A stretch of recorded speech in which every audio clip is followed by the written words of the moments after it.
Amy Allard's on.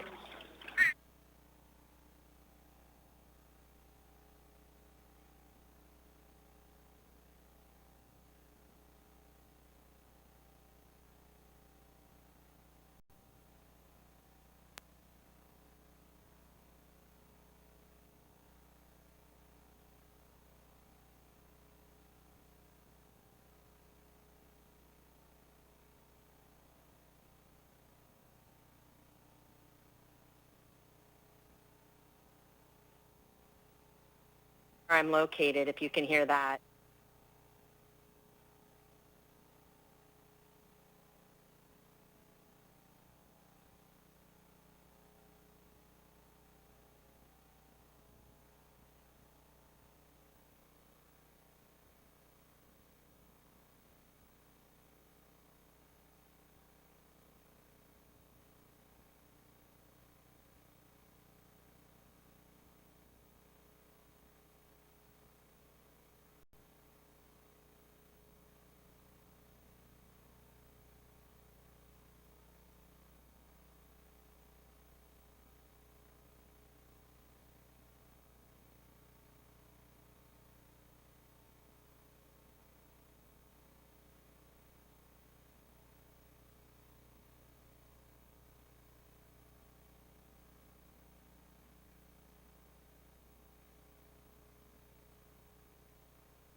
Started here in a minute.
All right, I'm going to go ahead and call this work session to order. This is work session number 1, Analyzing CARES Act Programs and Looking Forward to American Relief Plan Funding. Let's go ahead and start with a roll call, please.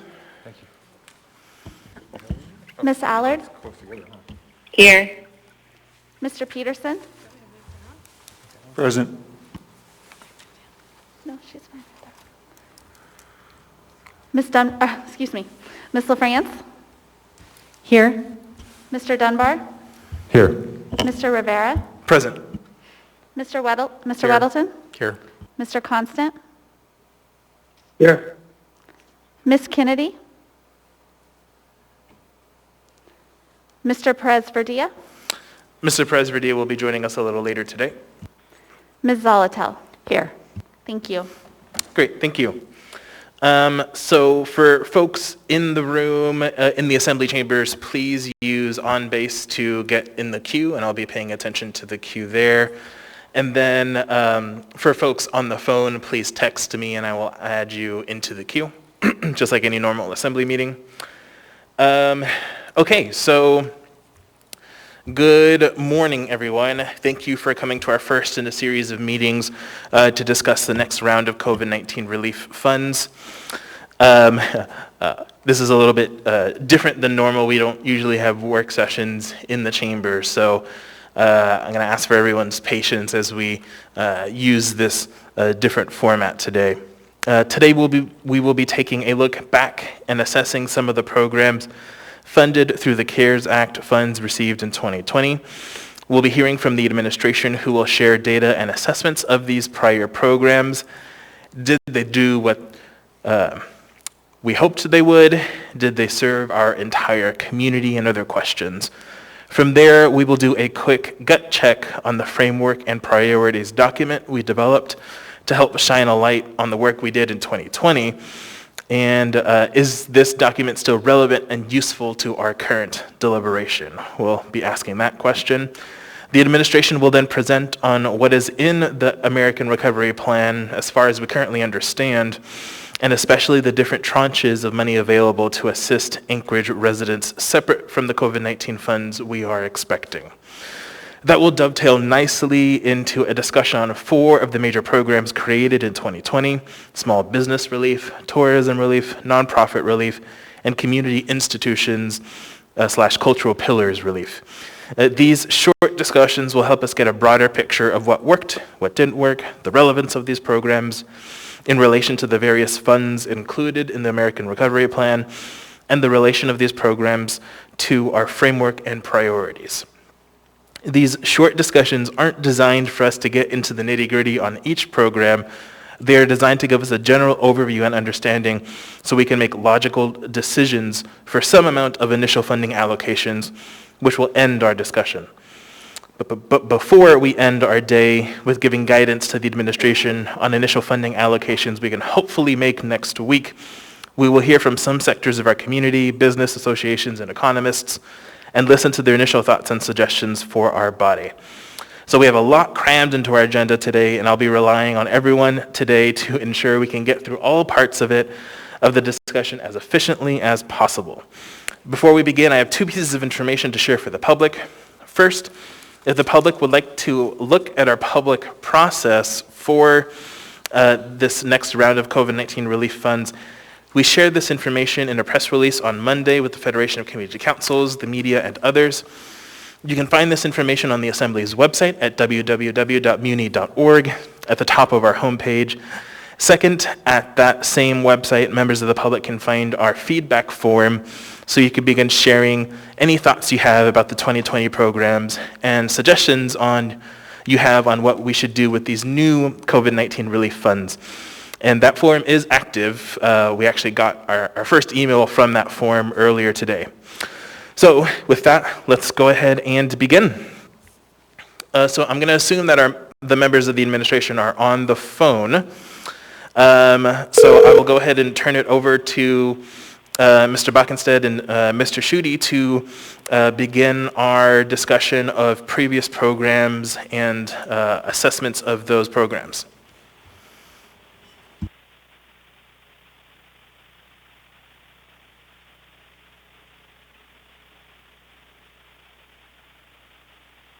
Okay. Mr. Backenstead?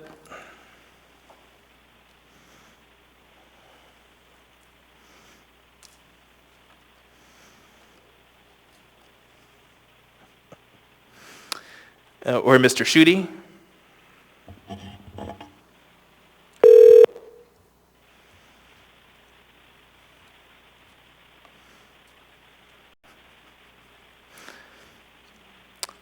try one more time just in case they can't hear me. Mr. Bockenstead or Mr. Schutte, are you there with us?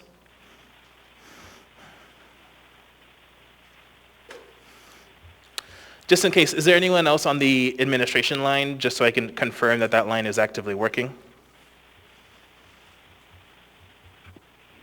This is Alex Slivka. I'm dialed in. It is working.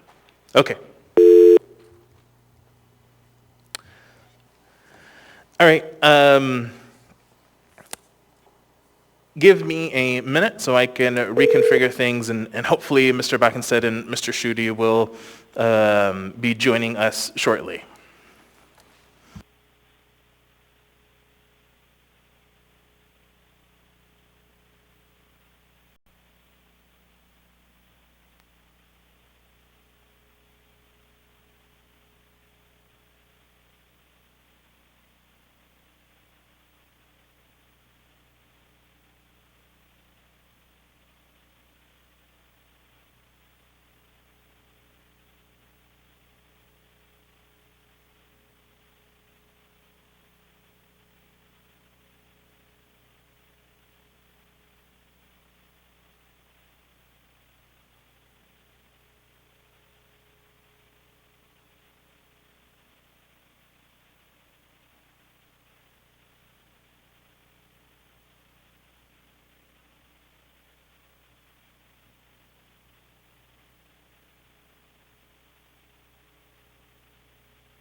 Good morning. This is Chris Schutte calling in. Apologies for the delay. Hi, Mr. Schutte. So you're here with the Assembly. We are at the start of our agenda for our meeting today. The first part that we're going to do is the administration to go through some reports of the previous programs and specifically talking about whether the dollars did what we intended them to do, did they achieve their purpose, and did we serve all parts of our community? So some of those different reports that I've spoken with you previously about. Thank you, Mr. Chairman, and good morning. Apologies for the delay. I was under the impression I was on the agenda later in the day, but I'm happy to kick things off. I'm not there in person, so I'm unsure what the Assembly is seeing. Do you have anything on the screen that I'm going to be speaking to? So we don't have a particular slide that was given to us for this part of our agenda, but we can pull up the slide that shows the allocations of all the dollars. Just pulling it up right now. The what is it called? the funding spreadsheet that was shared with the Assembly earlier, if we can pull that one up. Excellent. Yes, thank you, Mr. Chairman. That's a helpful script from which I can at least get started. I know you've got many other speakers lined up for the day. Great. Well, we have that pulled Let me know up. when that's up.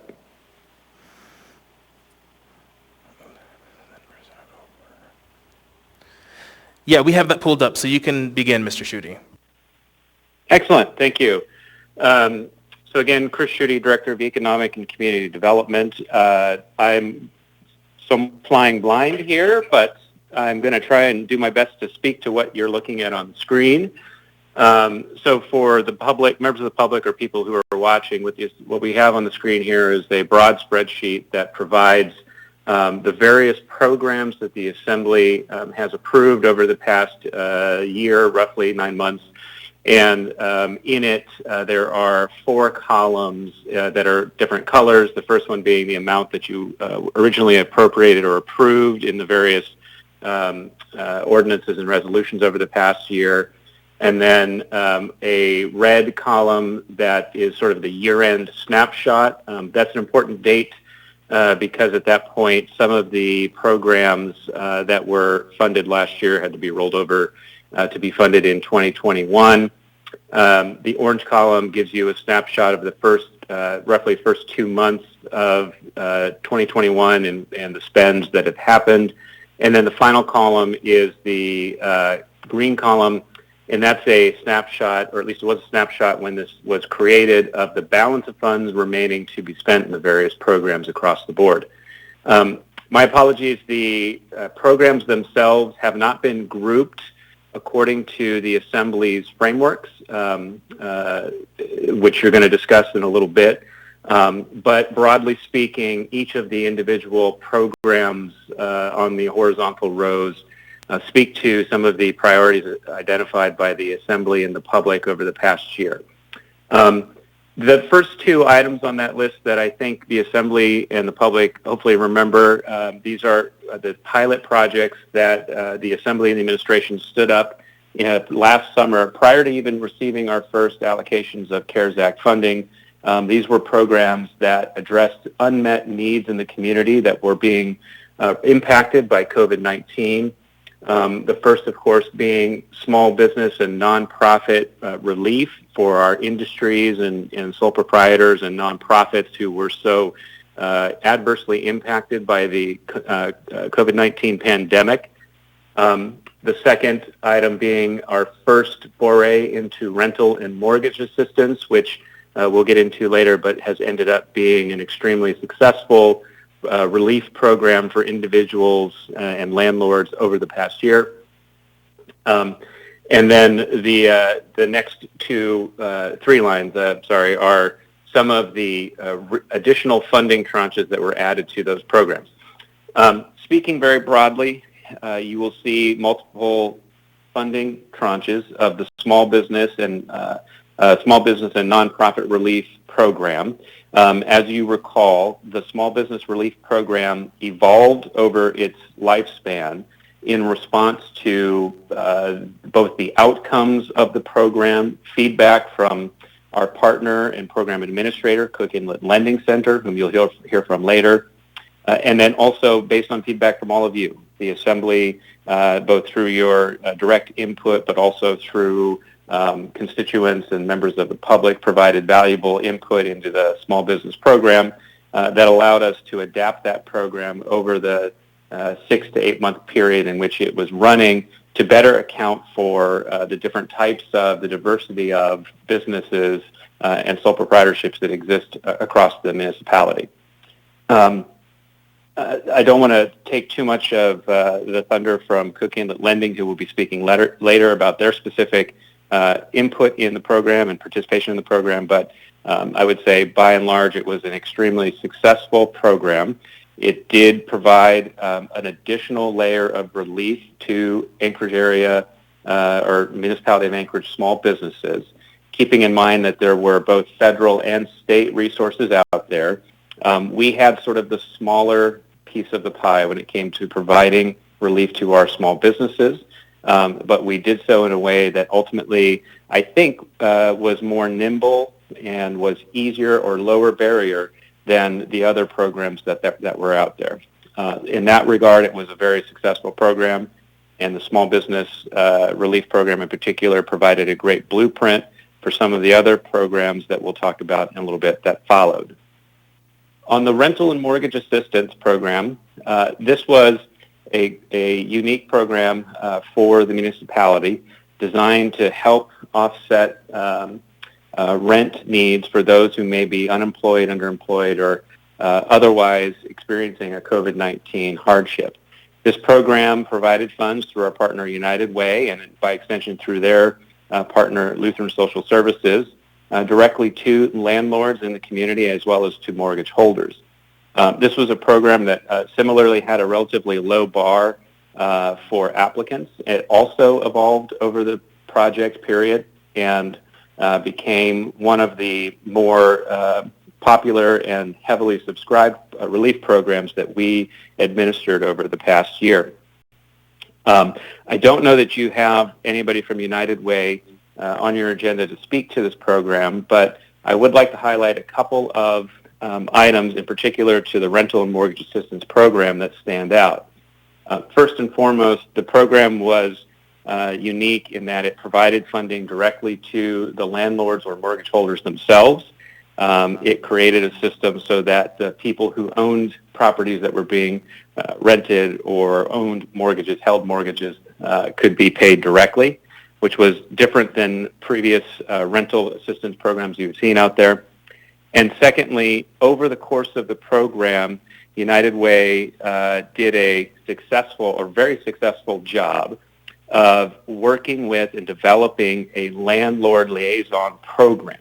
So in essence, what United Way was able to do was to work directly with landlords, large and small, across the community to batch applications of eligible renters or tenants without having to process them individually or one by one when each applicant came in. So it was a way to gather more applications faster and in turn process and distribute funds more efficiently in a batch manner. It's one of the standouts or highlights of this program that I really hope United Way is listening. I'd like to say thank you for developing that system. It was extremely efficient and ultimately helped that program tremendously. Moving on down the list, which you're still looking at, licensed child care relief was another large program, large infusion of CARES Act dollars that the Assembly approved. The licensed child care relief, $10 million that was administered by AHD, was also distributed through the United Way to our licensed child care facilities, designed to help keep those critical facilities and services up and running so that we had a place for our children to go during the day while individuals were out having to work or whatever else people were forced to do. The child care relief, it was a critical part of the pandemic response because of the school closures and the need for child care while working parents were not available. It's something that, for those of you that have children, know is a very challenging environment to find good child care, to find affordable child care. And providing these relief payments so that child care facilities could keep their doors open, I believe, was critical to keeping families, give families the ability to continue working through the pandemic. And so that was a successful program. Again, I apologize. I don't know if you have a session specific to the licensed child care portion. I'm certainly not the subject matter expert on it outside of the dollar figure, but it was a tremendously successful program. Moving through the list, one of the innovative items that the Anchorage Assembly proposed for CARES Act dollars was finding ways to put people to work who are underemployed, furloughed, or unemployed, doing outdoor public lands jobs. This was a program that it was a $3 million program that sought to employ people and contractors who might otherwise be out of work, doing important work in our beetle kill mitigation efforts across the municipality, trying to reduce the fire fuels that butt many of our public lands and residential neighborhoods. And they continue to wrap up that program. As you can see from the spreadsheet, there's about, it says 18, but really it's probably closer to $8,000 left to expend in 2021 on that program. This is a very valuable tool for lowering the fire risk and fire dangers of our community, and one that we were very proud of. As a part of this $3 million public lands program, there were 4 soft surface trail improvement or trail construction projects that were also placed in there. Again, these were programs that hired people who were out of work, unemployed, or underemployed or furloughed. And we had 4 programs total, 2 of which were managed by our partner, Alaska Trails, and 2 of which were managed by our partner, Single Track Advocates. And you can see in the description there the 4 different projects. Those were mostly successful. We have 2 of the projects in there that didn't get to completion before the end of construction season last year.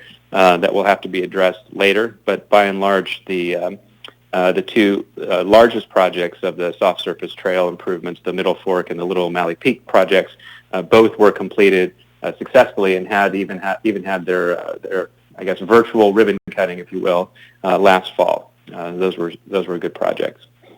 Moving on down through the list, the Assembly did allocate $1.5 million to the Administration Flexibility Fund. At the time, this was envisioned to provide some liquidity to the administration should one-time needs pop up that couldn't be addressed, or that needed to be addressed quickly, or that didn't fit easily into one of the larger framework areas or funding buckets out there. And this flex fund was useful for some of the projects that we had to undertake, such as hiring additional code enforcement, land use enforcement officers, as requested by the hospitality industry, to help ensure that all operators were following the same set of rules during the various shutdowns. And of course, once they reopened, following all of the attachment rules. We used some of that to help supplement the COVID-19 Peer Leader Navigator program. Some of the money went towards the census costs. We helped support some of the outdoor seating and dining that you saw in downtown last year or last summer, et cetera. There's a list of some of the programs in that column. On the next few items, Mr. Chairman, I'm going to defer to you because they were Assembly-led initiatives, and I will admit to not having great visibility into those, so I will go through them relatively quickly. The first was the outreach and education on use of CARES Act funds that the Assembly funded. These were essentially communications and promotion dollars used to help involve and educate our businesses and communities, our members of the community who were impacted by COVID-19 and needed assistance. And then, of course, there's the Assembly Department capacity. There were some additional aid hours that were funded through that, and support for the clerk and of course, the Assembly Council that was very critical.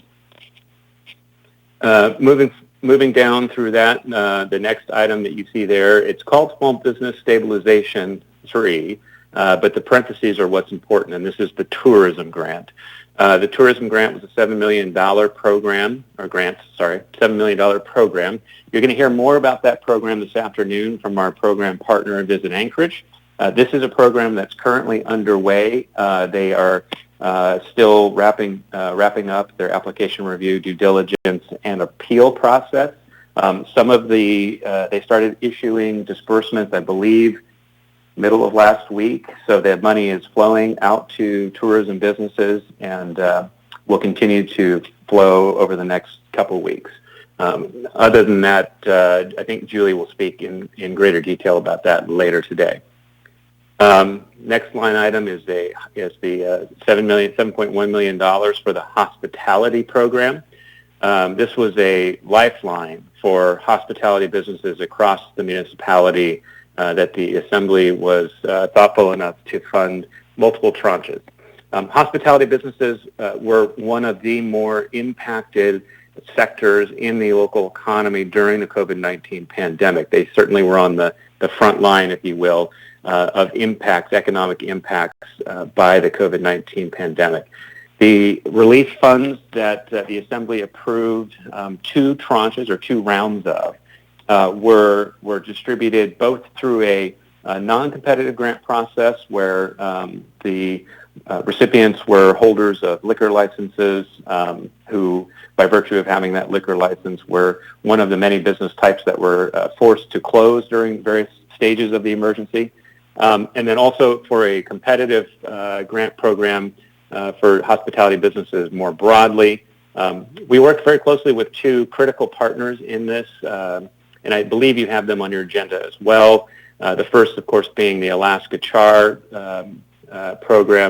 group, that worked with us primarily on the relief program for hospitality businesses with liquor licenses, and then Alaska Hospitality Retailers, who worked with us very closely on both two programs. First, hospitality relief for businesses without liquor licenses, and then, as you'll hear later in the presentation, on the highly successful Restaurant Rescue Meals program, which is another program that we're very proud of and we'll talk about a little bit later. Going through the list, you see, I'm not sure if you're looking at the same thing I am, AHD capacity. This is money that the Assembly provided to the Health Department in order to help support their personnel needs as they ramped up to respond to the pandemic and its impacts. Moving on down the list, there are two internal improvement projects, I like to call them, one focused on library, one focused on our planning and permitting departments. Essentially what these are ways that the Assembly supplemented or funded initiatives within these departments that allowed them to pivot in response to the COVID-19 pandemic and the ways in which we had to adjust our lives over the past year so that they could deliver the services or functions that they delivered to the community in a COVID-aware fashion. So for the library, for example, there was an emphasis on trying to ensure that our services remained accessible to as many people as possible without requiring people to come into the library. So things like creating the remote book locker so that things that people wanted to check out could be delivered and retrieved from a remote locker, kind of like the Amazon locker experience. We had to increase the supply of laptops and MiFi for checkout. One of the most heavily used functions of our public library system continues to be computer and internet access, whether it's job searching, research, et cetera. So we had to expand the availability of providing that service. We added additional materials to our collection that allowed distance learning. As many of us, especially those with kids, know, it's been nothing but distance learning for the past 9 months, and we needed to ramp up the services available at the public library in order to meet that transition. And then in the planning and permitting world, we were especially cognizant of the impact that the COVID-19 pandemic could have on the construction industry, and in response to that, wanted to make sure that we would still be able to deliver our plan review, permitting, and inspection services in a COVID-19 responsive way.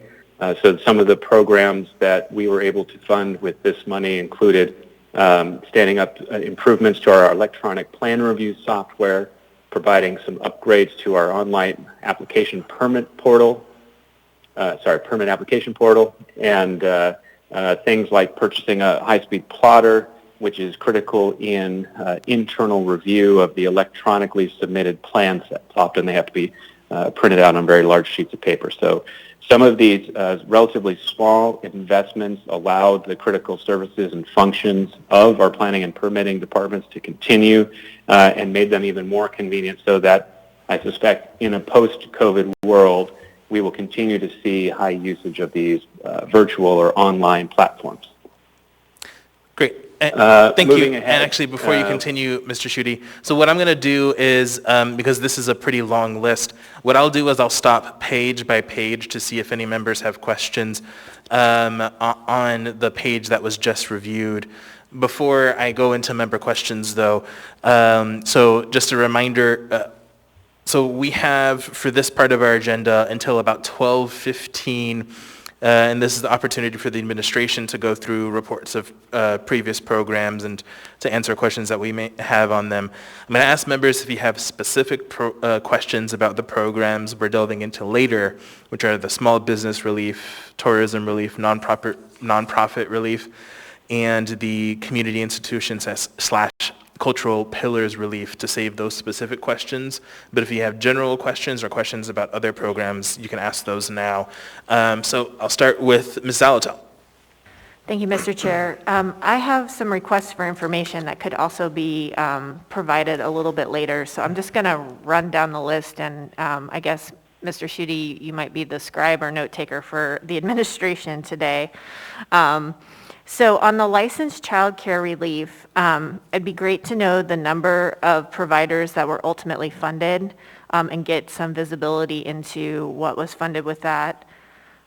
I'm going to just go in order from top to bottom with my questions. The Administration Flexibility Fund, where it says COVID-19 Peer Leader Navigator Program, I'm curious who provided that service? And then on the AHD capacity, if we could just get some further insights into what positions were specifically funded to respond to COVID-19 in the health department. And then one general question, in the left to be distributed column for 2021, is the intent there that there is a plan to distribute funds in the left to be distributed, or are those going to be case-by-case basis? Thank you very much. Thank you. Through the chair, I apologize. I'm scribing as you speak, so I'm finishing typing up these questions so we can be sure to get back to you on them. I'll start with, though, just the last question, the broad question of what does the green column indicate? And the green column indicates programs. Typically, most of the programs that you see have been spending money, some of them have been spending money as you go. So, you know, the outdoor public lands program, for example, that in your spreadsheet shows about 18 grand, but in reality it's probably about 8 grand. Those are disbursements that continue to happen all the time. So the green column is essentially programs that are underway that are being spent down every week. And I can't remember the exact date that this was issued to the Assembly. I believe it was last Friday. So the green column is current as of last Friday. But the intent is for these programs to continue to be spent down here in I guess mostly just in the next month or so, most of them. Great, thank you. So I am next in the queue. So the general question that I had was regarding demographic data. I know that some of these programs collected demographic data, some of them did not. I'm wondering if the Assembly can be presented with some of that data at some point. I think it would be helpful for future decisions that we make. Thanks. Yeah, thank you. Through the chair, I don't want to steal from other people's presentations later in the day. I believe you will get some of that information from our program partners like Cook Inlet Lending and others.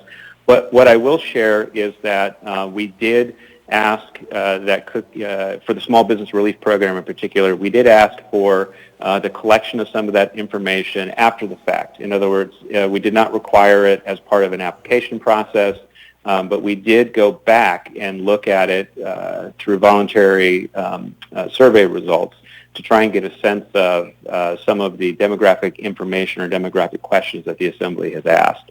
I don't have a full report on all of the programs and the demographic data that's available for each of them, but where we could obtain it, we did seek to ask those questions because, much like you, we have been very interested in seeing where that money went across the community, which neighborhoods it impacted, which demographic groups it impacted, et cetera. So that's just a high-level response to your question, but I think you'll get some more specific information during some of the sessions later this afternoon. Thank you. Mr. Weddleton? Well, actually, I think I'll hold off. What I have are fairly detailed for later. Thanks. Got it. Thanks. Mr. Constant? Thank you, and very much tidy to this topic. This report, this spreadsheet's great, and it's a good step along the way to deep transparency. Is the administration working on still getting us a list of every recipient of funding? So through the chair, Assemblymember Constant, a lot of that information has already been published. So in addition to this spreadsheet, there is the COVID website, the COVID Hub, we call it. And on the COVID Hub, we've been providing periodic updates to the various grant and relief programs that have been rolled out, including recipients. And so we have published that information on that website. But I think specific to your interest in this topic, I know that you're interested in seeing a final report, if you will, of the entire effort. And that is something that you're getting bits and pieces of, both through that COVID Hub website, through this spreadsheet, and then you will actually, the Assembly will actually get a final report. We keep calling it the Fairbanks report, but Fairbanks did a very good job of providing a report to the public and to policymakers on their CARES Act implementations. We're looking to put something together like that as well. It will include all of that information that you've described, as well as some of the demographic data that's available. That is forthcoming, but we've been trying to push out information in pieces as they become available. So I would make a plug for the COVID-19 Hub. Great, thank you. All right, so let's go ahead and move on to the rest of page 2.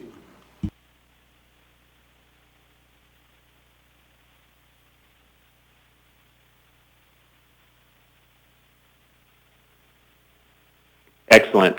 Thank you, Mr. Chairman. I can't see where your page breaks are. Can you read the line number or the item, the program?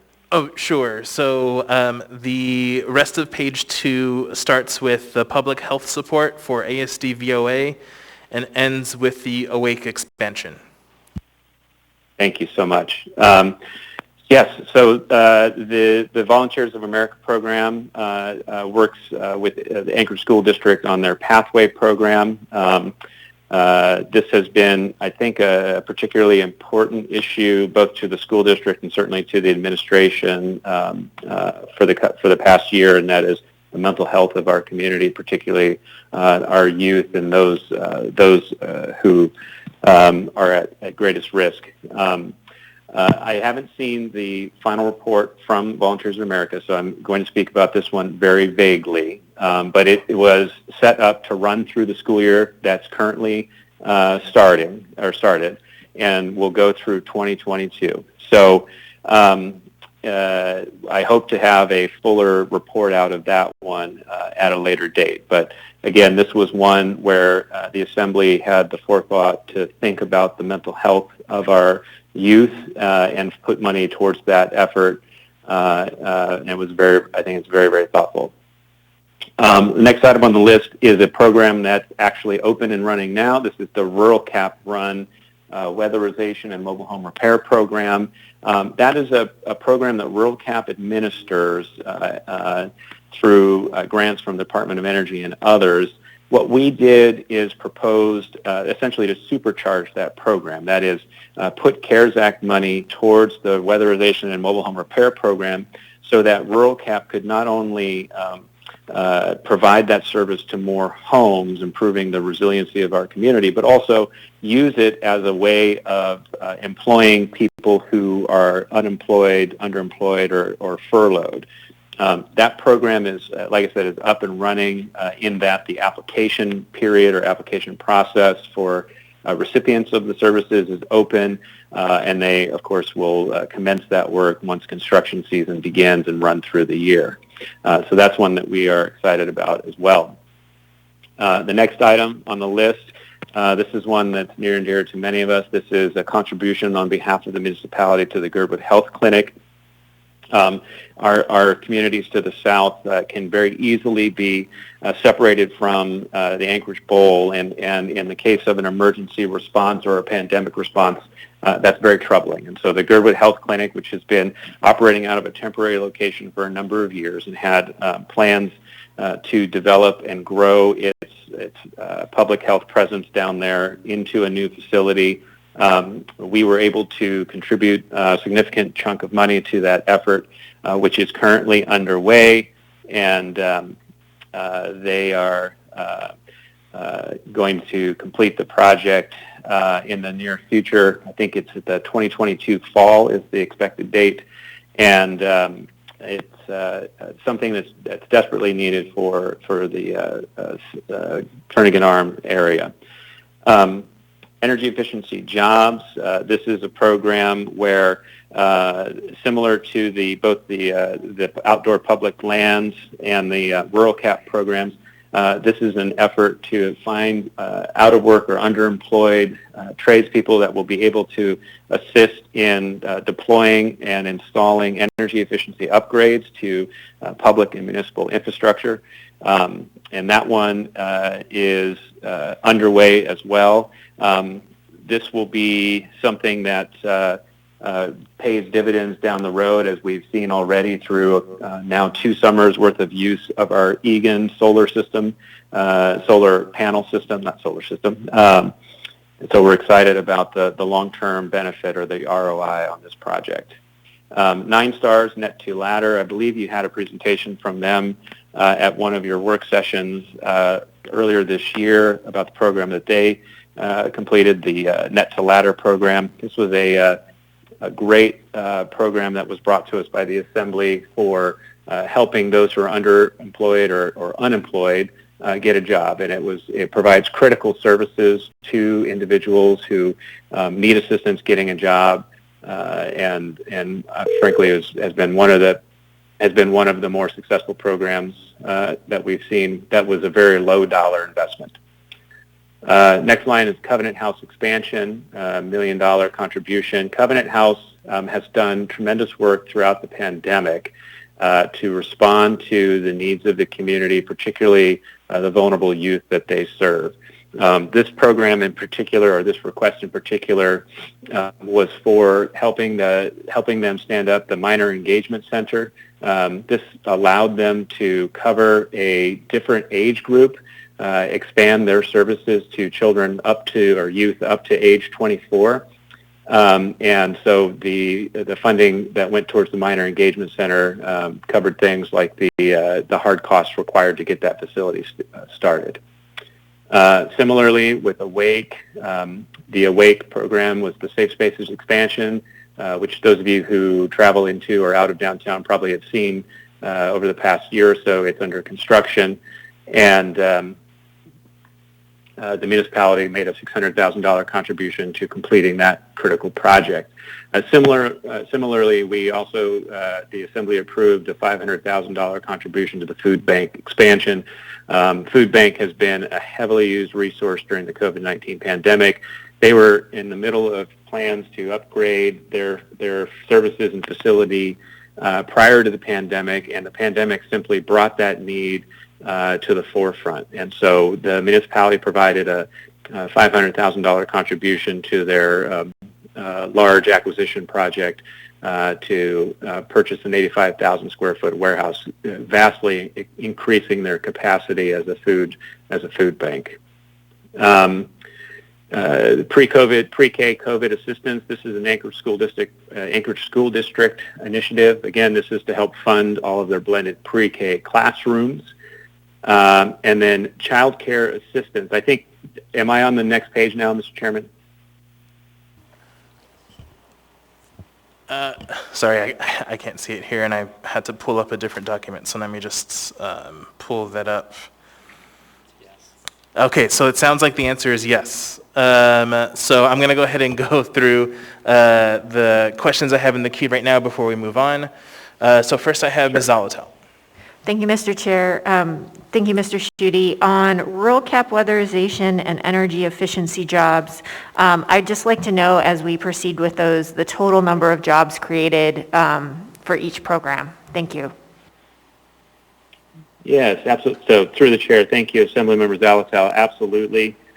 We have provided some of that reporting for example, the outdoor public lands jobs, and we'll do the same for the rural cap and other programs that are designed to put people back to work. Thank you. Thank you. Ms. Kennedy? Thank you, Mr. Chair. Actually, my first question was the same as Ms. Zolatel's. And I think just kind of to add to that, though, I was wondering also the difference or the cost breakdown between what we spent on employees versus what we spent on buying equipment and materials for some of those weatherization projects, and certainly for the solar panel installations. So if we could actually get a breakdown between the numbers of people employed versus how much was actually materials, that would be great. But my second question is in regard to, since we moved on to the end of this particular section, the child care assistance. And if I remember correctly, we had talked months ago about the fact that that $5 million was not actually being accessed. It wasn't, there was no one actually applying for that additional $5 million. And we had discussed whether or not we would reallocate that. So I guess even though I know Mr. Schutte said that the green column was money that would still be expended, but I was wondering if there really was an exception to this one, if we are still on track with giving $5 million for child care assistance, or if we were really considering that $5 million was potentially available to be reallocated. Thank you. Thank you. Through the chair, you were a little bit quiet, Assemblymember Kennedy, but I think I caught the gist of your questions, and so I jotted down that you're interested in seeing not only the jobs created by each program, as asked by Assemblymember Zalatal, but also it sounded like you said for rural cap in particular, you'd be interested in seeing how much of the appropriation is going to labor costs versus hard costs. Did I capture that correctly? Correct. Okay, thank you. And then to your last question on the child care assistance, as you described it, that's mostly accurate. The way that the program was initially appropriated, it was designed to target individuals who needed assistance with child care access. It was that implementation that proved to be a challenge. So what the administration is proposing to do with these is actually to continue the successful child care payments that we made, the $10 million program that I highlighted earlier, to use this $5 million to provide that relief again directly to child care providers through a second round of the Health Department United Way Child Care Support Payment Program. So that's the intent of that. It is not funding that we're asking to be reallocated. Thank you. So in other words, that $5 million is still in play for its originally intended purpose. Correct. Thank you, Mr. Schutte. Thank you, Mr. Chair. Thank you. All right, so if Mr. Schutte, if you can finish off the rest of this page, which is the rapid rehousing to the arts and culture organization stabilization. Thanks. Yeah, you bet. So the rapid rehousing program, as you can see here, there's been $300,000 that has been distributed thus far. The rapid rehousing program is designed to it was designed to be funded for the entire gamut of services in the rapid rehousing process, both the actual casework or case management that's required, as well as the rental subsidies that must follow. The $300,000 that we have expended thus far is to stand up the case management services. Our partner in that project is Cook Inlet Tribal Council. The $700,000 that remains, a small portion of that will be added to the CITC contract to extend the case management services slightly later into the spring, but then the largest bulk of the corpus will be distributed to United Way to be used for that rental subsidy, rental assistance portion of the rapid rehousing program. An additional component of this program, which shows up later in your spreadsheet, is of course the risk pool insurance, and this is the risk pool is funding available to the participants or the owners who are participants in the program to help mitigate or offset any of the costs that may be incurred through I don't know how to describe it, but through damage or property damage or other incidental costs that are a byproduct of the rapid rehousing program. The rapid rehousing, like I said, the case management has already been established and stood up, and the rental assistance or rental subsidy portion, I believe the funding is shortly headed out the door to United Way to pick up that part of the entire package. And we'll have a fuller report on this program in the coming months. Next up, we have small business and nonprofit relief. This was another tranche of funding that was directed towards our local small businesses for expenses or relief payments related to the COVID-19 pandemic. There was a portion of the funding that was used for some of the technical assistance programs designed to help transition our economy out of the COVID-19 relief posture. Those of you that have listened to me talk about small business relief have heard this, but I'm a huge fan of the Survive, Adapt, Thrive model that Cook Inlet pioneered, and some of the programs that you see listed in that column fall into that adaptation phase. We've been providing relief funding or survival funding for many, many months, and as we have begun to see the other side of the pandemic, we've been pivoting to some of the adaptation work designed to help not only accelerate the recovery, but set up the Anchorage economy to be more resilient in the future. And so that program. The next one is the Visit Anchorage Remarketing Program. This is one that you will hear about more today during the session on tourism from our program partner, Visit Anchorage. But in essence, this was a CARES Act function called out by the Treasury Department designed to help communities like ours, which are heavily dependent on tourism and convention business, figure out how to pivot in the COVID-19 world to market your destination and your facilities in a way that allowed some of that business to return. And you'll hear much more about that this afternoon. The next line is the line that was specific to nonprofit stimulus, as well as the two named recipients in there, first being the Iditarod, the second being the Chugach Eagle River Chamber of Commerce. The nonprofit stimulus program, which, again, our program partner was Cook Inlet Lending Center. You'll hear much more about that this afternoon. These were funds that were provided to eligible nonprofits, including just sort of general nonprofits as well as arts and culture nonprofits, and provided three different tiers of grants for those entities.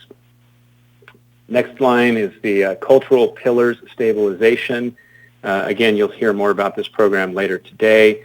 This was a really thoughtful distribution of funding on behalf of the Assembly that recognized there are certain cultural establishments in our community that should they experience a downturn as a result of COVID and be forced to close, it is extremely unlikely that they would ever return. It's hard to imagine, but it's possible for museums and zoos and concert halls to close. The Assembly recognized the impact that would have on both our community, our economy, and our local psyche, so that you thoughtfully funded those entities to help sustain them through last year and carry them forward into this year. And then I think the last line you see is the Arts and Culture Organizations Stabilization. Again, this was managed by our Cook Inlet Lending Center partner. It also featured a small matching grant from the Rasmussen Foundation that was used to help supplement the program. This was a grant program that provided relief funding not only to arts and culture nonprofits or organizations, but also had some funding carved out specific for individual artists. They typically were falling through the cracks of some of the other relief programs, both local and state and federal, and so this was a critical relief function for those for artists. And I think that takes us to the next page, Mr. Chairman. Great. So if anyone has questions on the programs on that page, please put yourself in the queue. Start with Mr. Peterson. Thank you, Mr. Chairman. And it was unfortunate that we didn't get to have the ceremonial start of the Iditarod here in Anchorage this year. But hopefully, if everything keeps going the direction it is now, they'll be back next year. I was just wondering, how much did we contribute to the Iditarod this year? Thank you.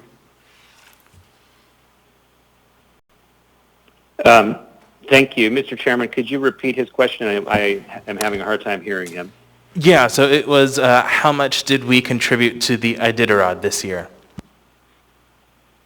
Oh, thank you. Through the chair, Assemblymember Peterson, we did, let me refresh my memory, $220,000 in relief funding to the Iditarod, which was one of the named recipients here. And then for the Chugach Eagle River Chamber, which was the other named recipient, we did $100,000.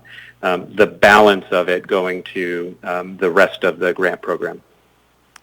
Great, thank you. Thank you. Ms. Zolotel? Thank you. On the small business and nonprofit relief, and this can be deferred if we're going to get into it later today with that update, but can we get the costs for the funds spent on the upskilling, yes, and G-Beta Accelerator and Anchorage Online Technical Assistance Programs specifically, and whether or not those were funded, because there were no more requests for funding directly to small business or nonprofits, or there was a decision to divert certain funds there toward another tactic. Thank you. Yes, thank you. So through the chair, the amount for upskilling, I believe, is $375. The amount for the G-Beta Accelerator is $250. And then I believe the Community Land Trust ANC online program was $130, is my recollection. And we can provide all this in a follow-up. But to answer your larger question, yes, there was a deliberate decision to use a portion of the funding, the $10 million small business funding, to provide relief of a different kind, if you will, to provide the kind of technical assistance and upskilling that we believe is necessary for business owners whose business models across the board have been blown up in the COVID-19 pandemic, to give them the tools and resources to adapt so that coming out on the other side of the pandemic, they come out stronger. Thank you, but we'll get you the full amount. Yeah, thank you so much, Mr. Schutte. So the other follow-up question to that then is, did we have any, and again, if this is later this afternoon, remaining applicants that weren't funded for small business and nonprofit relief moving into, this current discussion? Thank you. Yeah, thank you. So through the chair, you will hear more about that, but I believe the TLDR version is the nonprofit relief program was undersubscribed and the small business relief program was oversubscribed. So there are individuals who applied for small business relief that did not receive funding. But you will hear greater detail about that this afternoon. Great. Thank you. All right, so if we can go ahead, finish up the remainder of our programs, and then after that we will take a break. So go ahead, Mr. Schutte. Thank you, Mr. Chair. And so are we on rental and mortgage assistance? Yes, V3, yep. Excellent, thank you. I don't have the same page breaks as you. So this is just another tranche of funding that the Assembly approved. Both this and the next line actually go together. This is part of the rental and mortgage assistance efforts that the city undertook to keep people in their homes through the pandemic and into this year. One of the interesting things that we learned is that many rent agreements or lease agreements did include utilities in them, and some did not. And so one of the ways in which we pivoted was to help ensure that people were not subject to compounding past due amounts for their utilities, and worked with our local utility programs to identify people that were suffering those COVID-19 hardships on utility payments and provide a grant or a direct relief payment on behalf of those past due customers so that they were not facing shutoffs in the future. The rental and mortgage assistance program, again, tremendously successful. I don't know if you have it on your agenda to hear from them directly, but I would recommend it. It was, I think, one of the more successful and thoughtful programs for our community over the past year. The next item is the exempt child care assistance grant.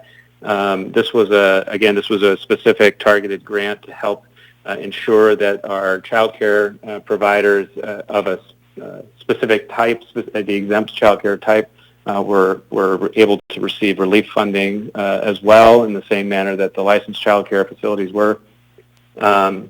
And then the next line is the round one of the voucher pilot program, or I guess the voucher program. This was the pilot version. The voucher program was a program administered by the Business Boutique designed to deliver gift cards to low-income Anchorage residents who needed assistance with some of the things that, some of the necessities of everyday life. So the gift cards were redeemable at, say, Fred Meyer for groceries or diapers or gas, or take your pick. This was a tremendously successful program, was massively oversubscribed, and as you see later in the document here on line 47, the Assembly recognized the importance of that, or I'm sorry, line 48, the Assembly recognized the importance of that and issued a second round of funding for that program, and that was tremendously helpful. Non-critical transport services at the Sullivan Arena. This is, again, a small dollar grant, but it was designed to... Oh, hello? Still there? Okay. Please continue. Yeah, I think that was just someone joining the line. Thank you. So this provided some important critical transportation connections for the users of the mass shelter down at the Sullivan Arena. These were transportation services delivered across a variety of transportation services, from taxis to Lyft to Uber to buses, etc. The next item is kind of a boring one, but this is the contingency fund. This was used to help, once converted to fund balance, were used to help prevent service reductions in the 2021 operational budget. Line 42 is the $12.5 million that's been allocated to property acquisition to address homelessness. The next item was a FEMA match, but then that was crossed out and reallocated since it was not required. Line 45 is the first responder payroll reserve amount. This was money that was used to help pay for our public health and frontline responders throughout 2020. Line 46 was the final tranche of funding for the United Way rental and mortgage assistance program. And then line 47 is the corpus of the second round of funding for the hospitality businesses most impacted by COVID-19 and the emergency orders. The next line is the voucher program, round 2, which I already covered. And then the final item, while only $600,000, was tremendously successful and helpful. This was the AK Cares Meals Program, the Restaurant Rescue Program. Initially funded by a CARES Act grant through the Community Foundation, what the United Way and the hospitality retailers did was utilize underused or unused kitchen capacity to prepare warm meals that could then be delivered to low-income families and individuals who were having a hard time during the pandemic. Great program, great reach, It helped keep people employed, put kitchens back to work, and provided warm meals for those in our community who are most in need. And at that, Mr. Chairman, I believe I'm through the list. Great. All right, so we're going to go ahead and finish up any questions we have, and then we will go ahead and take a break. I'm first in the queue.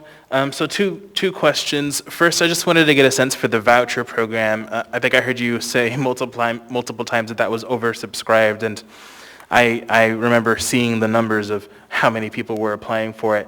Do we have a sense of how many folks who did apply for it that we were unable to help because the money ran out?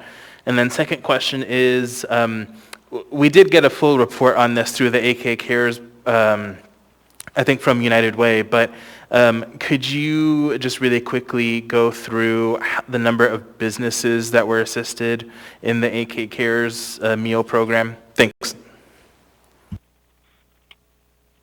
Thank you, Mr. Chairman. So the first question related to the voucher program, I will have to get back to you on, but the short answer is yes, it was oversubscribed, and was an extremely valuable resource for people in need. I'll get you the exact number of oversubscriptions, but there were, the short answer is yes, there were people who did not get a voucher because the program was oversubscribed, even after the second infusion of funds. To your other question about the the meals program, I'm kind of scrolling through here. I have their report. I can give it to you if you give me 1 second. Okay, so through the end of February, which is I think the last one I have, Mr. Chairman, the entire program, including both the municipal contribution and the community foundation contributions, they had spent about just over $1 million. They had helped 43 restaurants, and they had delivered food to 32 different service sites, almost 73,000 meals that were delivered and served, and it kept about 487 employees hired or rehired who may have otherwise not had a job if the program wasn't running. And then it also helped benefit extra hours to about 213 existing employees. So it was a very successful program for the restaurant industry. Great, thank you. Mr. Dunbar? Thank you, Mr. Chair. My question was also on the voucher program. I think it was answered. Thanks. Mr. Whittleton? Thanks. So, couple things, and these are fairly detailed, so it might be postponed for later. It'd be fine. But, on the business help, we've discussed this. We had, some businesses fail. It's fairly routine. We have, the number and what they do churns constantly. So in some cases, we're providing money to businesses that were going to fail anyway, so we're propping them up. But on the other hand, we're also providing grants to businesses that were thriving and during the pandemic. And I think an example I've heard that any restaurant with a drive-through had a great year, whereas the ones that were only, normally sit-in meals were the ones that were more struggling. And so if you have any insights, as we go forward on how to distinguish between the two, and maybe it would take magical insights, but that would be something I'd be interested in, is how that might have worked. And then we'd also added, and I think partly we did not include franchises at one point, and it might have been on that thinking that, well, franchises wouldn't be hurt, but if you have any insights on, and I think we learned that many franchises are quite small, but any insights on how that change might have helped or hindered things? Thanks. Through the chair, Assemblymember Weddleton, I think the short answer to your second question is yes, it was an important lesson learned on how to help local area businesses, even if they are a franchised location. I'll see if we can get the numbers. You might even hear them this afternoon, on the number of recipients of small business relief who were in that category of a small franchise. To your first question, though, about the sort of the differences between who was successful and who was not, most of the information that I have at my fingertips is going to be anecdotal. So I'll step back and see if we can dig up additional information to help address that point for you. Thank you. Thank you. All right, I don't see anyone else in the queue. Thanks so much, Mr. Sheedy, for walking us through all of that. Actually, Ms. Zolotel. Sorry about that. Thank you. I just needed clarification on the mortgage assistance. I see in the notes on version 3 and 4, it says approximately 7,400 families. Is that just the running total, or is that with each tranche? Because it's significantly different dollar amounts. Yeah, through the chair, I'll have to look. I suspect that's a copy and paste remnant if it's showing up multiple times. But we have and can provide a final report out on the impact of the program in its entirety for you. Thank you. Thank you. All right, thanks again, Mr. Sheedy, for the thorough presentation. We're going to go ahead and take a lunch break. We'll probably be back around 12:35 or 12:40, and see everyone back here soon. Thanks. We have food upstairs for folks who are interested.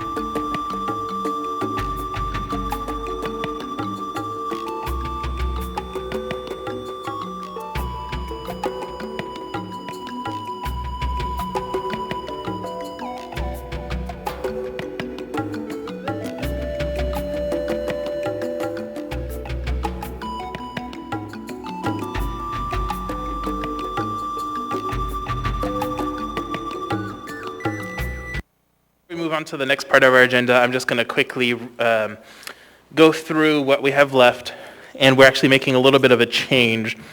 So next, Mr. Perez-Verdia is going to lead us through a discussion on the framework and priorities. After that, we are going to go into 4 of the different programs. I was hoping that we'd be able to get a presentation from the administration about the different tranches of money, but it looks like that's going to be happening at 3 o'clock. So just know that when we go through each of these different programs, we won't have that full picture of what is in the American Relief Plan as it relates to these different programs. So we'll get that full picture at 3 o'clock. And then after we go through each of those 4 programs, we will take possibly take another break, maybe not, depends on where we are with our schedule. And then we will hear from a variety of different business associations and economists. So that is what we have remaining in our schedule. So I'll go ahead and turn it over to Mr. Perez-Verdia. We are pulling up the response framework and the priorities. So we have that up on our screen now. So, yeah, is that you, Mr. Constant? Yeah, just briefly, I wanted to let folks know that at 1:15 I'll have to leave for an hour and I'll be back. Got it. Thank you. Okay, so I'll go ahead and turn it over to you, Mr. Perez-Verdia, to walk us through the framework and priorities. And basically, this is a chance for us to do a gut check and just to make sure we are still happy with this document, and this is sort of the document we'll use to continue guiding our discussion. Turn it over to you. Thank you, Felix. Thank you, everyone. Just I won't take very long. Before I start, I wanted to say that I think our goal for this section is to have a brief conversation about this framework, and specifically the buckets that are that we built here. And the idea behind it, just as a reminder, was that there are so many areas of our community that are in need, and we wanted to be really thoughtful about identifying some of the key areas that we absolutely wanted to make sure are targeted, and that those buckets, if you will, involve a great deal. But it allows us to communicate clearly with the community that these are our priority areas, and it allows us also to communicate to the administration that when funding comes in, that this is where we want them to target the work.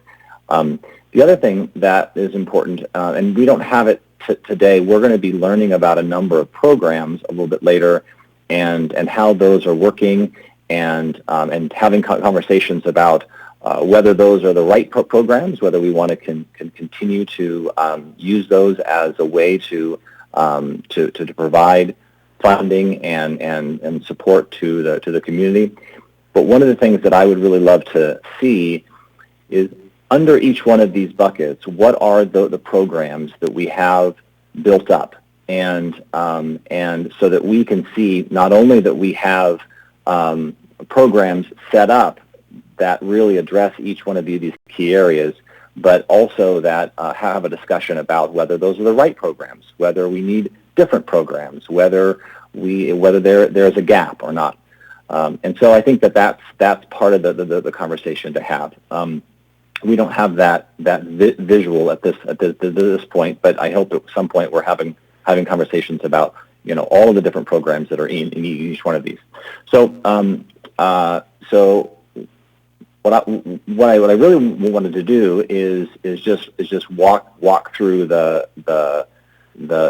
this was developed for that purpose, and I wanted to sort of open it up for a brief conversation as to whether the Assembly is comfortable with continuing forward with this as our framework, or whether there was a strong desire for members of the Assembly to shift something that is in this, or change, or can we move forward as this being our working document. So I would just, I guess, open it up to the group for a brief discussion to see if we're comfortable moving forward to continue to use this, or if we need to make an adjustment.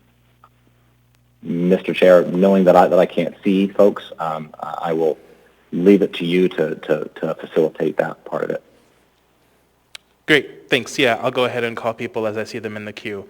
Ms. Zolotel? Thank you. Thank you, Mr. Perez-Verdia. I was looking at the framework just a little while ago, earlier this week, and I think the buckets still seem to reflect priority areas. I think the lens that we have now that we didn't have when we did this was what FEMA's willing to cover in our response. So I guess I've been trying to think about what that overlay looks like on the buckets, and if that shifts or refines any of the priorities on page 2. The other thing I wanted to throw out with regard to the framework is, as we look at the priorities, if they don't change in terms of the buckets, could we look to evaluate those priorities potentially through some committee work, just looking at our calendars as we move through this. So those are the two thoughts I had, but I feel like we didn't know much about what FEMA was or wasn't going to do when we created this document, and now we have a lot more insight. So that's all I have. Thanks. Great, thanks. Mr. Constant? Thank you. So from a priority perspective, I think that the general categories do, similar to what Ms. Salatel said, still fit, with one caveat that I think we need to conduct analysis not just on our funding available in relationship to our priorities, the money that's coming to the municipality, but also the funding that's coming to the state that would also fill in the buckets that we have established. And furthermore, to make things a little more complicated, we have to look, I believe, at the other programs funded under the American Rescue Plan that will be available to entities under these buckets, but not at the state or the local level, because there are certain programs that are going to be generously funded through the rescue plan that aren't going to be directed to the state or local government, but will be available to, say, restaurants and bars and hospitality and tourism. And so, not to suggest we should do less funding of those things, but I just want to make sure that our funding is in the context of the other funding pools. Great, thanks. Mr. Weddleton? Oh, thanks. I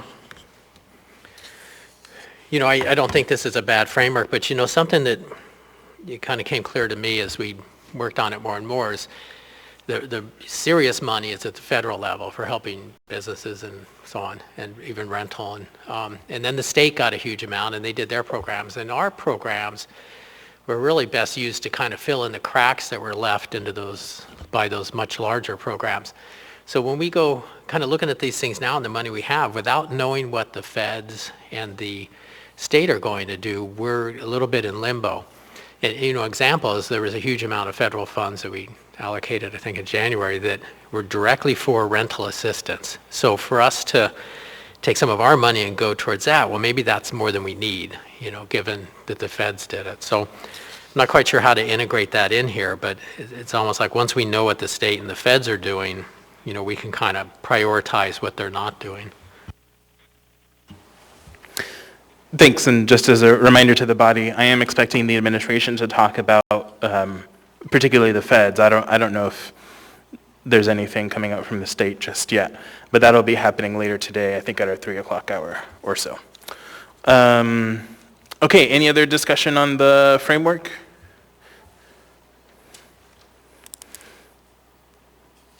I guess just adding my own comment, and for my part, I think we went and did a lot of due diligence and I think good thinking in creating the framework, and I think it's still one that makes sense. I think it covers a lot of the priority areas that we see in our community. I think I agree with comments from my colleagues that I think now with things happening in the ARP and other funding sources, that it's probably important for us to overlay this on top of those to get a better sense of the gaps that we have. So looking forward to engaging in that. Ms. LaFrance? Felix? Oh, sorry. Thank you, Mr. Chair. I appreciate the comments so far and agree it is a very good framework.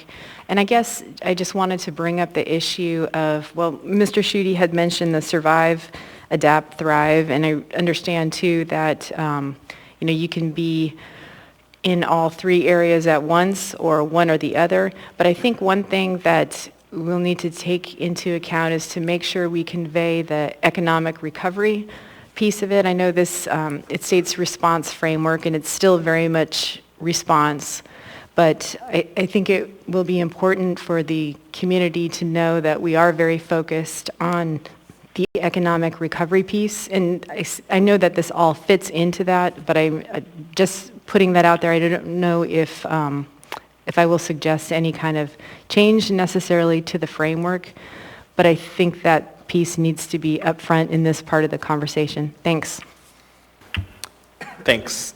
All right, Mr. Presverdia, that's it for the queue that I see here. So if you have anything else, go ahead. Yeah, no, I wanted to just create a small space for someone from the administration just to make sure that their voice is on this as well. Specifically, from their lens, does this framework still continue to work? And any thoughts they have about whether, in terms of the programs that they have lifted up and the infrastructure they have built to distribute funding, whether these set of buckets still work. So just would love a comment from someone from the administration specifically to that.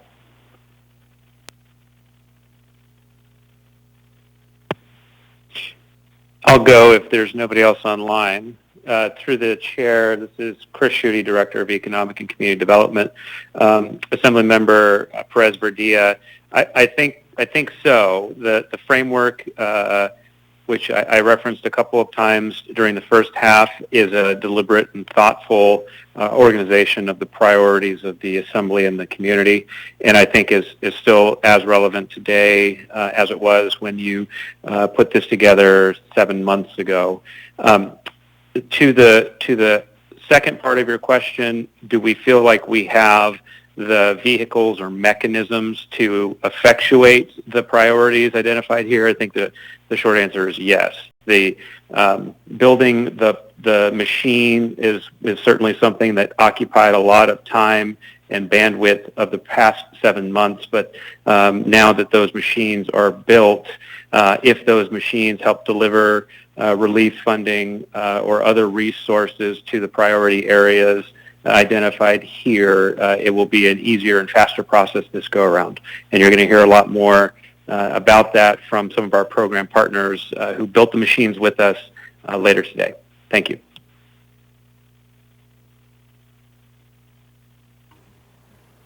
Okay, great. Thanks so much, everyone, for that discussion. I'm taking notes, so we'll see how we can incorporate some of those into the framework. Yeah, so we're going to go ahead and move on to our next part of our presentation. So next, we're going to begin the 4 deep but not so deep dives into small business relief program, tourism relief, nonprofit relief, and community institutions relief and / cultural pillars relief. So basically for each of those 4 segments, we're going to be diving into sort of a basic review, how things went, how was the process, any suggested changes to the process. As much as the presenters know, the administration will be speaking to this, I think, a little bit more at 3 o'clock. But as much as the presenters know, if this is going to be covered by other tranches of money, whether federal or state, and then how does this relate to the framework and priorities, which we just finished reviewing. So I'm going to go ahead and invite our first presenter, Mr. Gabe Lehman with Cook Inlet, to go through the small business relief. Also, as an aside, how each of these will work. So we have the program presenter through their presentation, and then we also have some businesses who will be calling in to hear from them and get any feedback that they might have. So Mr. Lehman, go ahead. Yellow button. Yep. There we go. Thank you, Mr. Chair, members of the Assembly. Hopefully you all can hear me all right. My name is Gabe Lehman. I am the president of Cook Inlet Lending Center. I'm also the chief operating officer for Cook Inlet Housing Authority. And just actually really quickly, can we go ahead, Travis, pull up his presentation? It's the CILC one. Thanks. So Cook Inlet Lending Center is a nonprofit CDFI, that stands for Community Development Financial Institution. We have been in operation for about 20 years now. Our focus areas include small business support and lending, also home ownership opportunities and supports for low and moderate income Alaskans. I'll begin today by just saying thank you to every member of the Assembly for your service over these past many hard months, the past year. And thank you very much for the opportunity to be part of our community response to the pandemic. I'll have you know that I consulted a couple of experts who had some opinions on maybe where you should focus your attention. My 2 children. Evie, my daughter, who is 7 years old, she recommends that you continue to focus on small businesses and food insecurity. My son Asher, who is 9, had a bit of a different approach. He suggested a parade, and then you should, and I'm quoting here, do this. So the first formal suggestion I'm going to give you today is don't listen to my son. So I'm going to talk to you today about 2 separate relief programs. First will be the small business program administered by Cook Inlet Lending Center, and the second will be the nonprofit relief program. If we can move quickly to the next slide here. So this is a summary of the number of applications we received, the number of eligible applicants, the number that were funded, and the number that were placed on the waiting list. What you will see here, and just to sum this up, is there has been very dramatic need. As of today, we have almost 1,000 small businesses still remaining on our waiting list. Let's talk a little bit about program eligibility. To be eligible to receive one of these $10,000 grants, a business had to have been located in the municipality, earned less than $2 million in gross revenues in 2019, have been opened and operating by March 1st of 2020.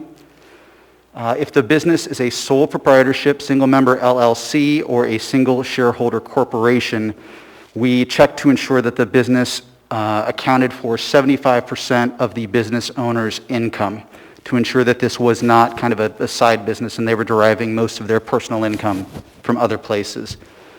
The business could not be age restricted and available only to individuals who were 18 and over or 21 and over. And then finally, to Assemblymember Weddleton's question from earlier, one of the requirements of this program was that the business had to have been impacted by the pandemic, and that meant either a full or partial closure of the business, a layoff, furlough, or inability to pay one or more staff, monthly revenue reductions of 25% or more, or that the business was likely to close without support. The funds could be used to provide operating assistance for things like payroll, employee benefits, rent, utilities, and payments to vendors. Other operating expenses would be considered, but they had to be approved separately and distinctly. If we could move to the next slide, please. So I'll dive right into recommendations for you. First and foremost, and this is critical, fund from the existing waiting list where you can. Again, I'll emphasize you have nearly 1,000 businesses that are queued up and waiting. They have applied already. 220 of these businesses have been waitlisted twice already. If we open up a new round and go through a new selection process, it is entirely possible that some of those businesses could again be waitlisted. By doing this, we would expedite the process of getting resources into the hands of small businesses, but we would also significantly decrease the dissatisfaction of applicants who feel like they are trying to access resources from a whole lot of different places and often having to go through processes multiple times to get that support. I would also suggest that the eligibility criteria for these programs have been pretty well refined. We have tweaked them through multiple funding rounds at this point.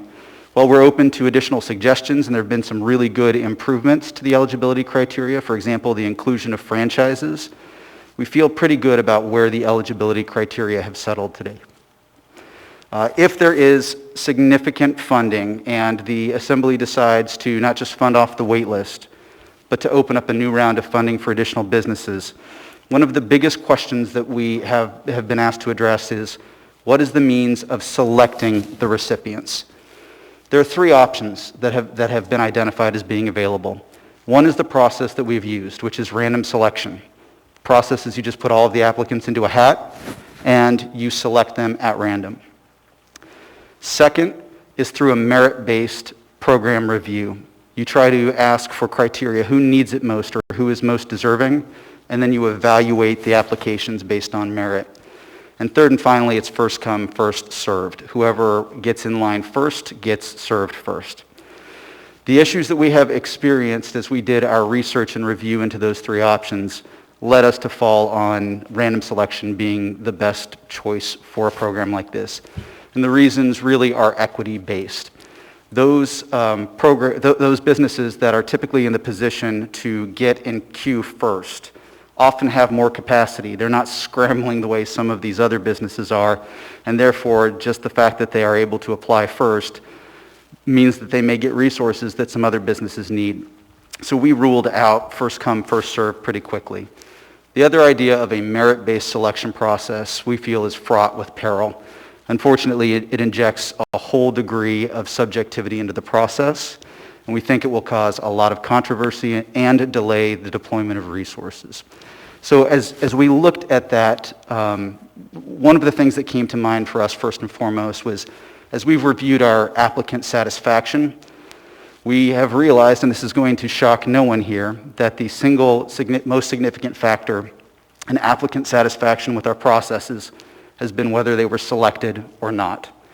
And so we simply feel that those applicants who are not selected through a subjective process are going to have a lot of room to be upset, to question the motivations behind that, regardless of how fair we try to make that process. With that, I would also say that there are opportunities to continue to enhance outreach to traditionally marginalized communities. We do have some good data from our initial pilot round that shows that this program has done a very good job of reaching various parts of the municipality. So as an example, in that initial pilot round, we reviewed the data to figure out where is the money going, which communities. And what I can tell you is, for an example, 99516, which is Huffman, O'Malley, and Rabbit Creek, received about 7% of the funding in terms of where the business is located. Sand Lake and Turnagain, 99502, 7%. Spenard, 8%. Mountain View, Russian Jack, Airport Heights, and the university area, 8%. Muldoon, 8%. Downtown, 9%. Midtown had the highest percentage overall at 15%. So we have seen a very good geographic distribution of these resources. We did not collect racial or ethnic data for the first round of funding. We have since collected that data, and we'll be coming back to the administration and, if asked, the Assembly to provide an analysis of additional demographics, the gender of business owners, racial and ethnic demographic data. Moving along, I would also suggest that we continue to invest in business technical assistance. The Assembly wisely chose to invest some resources in the Anchorage Community Land Trust to do ongoing business development and business technical assistance. That's really critical for a number of these businesses. The programs that we are offering today, these grant-based programs, are really focused on the first prong of the recovery strategy, which is that survival strategy. A lot of these businesses are ready to begin the adaptive work that is really necessary to thrive in the long term. And that requires some support for many of these businesses, figuring out how to adapt to have a better online presence, how to understand marketing and outreach. And there are services available in this community. I would just encourage the Assembly to continue to look at funding for programs like those the Anchorage Community Land Trust operates. And then finally, as you look at these budgets, not just for the small business relief program, but for all of these programs that you're funding and working with partners on, just keep in mind that there is an administrative component. As an example, Cook Inlet Housing Authority's federal administrative rate, our back office, is about 20%. Typically, a lean nonprofit will operate at about a 10% administrative rate. For these small business and nonprofit relief programs, Cook Inlet Lending Center has operated on a little less than 5% administrative resources. That is doable if we approach this strategically and, for example, deploy these resources through utilization of the existing waiting list. It's also possible if we look at the types of funds that are being administered. So federal CARES Act-like resources require very rigorous and intensive verification. With more flexible resources, we're able to be more flexible and adaptive on some of those steps. That can reduce the percentage of funds that we need for administrative costs. So with that, I will conclude my presentation. I'd be very interested to know if there are questions from members of the Assembly, and thank you very much for your time and your collaboration. Great, thank you so much. So I do have a few questions, and then we will call up some of our businesses to provide remarks. So Ms. Zalato? Thank you, Mr. Chair. Thank you, Mr. Lehman. Two questions. In the approximately 1,000 businesses that are still waiting, are those already vetted and eligible businesses? Through the Chair, Assembly Member Zalatel, those are vetted to the standards of the funding that was available for the most recent round, which were not federal resources. So they are eligible, but if we were to use federal resources to fund those businesses, we would have to go back through and do a much more rigorous and intensive verification and document review. So the distinction was that in order to deploy resources swiftly some, not all, but some of the program verification was done through an attestation process, where the business owner essentially verified and confirmed that, for example, their personal income was not more than was at least X% derived from that business. For the federal resources, we've gone through and actually reviewed all of their financials, cross-referenced everything, and that can be a pretty lengthy process. That would need to be done. Okay, and then my follow-up question is, do we know if, or have any businesses been identified as disadvantaged business enterprises that have applied, or did we not ask?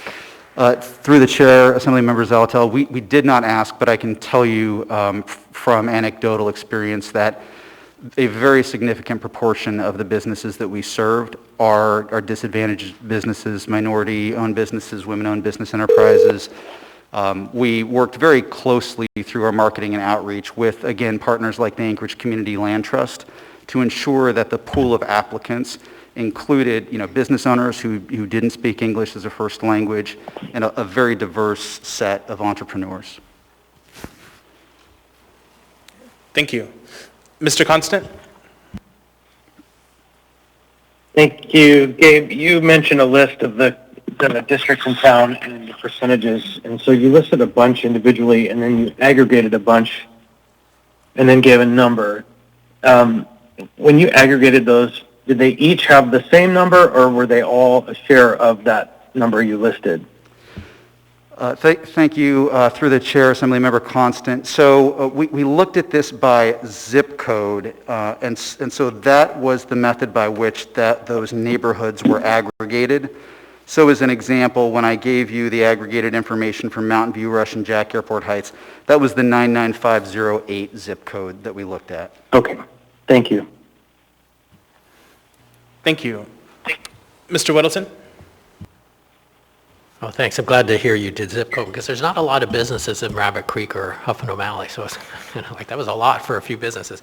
A couple of things come up. One is it would be nice to see the eligibility criteria. If you could just email us or something, just real clearly how that is, because that'll be important, as we plan ahead. And then another question. So we did. You had below $2 million a year in revenue, and I just wonder what percentage of Anchorage businesses that accounted for. I have no idea, and I don't know how we would, if anyone collects that data. Do you have a sense? Through the chair, Assemblymember Weddleton, I can't give you that data right off the bat. I do think that Mr. Schutte may have some information on that. What I can tell you is it is a very substantial number of businesses. The number of small businesses that we have as a percent of our total businesses is pretty astronomical, but I would defer to the administration to see if they have that data. Okay, you sent me the spreadsheet with the list, and I was impressed going through it. It was impressive how many were on there. And then so you did certain programs, but we had, tourism took a while to find someone to do it, and then it took a long time for that person, your organization, to get set up, to get the money out. It was very frustrating. So why didn't you take on more? Through the chair, Mr. Weddleton, essentially what it boils down to is this, that we realized that there was a very significant void in our community in terms of capacity to deploy these resources. If you go back to the beginning of the pandemic, our organization very honestly just made the decision right off the bat to hire people and get ready and just prepare ourselves to be, we took a bit of a risk. We didn't have work lined up for those people. We anticipated that there would be a need for programs like this, so we had our capacity built up. We also just committed a lot of energy at the very start to try to work with the administration through the pilot program, the very first round that was a combined nonprofit and business relief program, to help analyze various approaches. That work definitely helped set the stage for those future rounds of funding. And as has been discussed here, once you build the machine, sure, you can tweak it a little bit. Every tweak you make definitely causes a little bit of a delay or a little more time to get money out the door. But once you have those systems up and running, once you know that your compliance is set, it is vastly easier to run those resources through. So we got started a little bit earlier than some of these other programs. Okay. So you said something, I think, in response to Ms. Alatel's question is, You said that the record-keeping requirements for federal money is higher than other forms. So all our money, our CARES Act is federal money, isn't it? Or is that city money once it comes from us? Yeah, through the chair. So if what is actually used to pay out are federal resources, then we certainly comply with all of those federal guidelines. But one of the things that happened in previous rounds was that, in my understanding, I believe it was the second round of resources, the first round of resources, a portion of those resources were swapped for some more flexible resources with lower compliance threshold.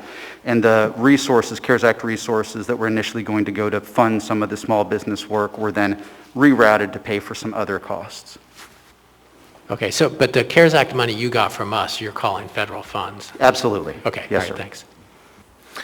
Thanks. And Mr. Schutte, did you want to address anything? Thank you. Through the chair, just to add additional context to what Mr. Lehman was describing. Mr. Weddleton, the small business stabilization funds that were delivered to Cook Inlet Lending came in different flavors. So the CARES Act specific dollars had tied to them specific federal requirements, and you heard Mr. Lehman describe those. But if you recall, the Assembly converted CARES Act dollars late in the process, including turning them into fund balance dollars. Once they become fund balance dollars, the more stringent federal reporting requirements that Mr. Lehman described went away. Thank you. Thanks. All right, Ms. Kennedy, then I want to go on to our businesses.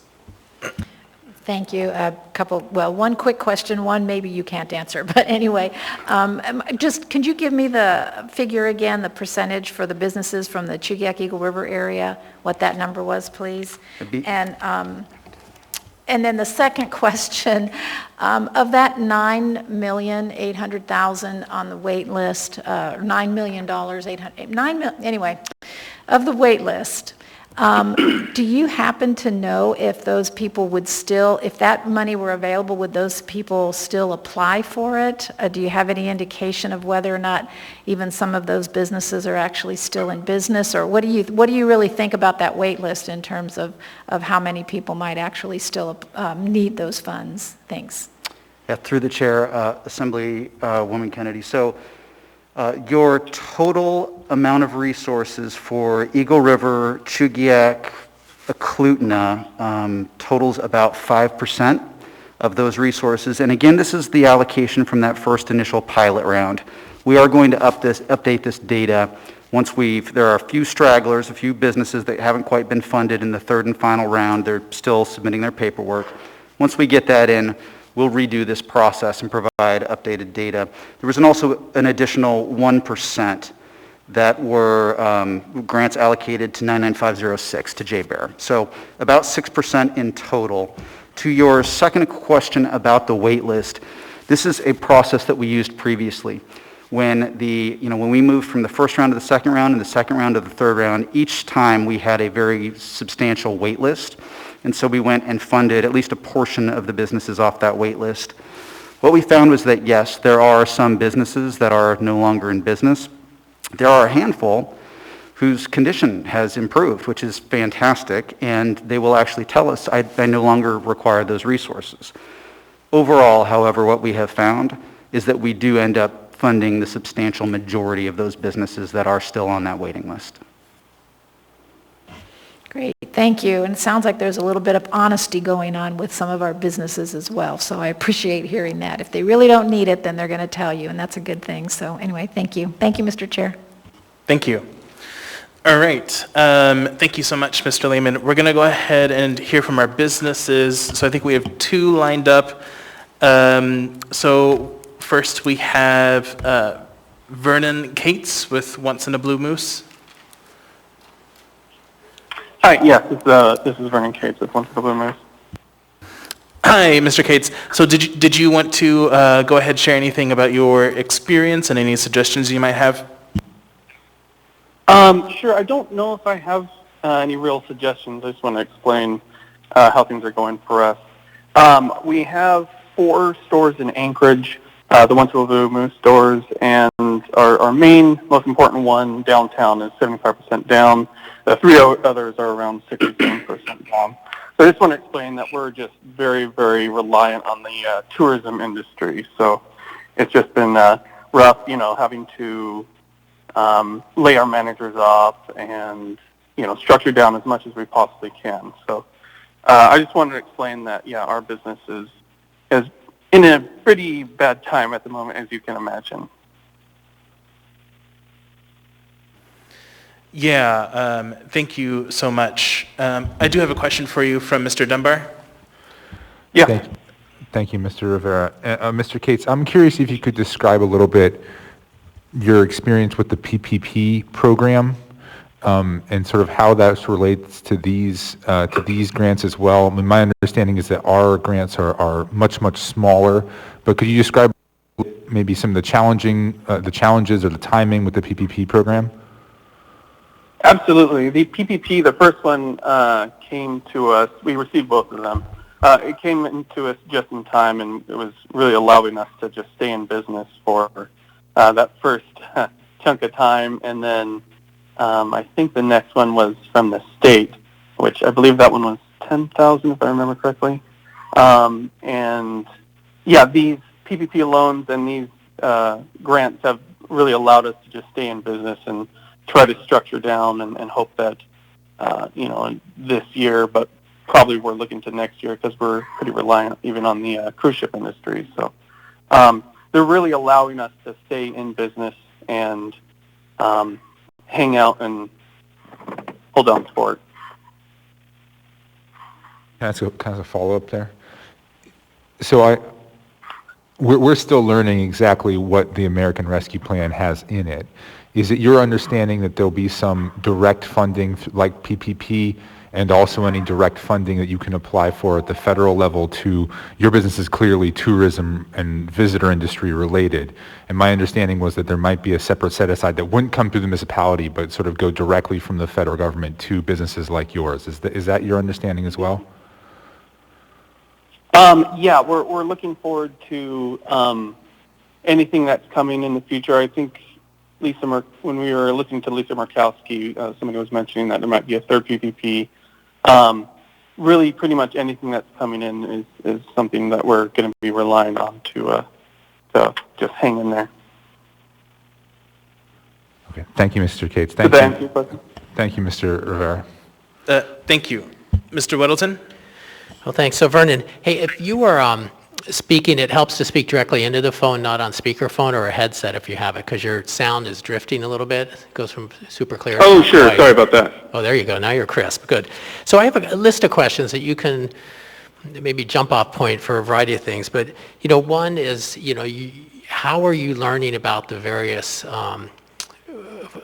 assistance that's available, like the PPP in the state and then the municipal grants? And then did you get money from the municipality? And if you did, how did it work? And if you didn't, why not? And then, what changes have you done with your company to adapt sort of immediately and then also moving into the future?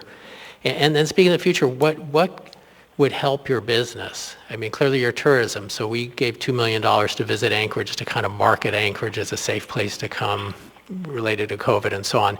And did you have thoughts on, we have money to help us in the future. What should we do with it? Thanks. Okay. Well, I guess firstly, we're kind of always looking for any grant. So we're researching this. We're trying to stay updated on anything that might be coming by, and anything that is new, we're always looking into and trying to pounce on it.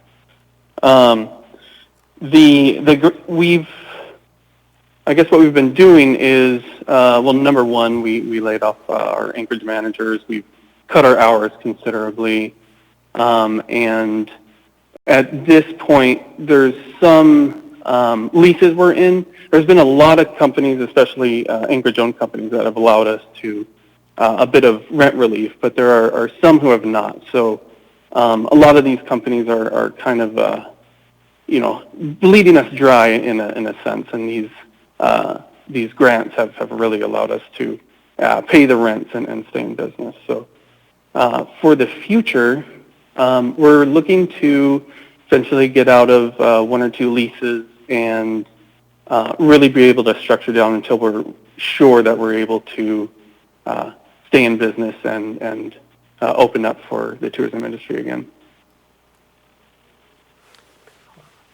Hey, I wonder if I could follow up. So it sounds like you've got a couple leases, so you would shut a couple of your 4 stores here. I would say we would absolutely shut down one of them. I was talking more broad because we're also in Talkeetna and Seward, but yeah, there's at least 2 stores we would want to get out of unless, they would decide to provide more rent relief. Okay. So, if tourism rebounds this summer, maybe we get lucky, the rest of the country and world's not as safe as Anchorage is, and so people say, we got to go travel, let's go to Anchorage.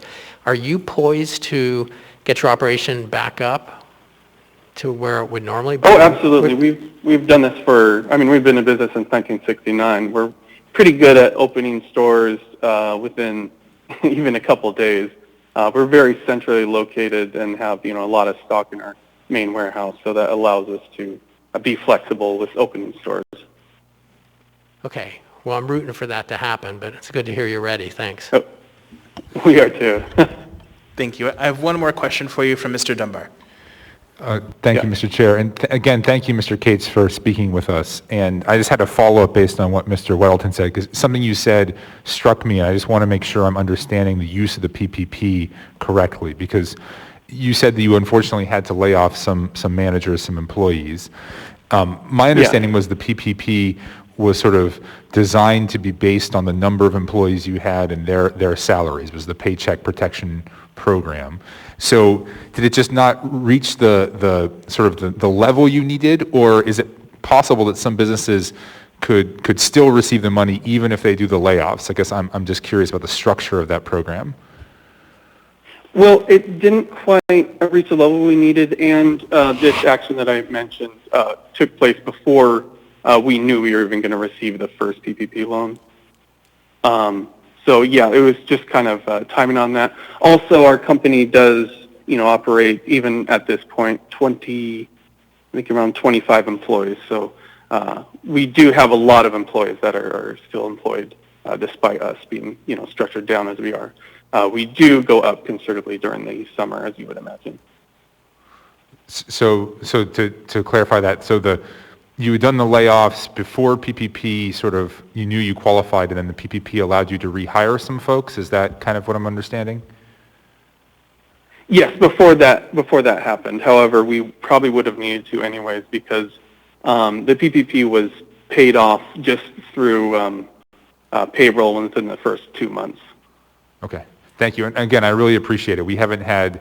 It's been a while since we've had these kind of in-depth back and forth with business owners, so I really appreciate you answering my questions. Thank you. Oh, no problem. Happy to help. Thank you. Mr. Weddleton? I just addressed Mr. Dunbar's comments. The PPP was essentially a loan, but the forgiveness of it was contingent on your maintaining a certain level of employment. So there's really kind of a span. You could get all of it forgiven or part of it or none. Thanks. Thanks. All right. Thank you so much, Mr. Cates, for joining us and for sharing all of those insights. It's very helpful. No problem. Happy to help. All right. So we have one more business to share with us. Mr. Ryan Rafuse with Anchorage House of Hobbies. Are you with us? Yes. Great. So Hello? Hopefully you were able to hear a lot of the questions and discussion from our prior speaker. So if you wanted to go ahead and just speak about your experience, any insights that you might give us, and any responses that you might have to the prior questions asked. Go ahead, the floor is yours. I guess I'm not 100% prepared and know exactly where to go with this, but we were in a fairly good position when all of this came down. We were able to not lay off anybody, and certainly was very concerned as to what the future was gonna hold. We did apply for PPP. We did get the full amount we applied for, but when we were able to go to curbside, we stayed quite busy, and quite frankly, it was a record year for us, and I attribute that to being proactive to things. I know that we are in a unique situation. There are plenty of businesses that I feel for that are, once in a blue moose, they are very much tourist-based, where our business is the locals. And I guess what I can speak to that is that the desire to shop locally is very, very strong right now. And though there are many people who, are short on funds, there are many who are not and don't have as many outlets as they have previously. I guess we did not take any municipal money or EID loans. We managed to get through without. And we did also, we were pretty heavy on our traffic restrictions, still are. We have not opened up 100%, not until my team fully gets vaccinated. And,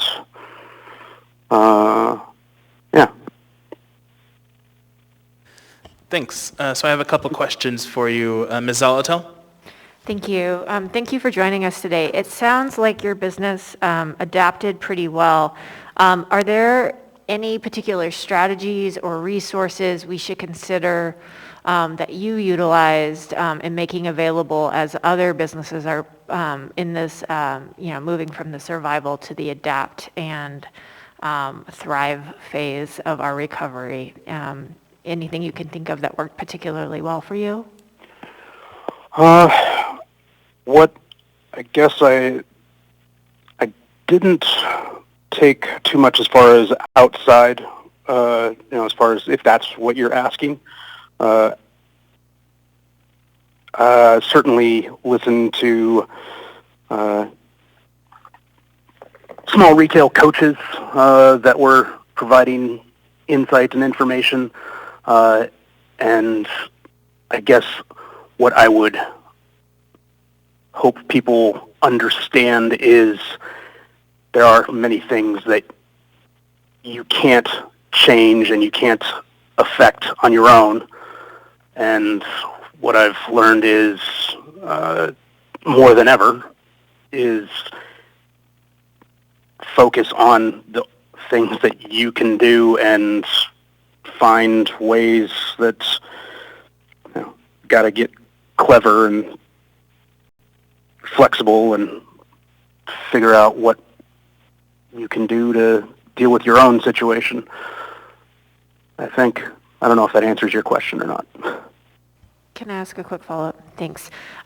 Thank you. So it sounds like you adapted or moved toward perhaps more online shopping opportunities. Was that something, the tech side of that, was that something you were able to handle in-house, or is that something you spent some funds on to get assistance with? Well, we don't actually have a functional website right now, so it would have made things even better. And we are working on that in-house. So I'm not sure that I can really help with that question. Okay, thank you. Thanks. Mr. Weddleton? Thanks. I got a question for Ryan, but I wanted to make a comment from when they were doing the Spinard Road project. They blocked off right in front of his business for a whole weekend, which could be a business killer. And what he did was he had drag races with remote control cars up and down the fresh asphalt, and it was a totally amazing event. So that's the kind of guy we're talking to here. So Ryan, we have heard that masks and occupancy restrictions have destroyed the economy in Anchorage. But what I'm hearing from you is you've actually had more restrictive occupancy than the city ever required, and you've stuck with masks and perhaps other protocols. And have those damaged your business, or those? I mean, why did you do that? I guess I'll address the why first.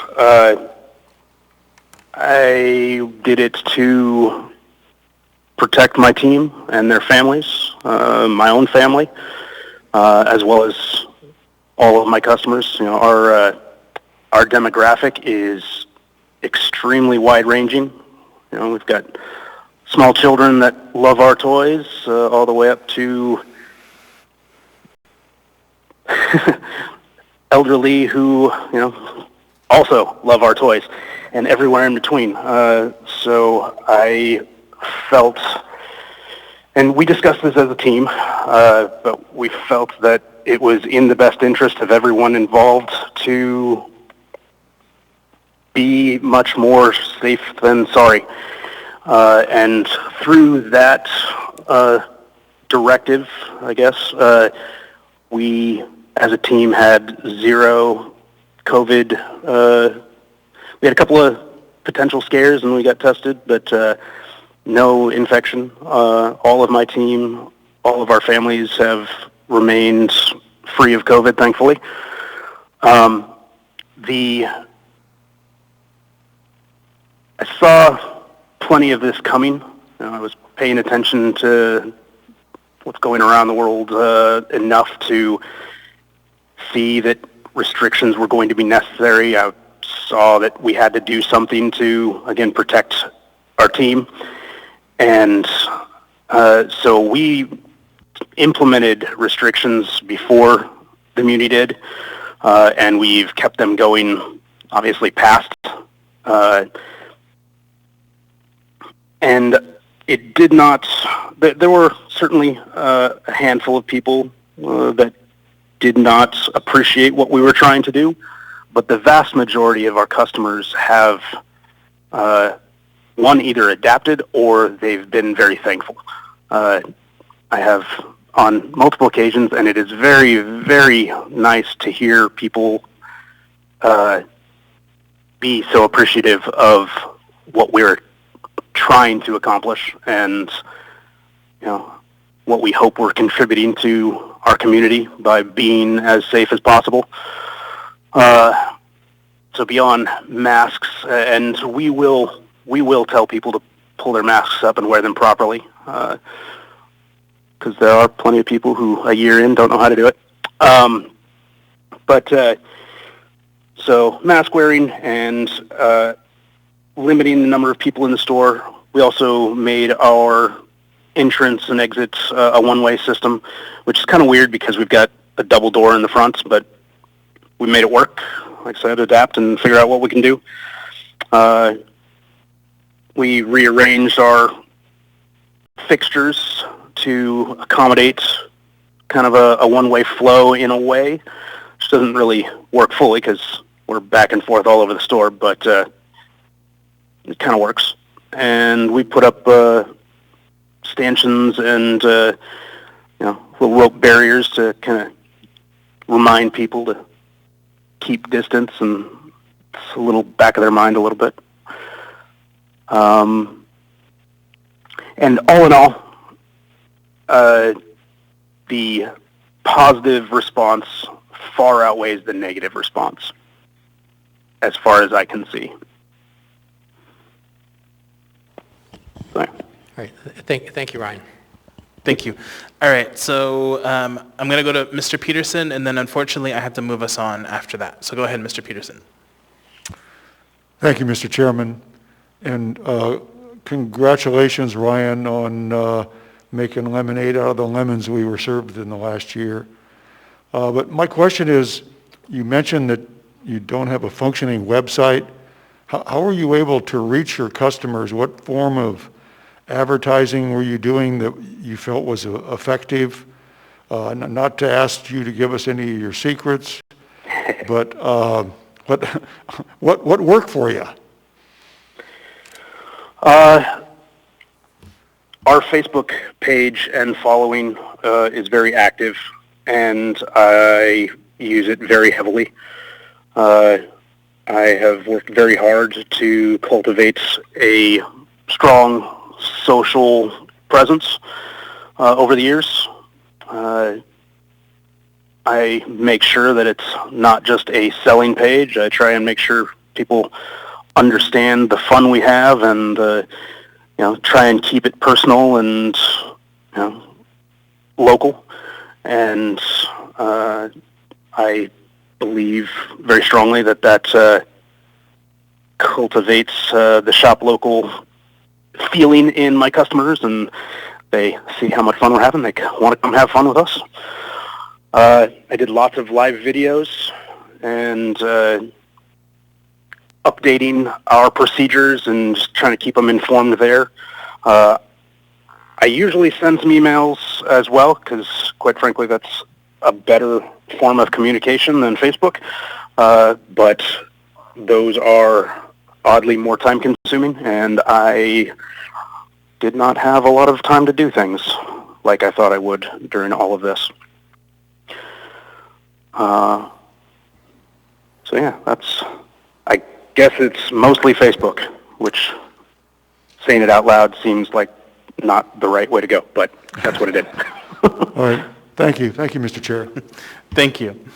All right. Thank you so much, Ryan, for speaking with us. All right, so I'm going to go ahead and move us on. So we have until 2:30, and we have 3 more programs to get through. So I think we're going to have to go through these a little bit more quicker, folks. So the next one is tourism relief. So Ms. Sape, if you want to go ahead, come on up, and happy to hear from you.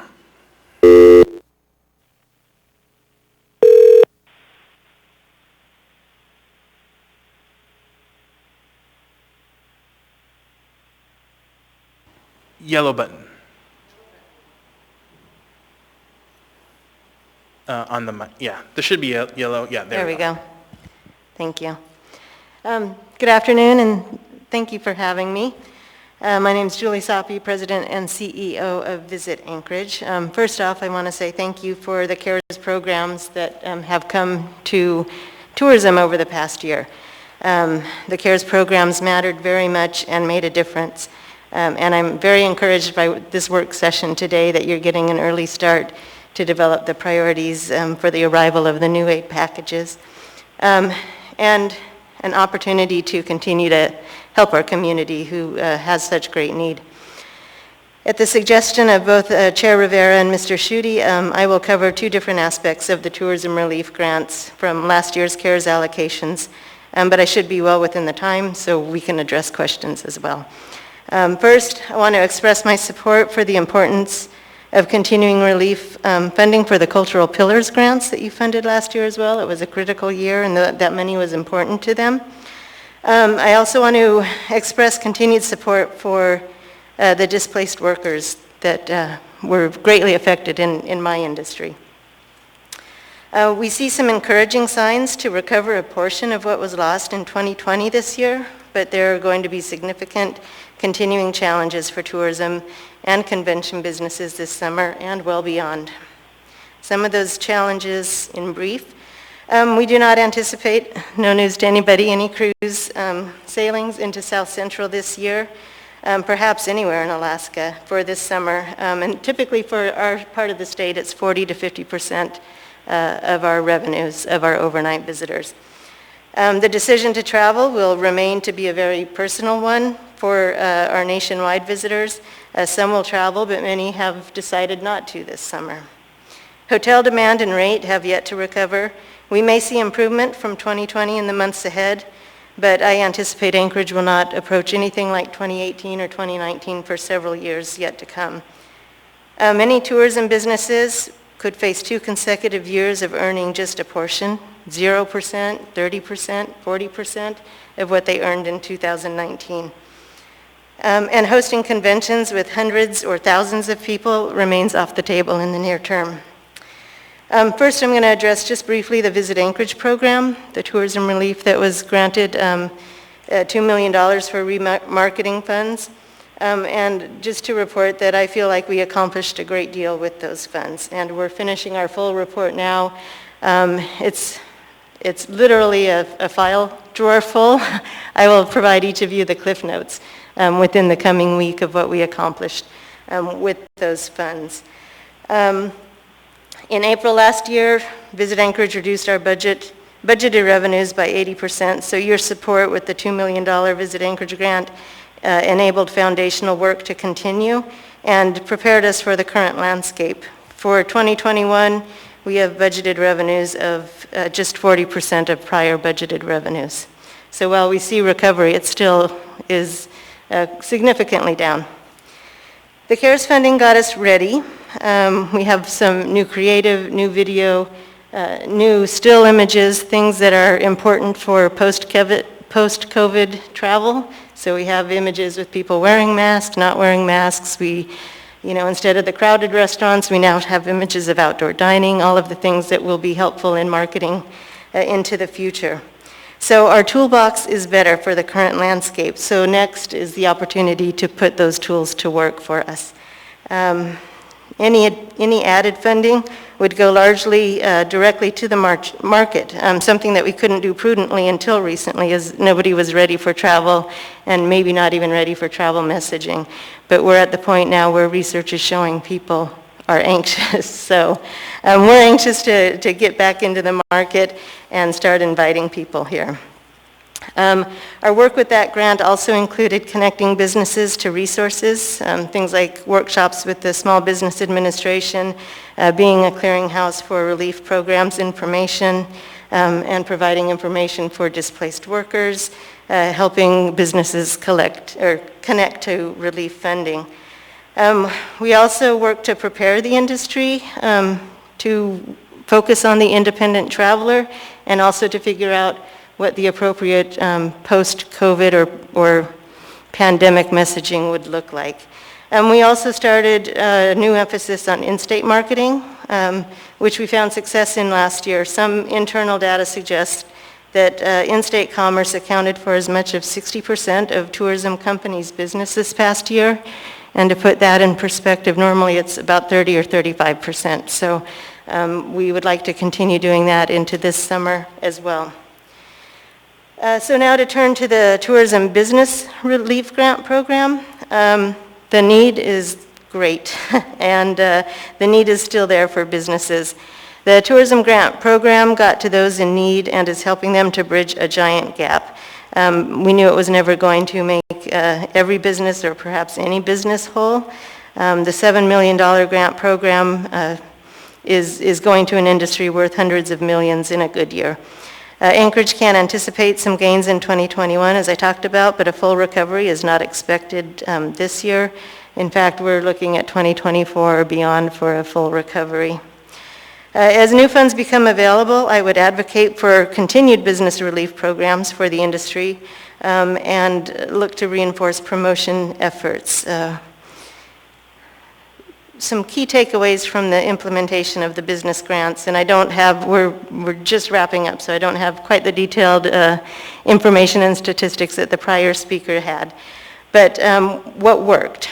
So the structure as grants instead of loans. As you know, loans are difficult right now for people unsure about the future to take on new debt, and the grants are just bridging this gap.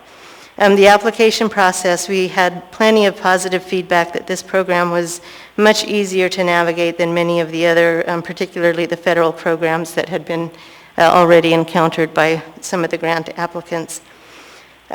We got the funds to the Anchorage businesses that needed it most.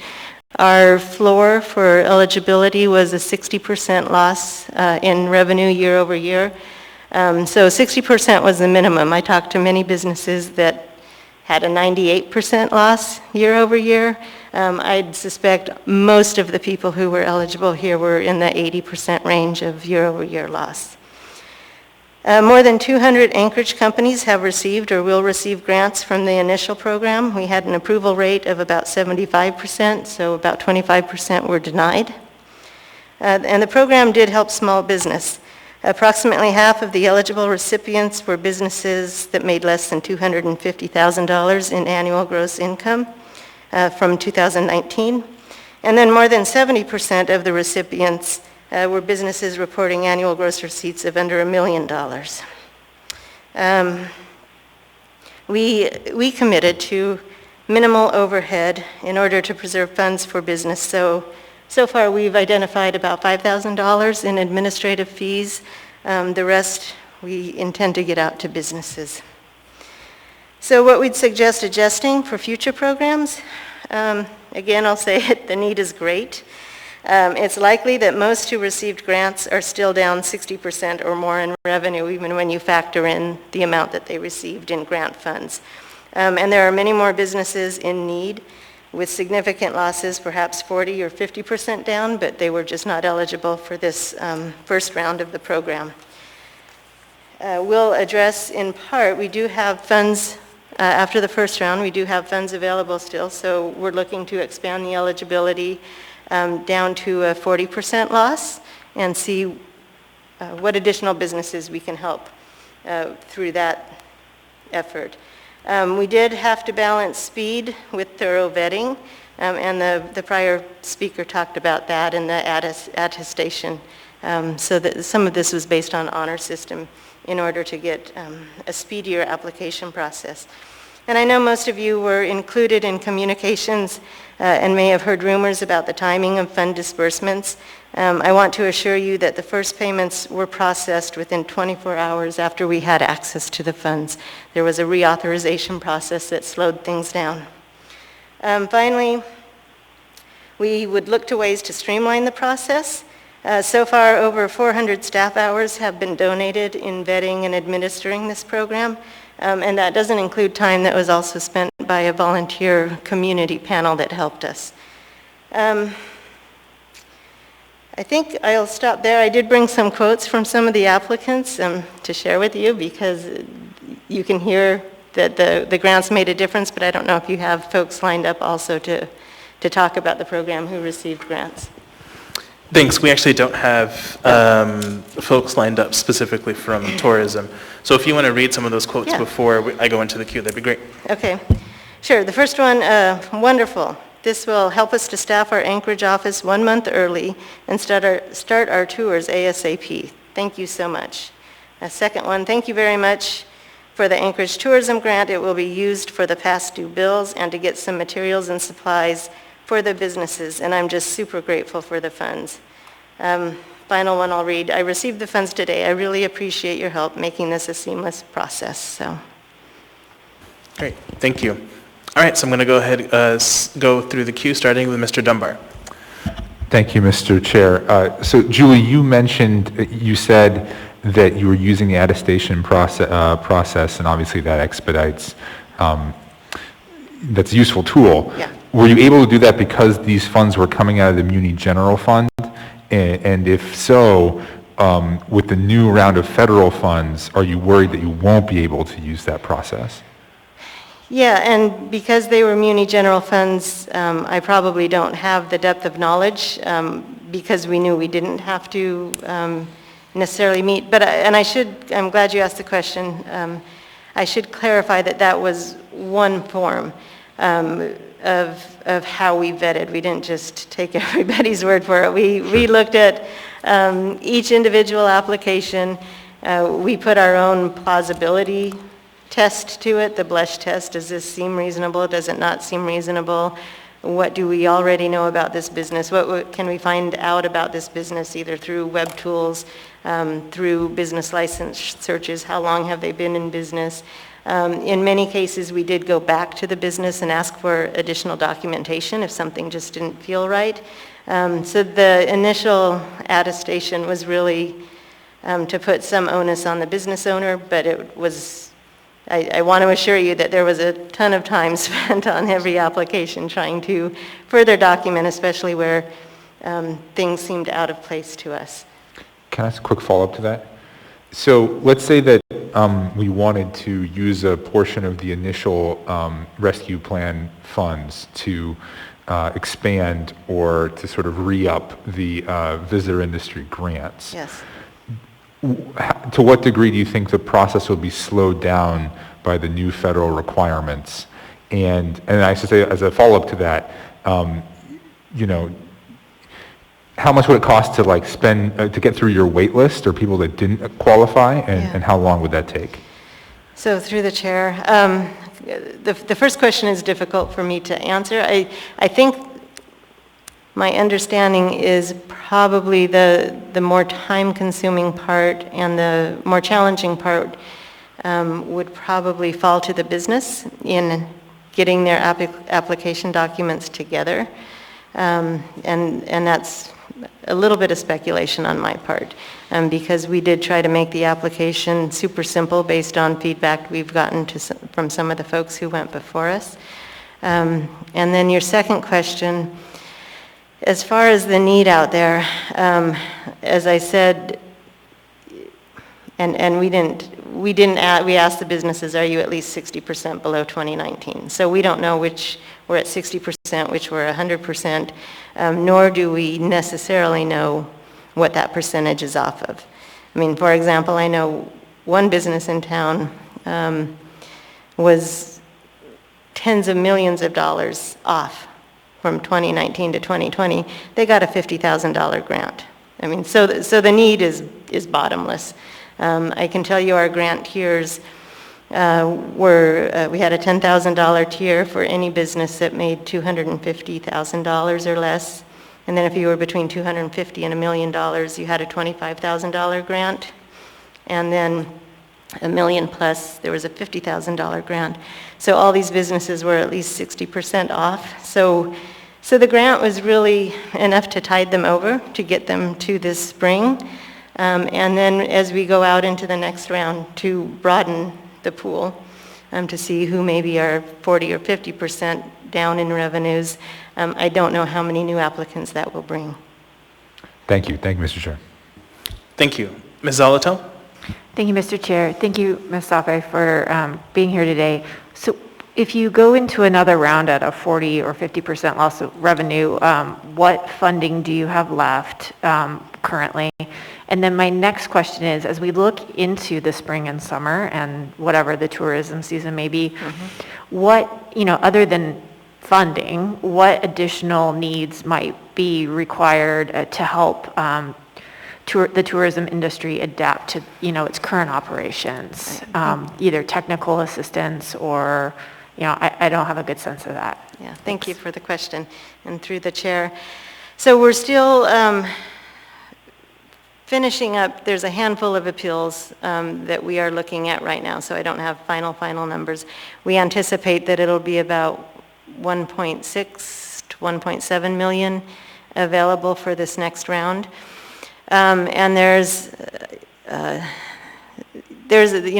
one of the questions in what do we do with this next round? Do we try to go broader just to fill that gap for more businesses? Or we know that the businesses that applied already were the most impacted at 60% or more. Do we provide more of a helping hand to them? The panel has decided to go with a little bit broader pool, but if there's still funds remaining after that, to go back and go a little bit deeper for those current recipients.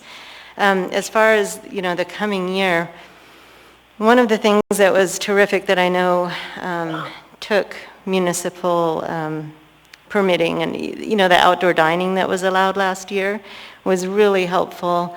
The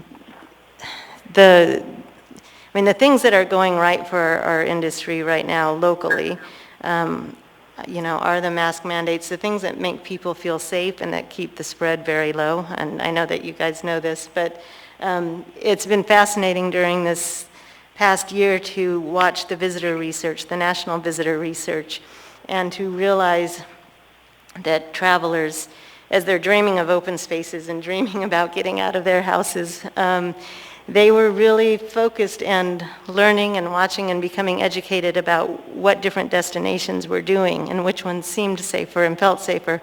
So the current stories out there about our vaccination success is actually a marketing story for us. And it's just fascinating that people are watching this, and we're watching our case counts. And so that all is a good news story.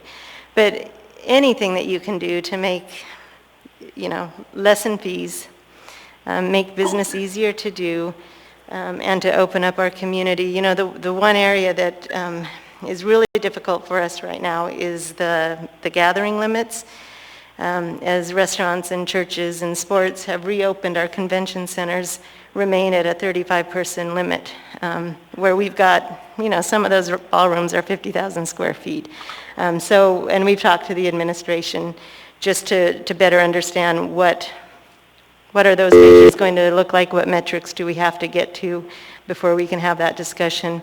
And it's not that we want to open tomorrow or even next month, but if we want to have people there this fall, we're in that planning season. If we want to have people there in 2 years, we're actually in that planning season. Yeah, quickly. Sure, and we can take this offline if we need to, but I'd like to think about, particularly with the convention center and the larger gathering spaces, what we might be able to do to assist with outdoor utilization of those spaces. Great. So I don't know if there's permitting or something, but we can follow up with that online. I will Offline. definitely follow up. Thank you.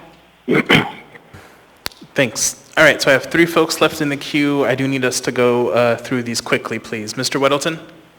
All right, thanks. Well, you answered one and gave me an encouraging answer that visitors are looking at our COVID stats and vaccinations, all that. You think they would be, but we don't always, we hear the opposite, that's what's killing Right. us. So I hope that works. So, when I look at these grants, I know they're struggling, we help them some way, but, if you don't see much of a rebound this year, what are we offering? Or just enough so you can twiddle your thumbs for a season and be ready to rebound in 2023 or 24? Is that what we're really looking at?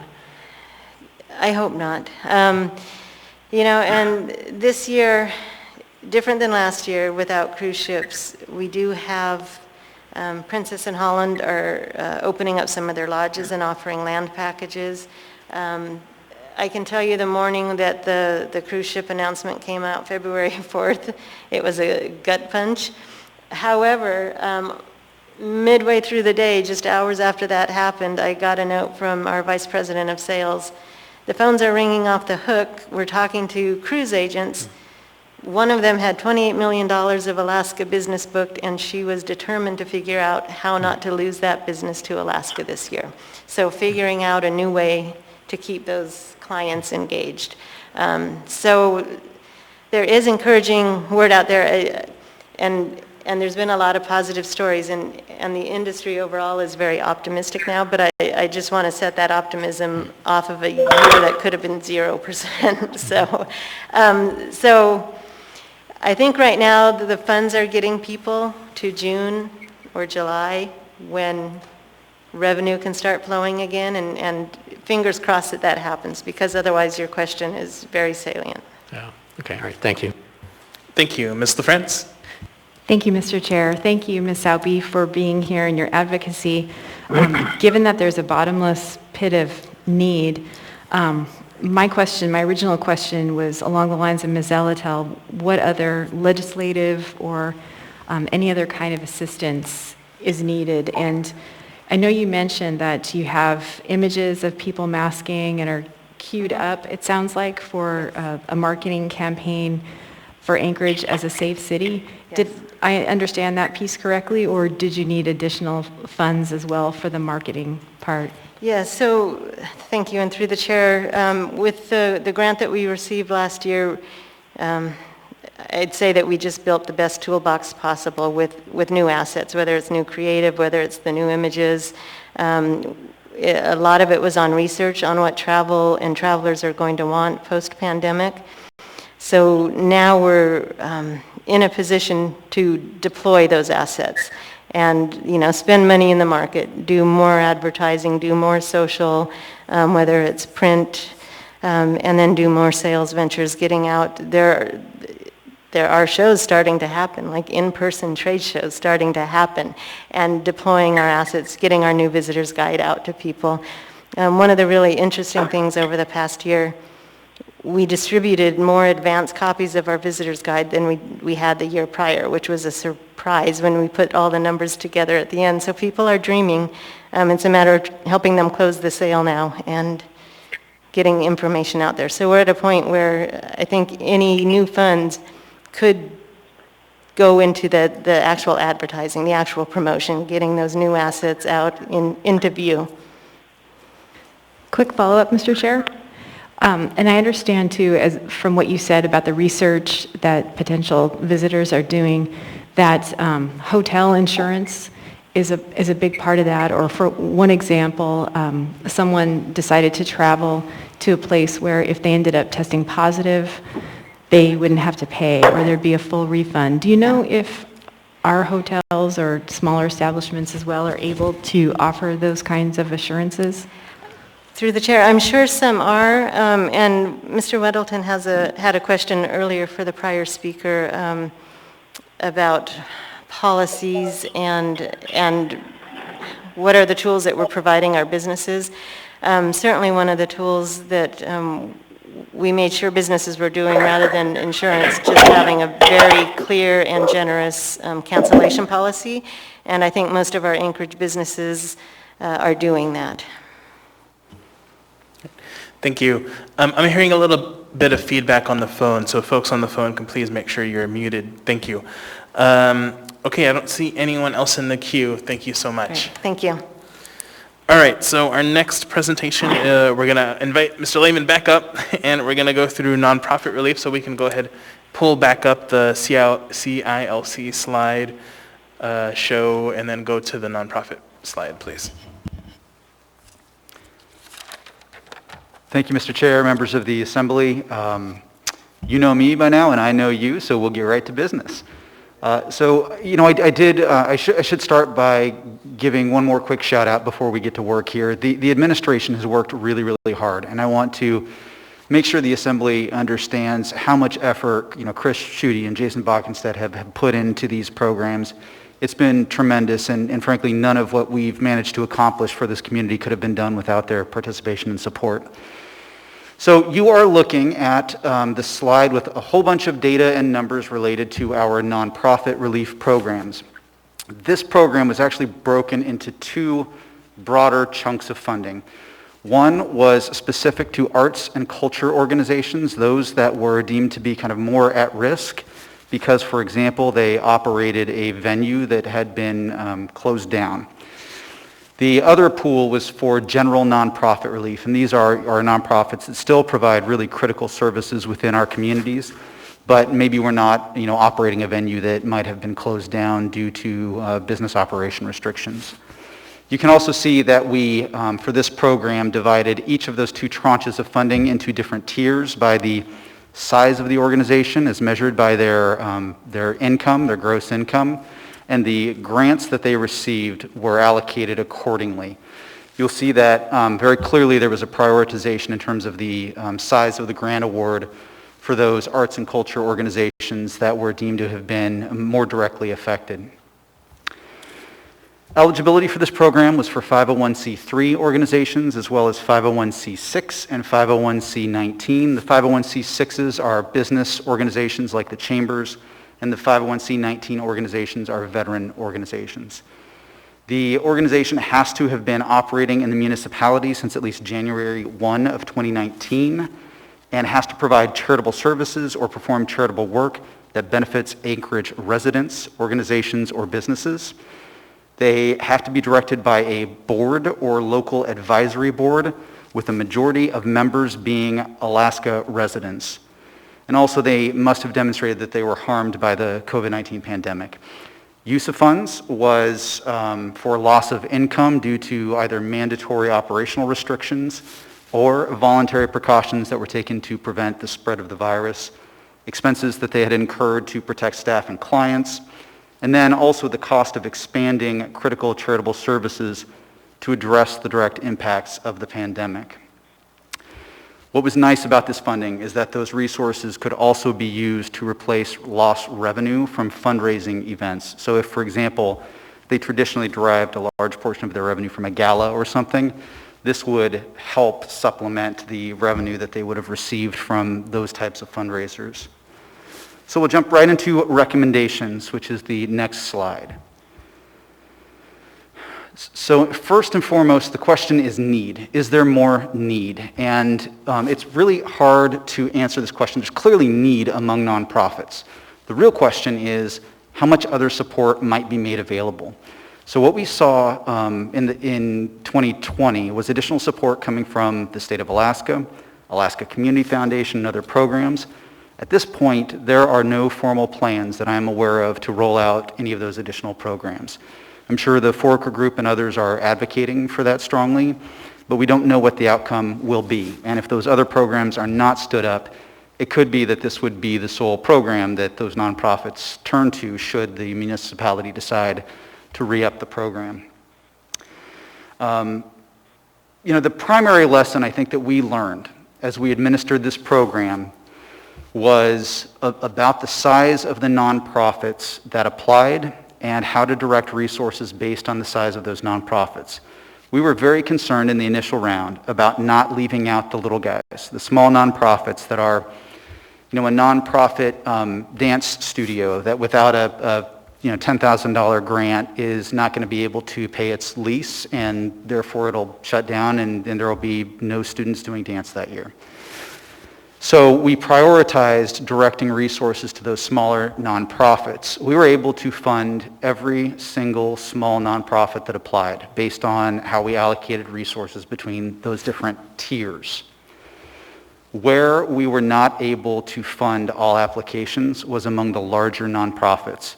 And I will tell you that personally for me, it was a bit of a gut punch, because as I reviewed the list of the larger nonprofits, over $1 million in gross revenue that applied, and were not funded, I saw some names on the were not funded list that made my stomach churn a little bit. And one example, I believe it was Beans Cafe, applied for resources and didn't receive a grant, which was pretty difficult to stomach considering the nature of the need they're trying to help address in the community.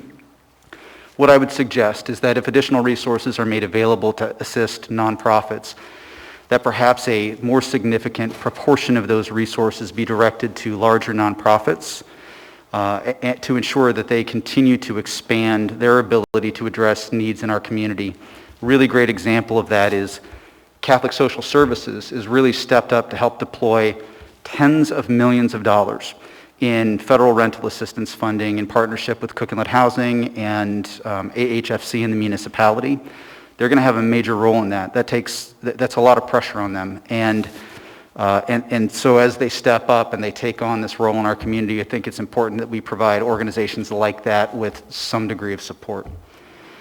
I would also suggest that it's really critical to get funding out quickly to nonprofits. What we experienced last year was that as the program was being stood up, it was really towards the end of the year, the calendar year, and we were facing, at that point, a CARES Act expenditure deadline of the end of the year, and we could have banked on an extension. It's not a great way to do business. We didn't know that would happen, and so nonprofits were told, you have to expend this money by the end of the year.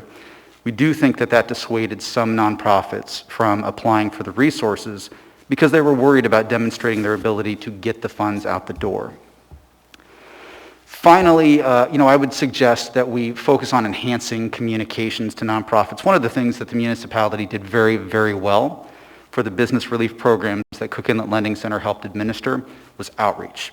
Did a lot of direct outreach through a number of different channels to reach small businesses. That doesn't mean it was perfect by any stretch, but the staff and the administration did really good work there, and I know many of you did really good work there as well. We could do better on the communication side for nonprofits. And I think if we do that, we will see even greater interest in participating in this program than we did in the last round. I will be more than happy to address any questions you folks may have. Great, thank you. Ms. Zalatel? Thank you. So what I've been thinking about with the nonprofit grants is, did we see a lot of social service agencies apply and receive funds? Not because their fundraising may have been down, but because of increased service demand and the need to, quite frankly, adapt, their operations to still meet client needs. I've been thinking about them in terms of mental health providers, legal services, kind of as we come out of our first kind of stage of this and we move toward the future. I think their demands are only going to increase. So I'm just kind of curious if they took advantage of the program and at what rate. And obviously, the size of the grants would be potentially quite minimal based on what the demands placed upon those agencies might be. So I just like any feedback you have about that. And we can, of course, do more outreach as to the increase in demands due to COVID-19. Yeah, thank you. Through the chair, Assemblywoman Zalatel. You know, it's interesting, when you look at the nonprofit sector in Alaska, one of the things that I think most Alaskans don't understand is that our nonprofit sector actually fills a portion of the responsibilities that are attributed to government, and particularly local government and state government and many other places across the country. We're very, very fortunate to have such a robust, efficient nonprofit sector. And what we have seen in recent years is with funding constraints, absolutely nonprofits are stepping up and they're providing those services and filling that role more and more. We did see many nonprofits applying to tap these resources, not just because they were worried about their ability to retain staff or make up for a lost fundraising event, but because they were mobilizing to get out there and do something about the pandemic and assist the community. So that was a large takeaway for us. That was clearly motivation for many nonprofits to apply for these resources. Thank you. All right, I'm not seeing any other questions at this time, so thank you so much for the presentation. We do have a couple of nonprofits who are going to be speaking with us. So first I have Sarah Riffer. Are you on the line?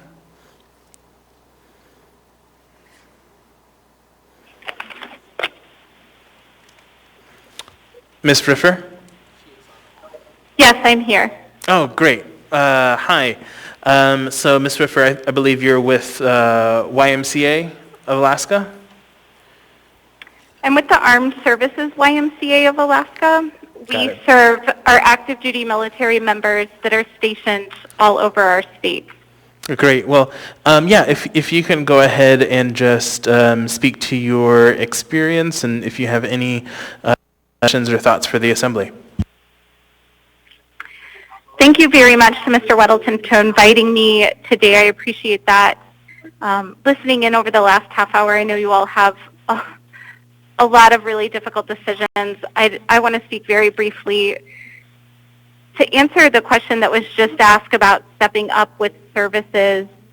The Armed Services YMCA lost our ability to fundraise through special events, and really the municipality funds that we received in the amount of $100,000 replaced those. At the same time, our services more than tripled in demand. And the difference in the Armed Services YMCA and the Community YMCA is we do not receive membership funds. None of our active duty members pays to be a part of our services, and all of our programs and services are provided at no cost or very, very low cost. Our primary focus was on food support with kids out of school. The needs for our food pantry and our food security programs increased dramatically. The increase that we usually see over the summer months started in March and has not let up since. We also saw a lot of needs around increased bandwidth of internet in our communities, something that wasn't budgeted for some of our lower junior enlisted families. And we also saw a really big need for educational support through printing. Many of our families, most of our families, did not have at-home printers. Those that did could not find ink or could not afford ink. So we provided no-cost printing all over the state and printed hundreds of thousands of educational packets to keep our kids at home that were distance learning to have the modalities that they needed at their sites. We continued to open our doors. We met all conditional standards, not only from the municipality standpoint, but through the DOD as well. So we kind of had a double whammy since we do reside on the DOD installations, but also in the municipality of Anchorage. So still providing services, still meeting with families, helping with mental health support. That was our primary focus and continues to be to today. Mr. Chair, I would entertain any questions. Great. Thank you so much for giving us your thoughts. I don't see any questions at the moment. Thank you, sir. And then next we have Megan Bladow with TBA Theater.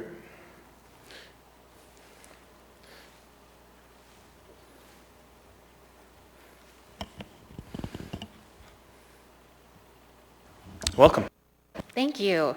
Hello, my name is Megan Blado, and I'm a founding member of TBA Theater and a lifelong Alaskan. First, I want to say thank you to all of you for recognizing the arts and culture organizations that needed your help, and for making the application process for the grant so easy. I meet regularly with arts organizations from across Anchorage, and all of them were so grateful. It was a lifeline that we desperately needed. TBA stands for Training Better Artists Toward a Better Alaska. We have customers and volunteers from Girdwood to Eagle River and beyond. We create community and spread joy and hope. We're good at spreading joy and hope. Both are commodities that have been very scarce over the past year. We say in the arts sector that we were the first to close and will be the last to open. But close isn't exactly the right word. The pandemic forced us to pivot to a way to spread community and combat loneliness when we could no longer come together. We needed hope and we needed to spread hope. We're not closed, we're not hibernating, we're working. We're working hard. We're struggling to provide a much needed service to our community. We're tired, we're hopeful, and we're resilient, and we keep moving forward. When I say that we were the first to close and last to open, here's an example. At TBA Theater, we were 1 week out from opening Hello Dolly when the pandemic hit. A musical with a full orchestra and 3-month rehearsal process. Over 70 people were volunteering their time to make this show happen, with over $15,000 spent to make it happen. We had to refund all the ticket money, and the show was rescheduled for spring of 2022. 2 years to carry the debt before we see any revenue. For the arts sector, it is unlikely that any performing arts organization will see sustainable revenue for 9 to 12 months. Though theaters can operate at, quote, 100%, with social distancing in place, most theaters can actually only operate at about 20%. The Atwood Concert Hall regularly holds 2,000 people. With social distancing in place, that number drops to 350. Plus, we have to worry about the psychological factor. If we have a show, will people feel safe enough to come back? We need your support to survive the next 12 months. There's an old poem that illustrates an argument in a town about whether they should build a fence on top of a cliff or have an ambulance in the valley. The ambulance is vital for saving those that fall, but the fence might prevent them from falling in the first place. Both serve a vital purpose. The arts organizations are your fence. They breathe life into the community, spread joy and connection, ward off depression and loneliness, and keep people engaged. TBA does not usually rely on grant funds, and we often did not qualify for pandemic relief, but we did qualify for your relief. Of the $2 million you appropriated for arts and culture organizations, TBA received $7,500. What did we do with the money? We upgraded technology to adapt to online programming. We used it to pay for things like porta potties and heaters for outdoor events, and we paid our bills. We paid teachers and staff. Our monthly expenses are just under $4,000, so the $7,500 bought us 2 months. What programming did we do during the pandemic? We had in-person classes and online classes for youth and adults, an artist in isolation series while people were hunkered down to keep arts on their brain, 4 live shows, 2 pre-recorded shows, a 6 feet trick-or-treat event, and daily poetry readings from our artistic director. We did all this with no incident of COVID-19. Our safety precautions were that good. What difference did our program make in the community? Well, this is what your constituents said.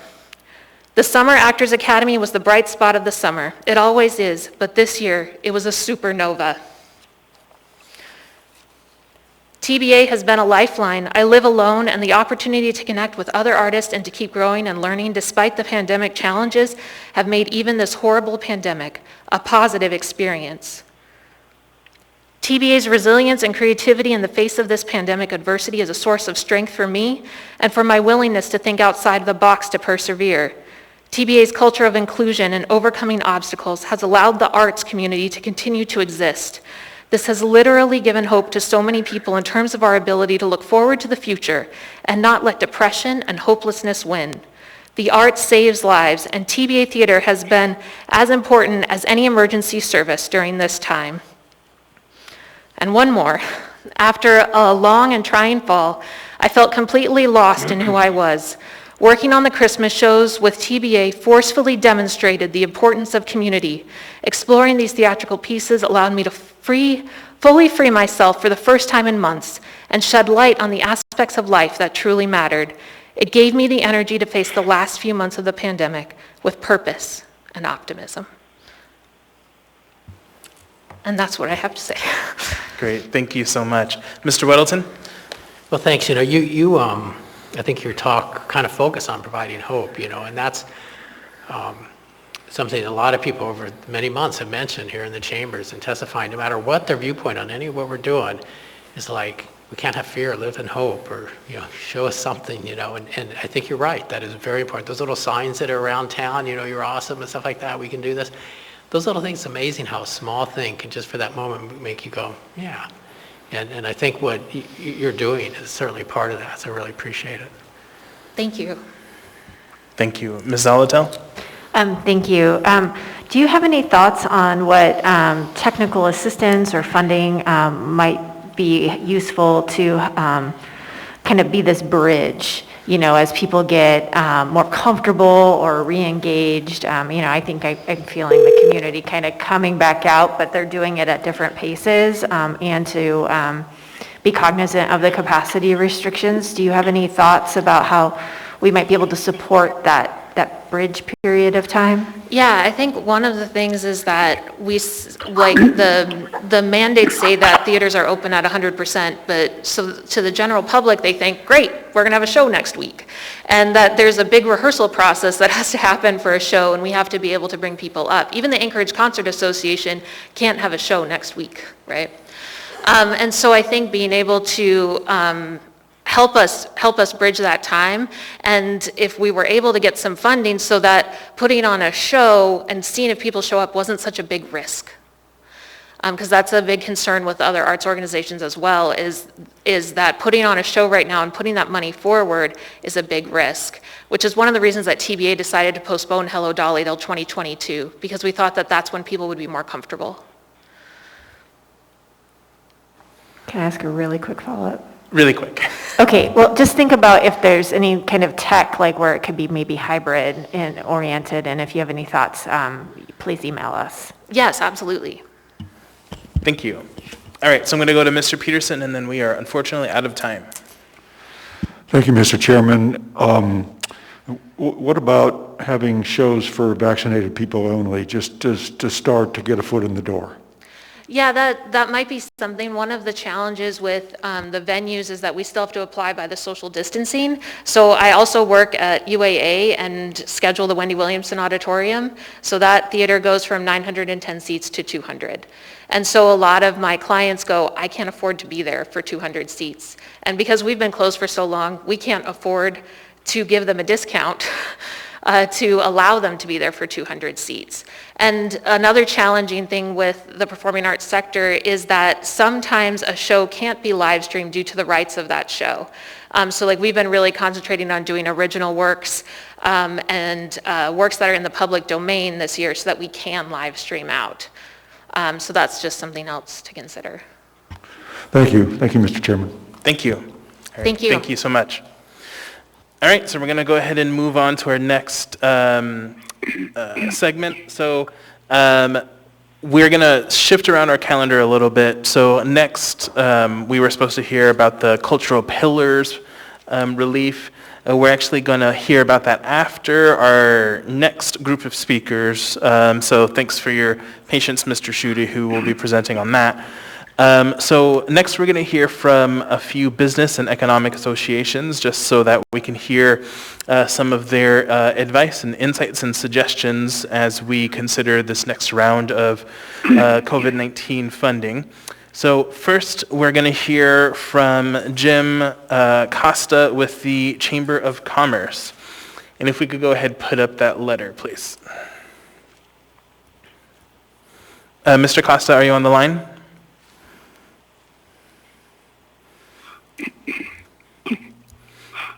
Can you hear me okay? Yes, we can. Okay, fantastic. My name is Jim Koska, for those who don't know me, Jimkostka.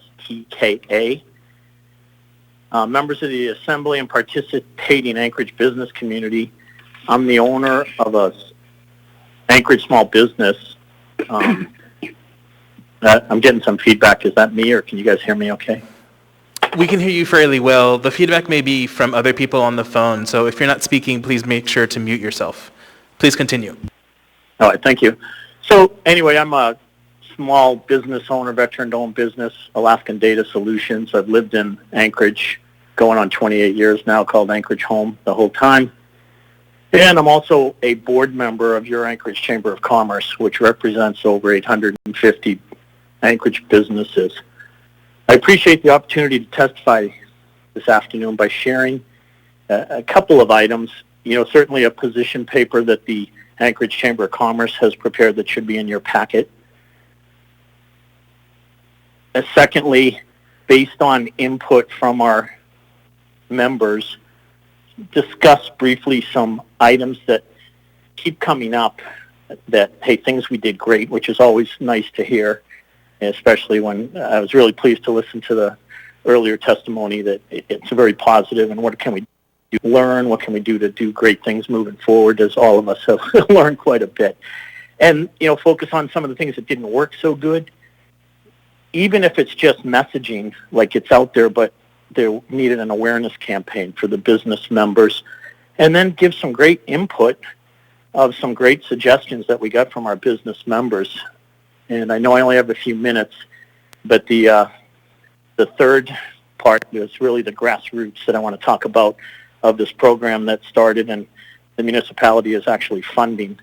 And I want to just put an awareness that that's out there, and if we have not heard from you as a business, there's a great opportunity to address some of the concerns that came up earlier in some of the categories of the teams we've broken into with our goals. So briefly, you know, you have the position paper, so I don't want to waste time on that. You can read that. But things that work great from our members on feedback that we're getting, and the items I'm going to bring up have come up multiple times from different businesses. So, you know, the perception is a reality that we have to address. You know, things that work great, the introduction of the text notification on programs, that was overwhelming, like, oh my gosh, information flow, thank you so much. The second was SBA for their informational weekly conferences that were very, very good, especially as we were navigating, you know, how to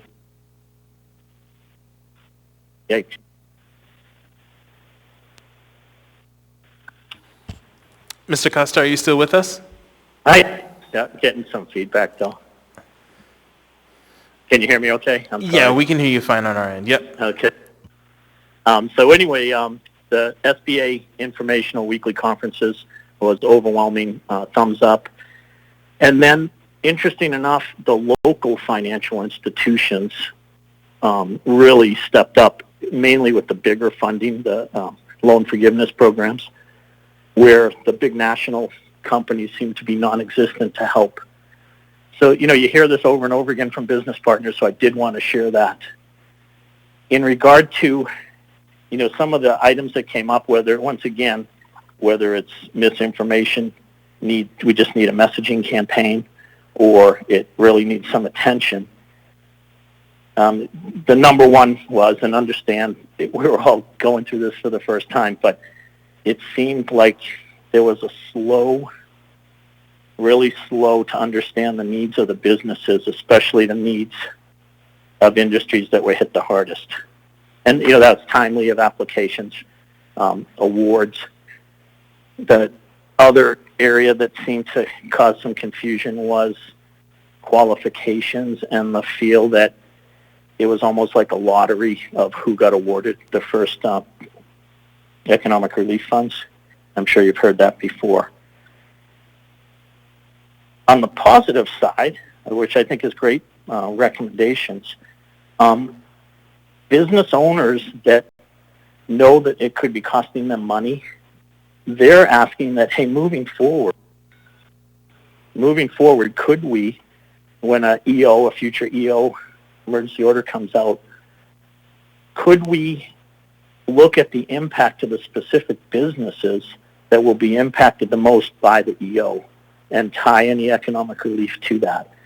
I thought that was a very good input, especially from businesses that it'll probably cost them qualifying. Seems that there was a need for a working business group where input can actually go directly to the assembly versus going to the mayor's office first.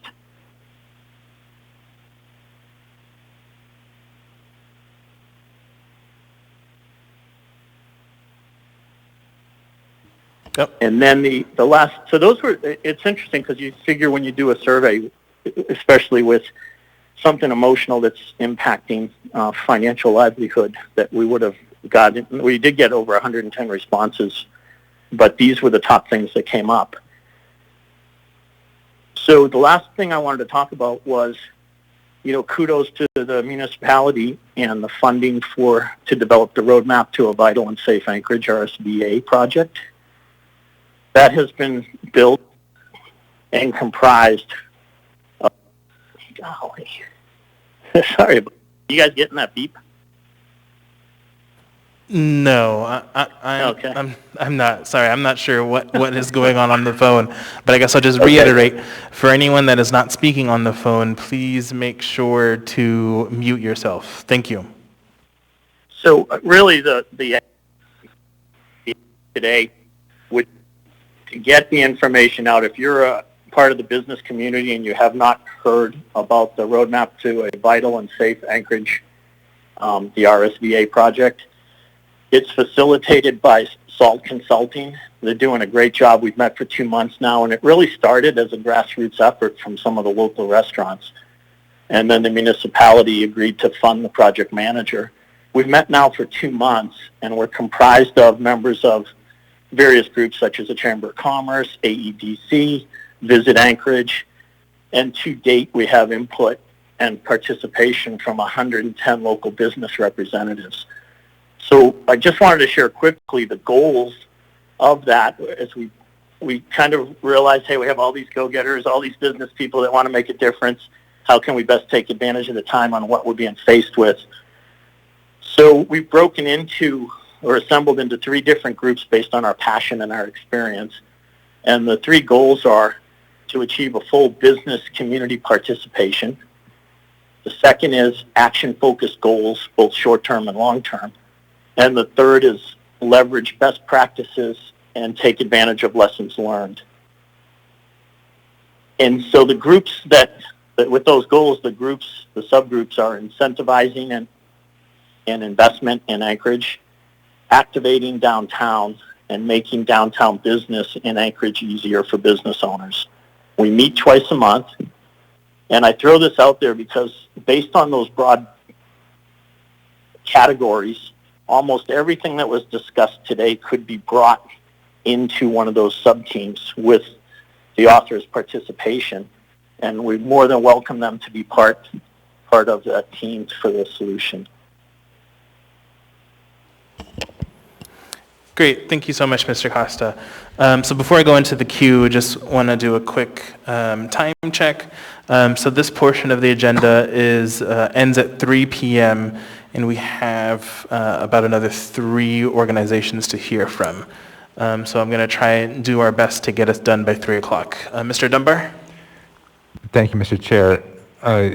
Jim, I think a lot of us are really interested in the RVSA organization and the process, and I'm curious sort of what reports has it produced yet, or sort of what is the ETA on some of those a single report or a series of reports? What's your thinking? Absolutely. So, the first, as you can imagine, was a list of a lot of local people talking at the same time, and that's where I give kudos to Michael Fredericks, who really is the project manager of this. And so we basically worked with a large group of everyone's input on, of course, it focused on the negative first because it was emotionally charged. But then we got into what could we do different? How could we take action as business owners to make a difference, versus sitting back?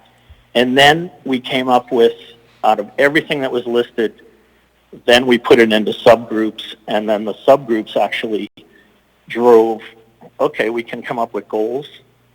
And then also the subgroups, what should they be called and focused on? And so about 2 weeks ago, we actually broke into subgroups with the criteria that fell under that umbrella. And so we're meeting twice a month. Next meeting is next week. And I would really encourage everyone in the business community. This is a grassroots effort that is now funded by the municipality. And if you're interested in joining, Michael Fredericks at 279-6563, we'd love to have your input. To answer the question specifically, next month we are due out short-term goals and long-term goals with timelines, and then identify individuals or organizations that we need to help facilitate and meet those goals. Excellent. Thank you. Thank you, Mr. Chair. Thank you. Mr. Weddleton? There were a couple points. You had mentioned that it seemed like some of the economic relief was just a lottery, and in fact it was exactly that. So you were spot on. And I think if you listened in, you heard some reasons why that was the case. Sure. Following up on Mr. Dunbar's comments, so this roadmap, it's good you're doing that. I'm really happy, and I kind of was hoping someone was doing that. Not sure how I missed that someone wasn't, but you're a month late because we're deciding the short-term use of these funds in the next couple weeks, and I wonder if you can match some of your work to our schedule. I mean, the funds coming can be used over quite a long term, up through 2024, but we are looking at what can we do right away, and I think we've heard some things today, to get grants to people to make the first rounds and so on. But if you can... Absolutely. I would be happy to really focus on getting the goals that have already been established, both short-term and long-term, tied to, like for instance, activating downtown. That short-term goal is already on the rails and taken off because we're trying to figure out, working with organizations like Visit Anchorage, what can we do to get the tourist community to know it's safe. Some great suggestions came up, like people following, mandatory tests, or used to be mandatory at the airport. It's a safe place to visit. So we have all that, and I would be happy to work with Michael Fredericks and get that to the Assembly, so we can start looking where we can jump in and assist, or at least mirror the goals. Yeah, that's great. Yeah, you're doing exactly work we need done. Thank you. Great. Thank you. Thank you so much, Mr. Costa. All right, so the next organization we're going to hear from is the Alaska Hospitality and Retailers. We're going to hear from Diane Thompson and Chris Wilson. Ms. Thompson, Mr. Wilson, are you on the line? I'm on the line. This is Diane Thompson. Chris Wilson had a prior engagement, so I'm going to speak for Alaska Hospitality Retailers, for Sylvia, for Chris, and for our board. Okay, great. The floor is yours. Okay, I won't take long. I'm going to start with positive.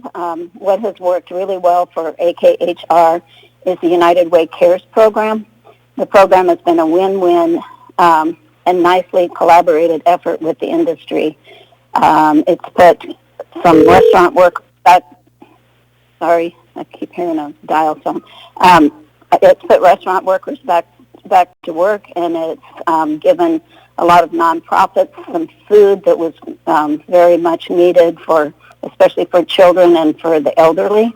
And we're really hoping that the funding will continue with this new round of money to keep this program going. Also, the 2 hospitality grants have been very helpful, and we're very appreciative of that. And for the health department waiving the fees, all of that was very much appreciated and helped us a lot. The negative side, what didn't work for our industry was the municipality not following the same guidelines as the state. The yo-yo effect of bouncing back and forth between complete closure for dine-in and then going to partial dine-in, then back to complete closure. That's so confusing for our customers. You know, we're in South Anchorage, and I can speak for Chris as well. He's got a Subway in Girdwood, and people would come in from the Kenai Peninsula and not have an idea about what in the world, why do we have to wear a mask? What is all this about, this social distancing and all of that? So it would just be nice if there's hopefully not another case to shut down, but if there would be some more communication with the public so they know what's going on. Consumer confidence is really lacking right now in many sectors, and we're continuing to work on it and letting people know that it's safe to come in and dine, but communication just didn't seem like, with the public anyway, didn't seem like it was coming from the Muni when they weren't going along with what the state guidelines were. So anyway, that's our take on what worked and what didn't work. So thank you very much. Great. Thank you so much, Ms. Thompson. Next, we will hear from Nolan Clauda, who is an economist who serves on the Budget Advisory Commission. Mr. Clauda, are you on the line?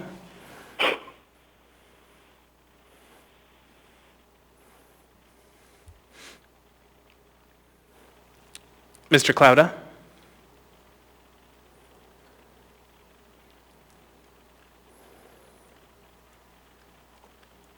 Okay, then we will go ahead and move on to our last presenter during this segment, which is Bill Popp with AEDC.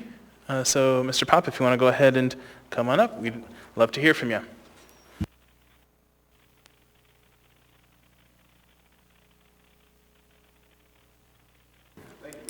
Actually, if you can press the yellow button on the mic. Bingo. There we go. My apologies. Thank you, Mr. Chairman. I appreciate the invitation to address the Assembly today. I'm not quite sure which hat I'm wearing, quite frankly, because I wear so many in this process. I am President and CEO of the Anchorage Economic Development Corporation. I'm the chair of the Economic Resiliency Task Force. I am a leadership team member of the RVSA, and I also co-coordinate the incentives working group of the RVSA, in addition to many other hats that I'm currently wearing. So I didn't want to take a tremendous amount of time trying to jump back and forth between those, so you're going to be hearing a blend of perspectives. So some of these may be from my organization, some of these may be from the ERTF, some of these may be from the RVSA. Please, if you want to know who holds that opinion, just ask me and I'll clarify. When we look back on successes, when we formed the ERTF in March of last year, this was a steamroller of an event of unprecedented scale, and it was response mode for the most part for the first 6 months. I mean, we were just trying to keep up with the next big issue, the next big disaster. And it took a while for the federal funds to filter through the state to get to the city, and that was a challenge. And then, of course, we ran into other issues. But I think and then we had successes too. And I'd like to talk about some of those successes that I think, from my observation, met the key issues that we were trying to focus on the most from the economic development side, which is trying to protect as much of the business base as we could from permanently closing, and trying to protect the workforce to the greatest degree that we could in this process, because those were the two critical issues. And we see rental assistance and vouchers for workers as being one of the great successes of Assembly programming in partnership with the municipal administration. The small business grants were a success ultimately. Waiving of permit fees and flexible policy management by the administration, such as an example, helping to work out the ability to do outdoor dining for restaurants to help to open them up into a more safe environment. It was very good, innovative, and critical thinking on both the Assembly and the administration's part in trying to deal with the situations that we were dealing with. The free parking areas for pickup at restaurants and delivery at restaurants, nonprofit targeted grants. I would reinforce that nonprofits in all walks of life, whether they are doing social work or they are doing arts or creative practices, whatever work that they were doing, parks, all of that was critically important and a big part of the fabric of the community, and those grants were deeply appreciated. And then the targeted grant programs for the tourism sector. One of the things that AEDC has identified throughout this process is that the vast majority of the damage and impact to the workforce and to organizations that employ this part of the workforce has fallen on those making the lowest wages in our community.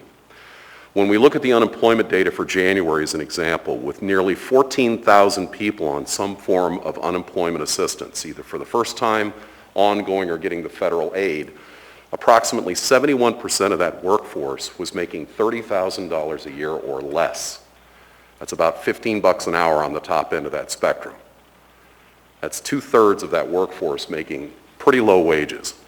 And so the programs that you've oriented around to help those businesses that employ them, because these tend to be service sector jobs, in particular in the restaurant categories, tourism sector, retail, all of those particular industry sectors, the support that you gave to those businesses to keep existing workers who were still employed, as well as the assistance that you provided to workers, were great successes, and you should be quite proud of that, because that has been a critical benefit to the community. Now the challenges, the one that I would focus on, two that I would focus on, one is developing the programs that did not previously exist, created significant delays in launching several of these programs. We were in new territory, creating a business grant program, a targeted industry grant program, nonprofit grant program, especially with the rules and restrictions tied to those programs by the federal government in terms of the source of the funding. It was very complex, but it was very much a challenge, and it did create a lot of anxiety in the business community and the community at large in terms of why those funds didn't hit the street more quickly. And the challenge for the service businesses not being able to anticipate closures or reduce capacity orders due to a lack of trackable metrics and related guidelines for businesses to use to better anticipate these kinds of orders. This created challenges for managing business supply chains. For example, think of a restaurant who has to order 2 weeks out to supply their restaurant, and an order that they were not expecting shows up 5 days before the order is due. That's a huge challenge for those businesses. And so if there's any way to work towards a set of measurable metrics that the business community can track and see the trending and recognize, hey, we may be facing a closure in the next couple of weeks, would be a huge help to the business community.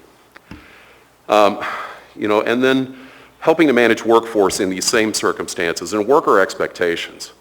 Workers have been jerked around quite a bit in these service businesses through no fault of the business community. And quite honestly, I don't want to say that it's the fault of the process of the health services making the decisions that they have to make, but I've got to believe that there is some middle ground that can be found where we can have better indicators so that both workers and employers can have a better sense of maybe there's a problem on the horizon that we can anticipate and better prepare for. So those two challenges are the ones that I wanted to underscore. Now, recommendations for the future, the use of the funding that you're about to receive. It's a nice chunk of money, but in the greater consequences of what is going on in our state and our city, you're going to have to be very targeted in thinking about how you're going to spend these funds, because they're not going to go very far. Overall, since March of last year and now going forward with the recent funding approved, the state is going to receive or has either received or will receive approximately $5 billion in aid and assistance. That's a big number. And it's coming in through a number Can you speak a little bit more directly to the... Yeah. I like to be able to see people when I'm talking to them, and a tall guy, this beam is just right in the way. I apologize for that. The challenges that we face is that we're going to have to do a better job of tracking where federal funds are going to be coming in from a programmatic point of view. There are additional billions of dollars now being allocated nationwide for new PPP grants, new EIDL loans and guarantees, a $25 billion targeted fund for restaurants and bars and eating establishments, funds for municipalities, funds for state government, help with past due mortgages, potentially more money coming for rental assistance. And, it seems like a huge amount of money. But then, a few weeks ago, we got the $200 million for rental assistance. And I asked the question, is this enough and how far is it going to go? I was assured that the calculations had been done and it would meet all the needs of past due renters through the end of the year. Today, I read news that the program is oversubscribed by almost $225 million additional dollars.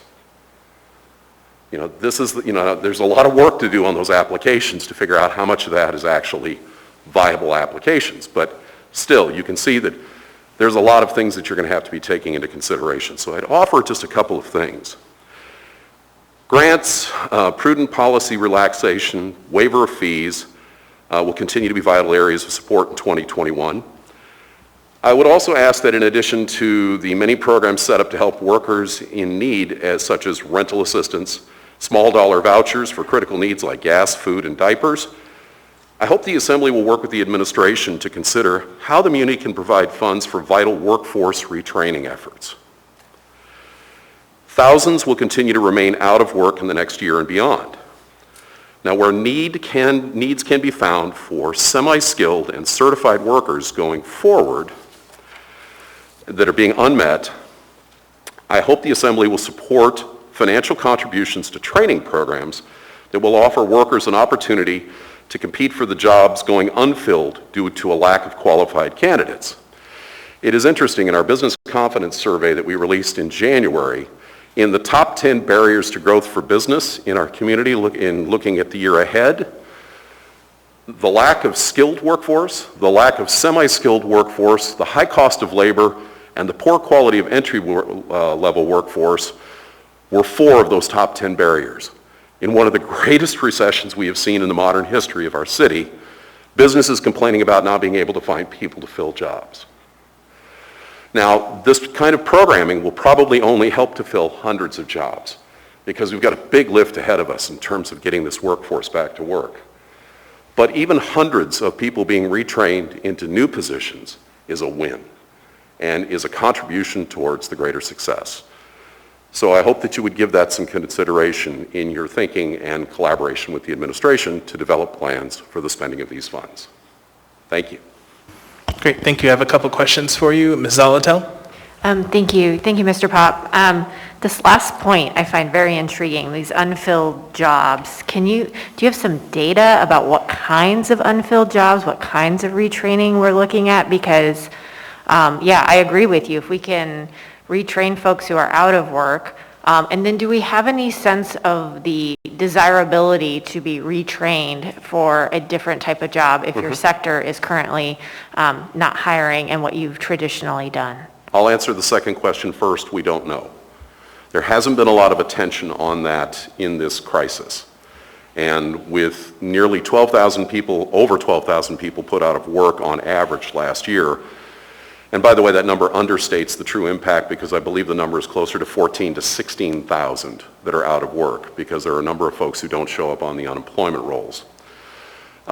We don't have any good data on that, so I couldn't tell you that there's a will or a lack of will, but I have a sneaking suspicion that there's a lot of desire to find opportunity out there. We have a lot of good workers in our workforce in Anchorage, and they want to work. The problem is that right now, where the majority of these workers have been put out of work, they're the least skilled workers amongst our workforce in many cases.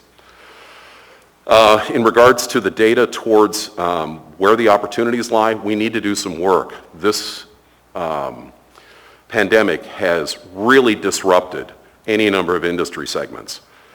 And what we have to find when we're dealing with people who are making $30,000 a year or less is in many cases, we're going to have to find jobs that might be paying $35,000, $40,000, which is an improvement for them, or maybe even the same wage that they were making, but still requires some additional skill set training.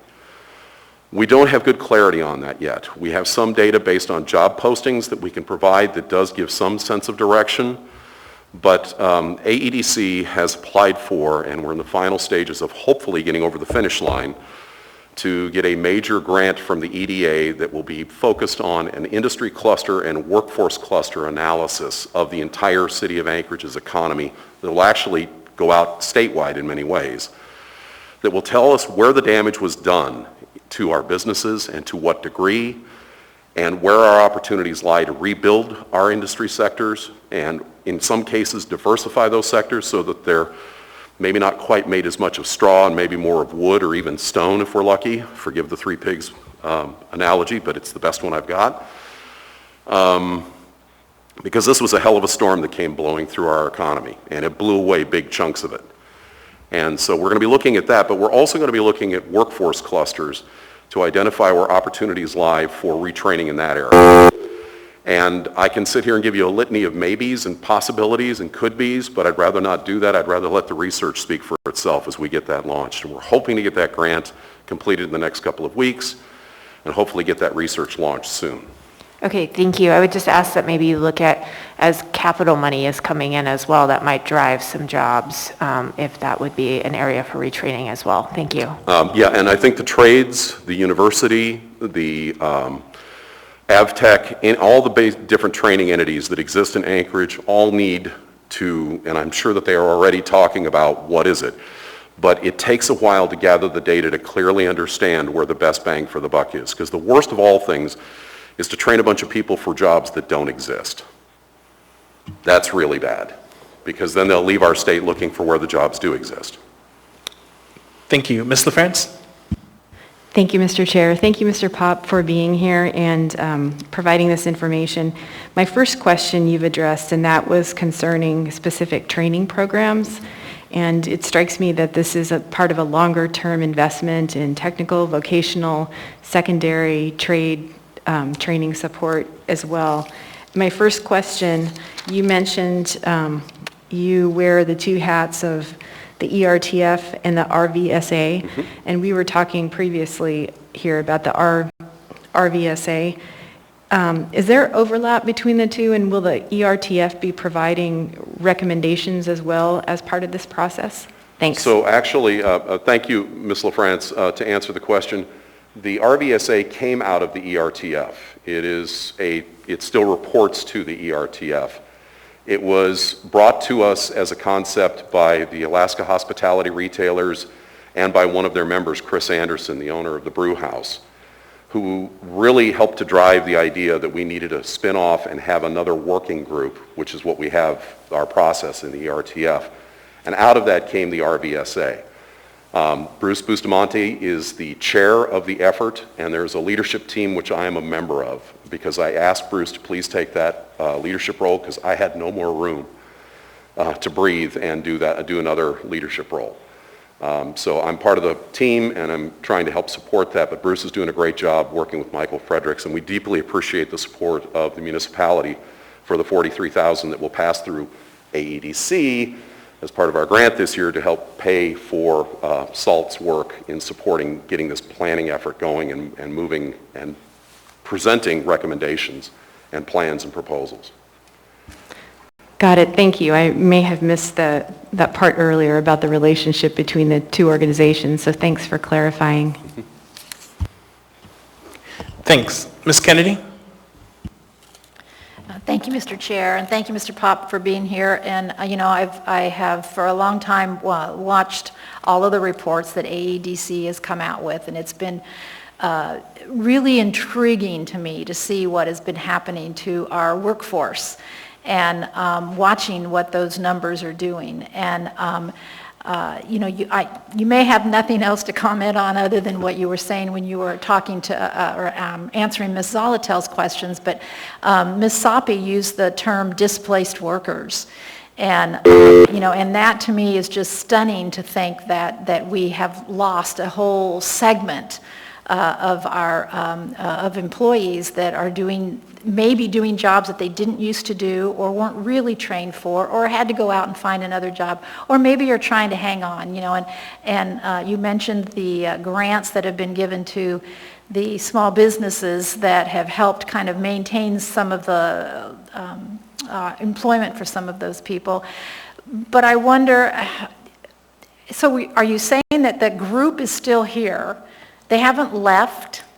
They haven't found another job, but they're just kind of hanging around waiting to see how the economy improves. Or are we actually at a place where we're going to have to figure out how to recruit people from the outside or get more people to move back into our community? So really kind of what has happened to some of these workers? Thanks. This will be, Mr. Chair, I'm going to apologize up front. This is going to be a slightly long answer. Our problems began in 2013 when we hit peak population of 301,000 people in our city. Since 2013, we have had pretty much nonstop population out-migration accelerating going out of state. And as of last year, we are down over 12,000 people in our city. That's a 4% loss of population. So we were already challenged in 2013 with finding people to fill jobs, and it has become progressively worse over that period of time. And so what we have now is a situation of about 10% effective unemployment in our labor force, which is all the people who have jobs combined with all the people who don't have jobs. Throw in the 5-year recession that we had before the pandemics, we'd already lost 6,000 jobs in our cities, overall job numbers, before we hit 2020, and now we stand at 18,000 jobs lost. Our forecasts show that we'll gain back 4,000 jobs this year and another 4,000 jobs spread out over the next 2 years at AEDC. Now that's subject to change, and it's a little bit of voodoo projecting because who knows what's going to hit us next. But that means that by the time we hit the end of 2023, we'll still have 10,000 jobs to make up from the combined recession and the COVID impacts. And we are also projecting losing another minimum 2,000 people in 2021. So we'll be down 14,000 people, and our projections show that continuing for a couple more years. We're in a tough spot. The previous outmigration was due to the recession here and the hot economy in the lower 48. That's our best supposition on that. And we saw a lot of people going out looking for economic opportunity because they weren't finding it here based on skill sets, based on any number of other things. Now we're faced in a situation where everybody's feeling the pain, and the one thing that we've got going for us is the federal aid that we have through September that's providing an additional $300 a week of unemployment assistance. And I think that's going to help us to preserve a big chunk of that workforce. But I'm pretty confident that most of them are not particularly happy about being out of work. And I think that we have to start to figure out how we get new jobs going, how we get retraining efforts going, how we attract new investment. And this is with several strikes against us before we came into the COVID year. We have not reinvested in our city to a great degree in terms of major civic renovations. Downtown, we all know the condition of downtown. Our university district is relatively undeveloped. It does not have a main street setting that you find in most vital and vibrant university settings. We've pretty much ignored our senior population, which is one of our fastest growing demographics. And by the way, one of the richest generation in human history as far as the baby boom generation. And every boomer who leaves our state and takes their retirement with them is a lost opportunity. So we just did the review of the survey that we're going to be doing of seniors over the next couple of months. And we're going to be trying to report out on what is it that we are missing for seniors. We believe it is the lack of a vital and vibrant downtown that offers housing opportunities. Downtown has, in its downtown core census district, right around 1,000 people living in it. That is unheard of in any kind of downtown setting that you would call vital. We need thousands of people living downtown, and we have done nothing to, other than the recent work of the previous administration focused on getting the tax incentive in place that is sparking some new development, but we need a lot more. We need 5,000, 10,000 people downtown, living 24 hours a day in downtown. Then we get the grocery store, then we get the drugstore that everybody thinks we should have in downtown, but there's no customer base for that. So I'm giving you, thank you, Mr. Chair, I appreciate your graciousness in allowing me this long-winded answer, but there are a lot of conditions that are affecting our current circumstance. Some of them from the past that are coming back to haunt us, some of them that we never expected. And when we look at the national competition for labor force, which is the biggest thing, there's an arms war going on between cities across the United States, figuratively speaking, to attract and retain workforce.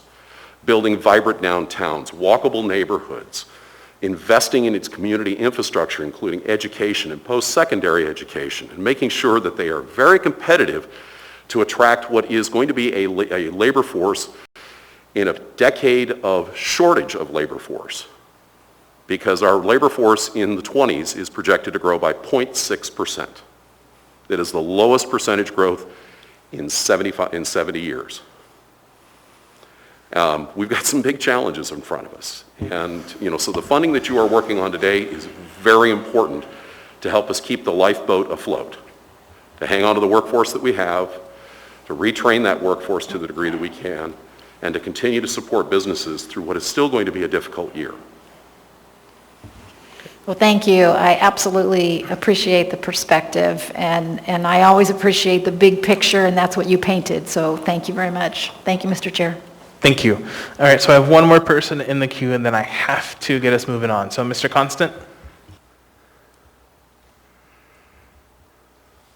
Yep, thank you very much. Hi, Bill. A couple of questions,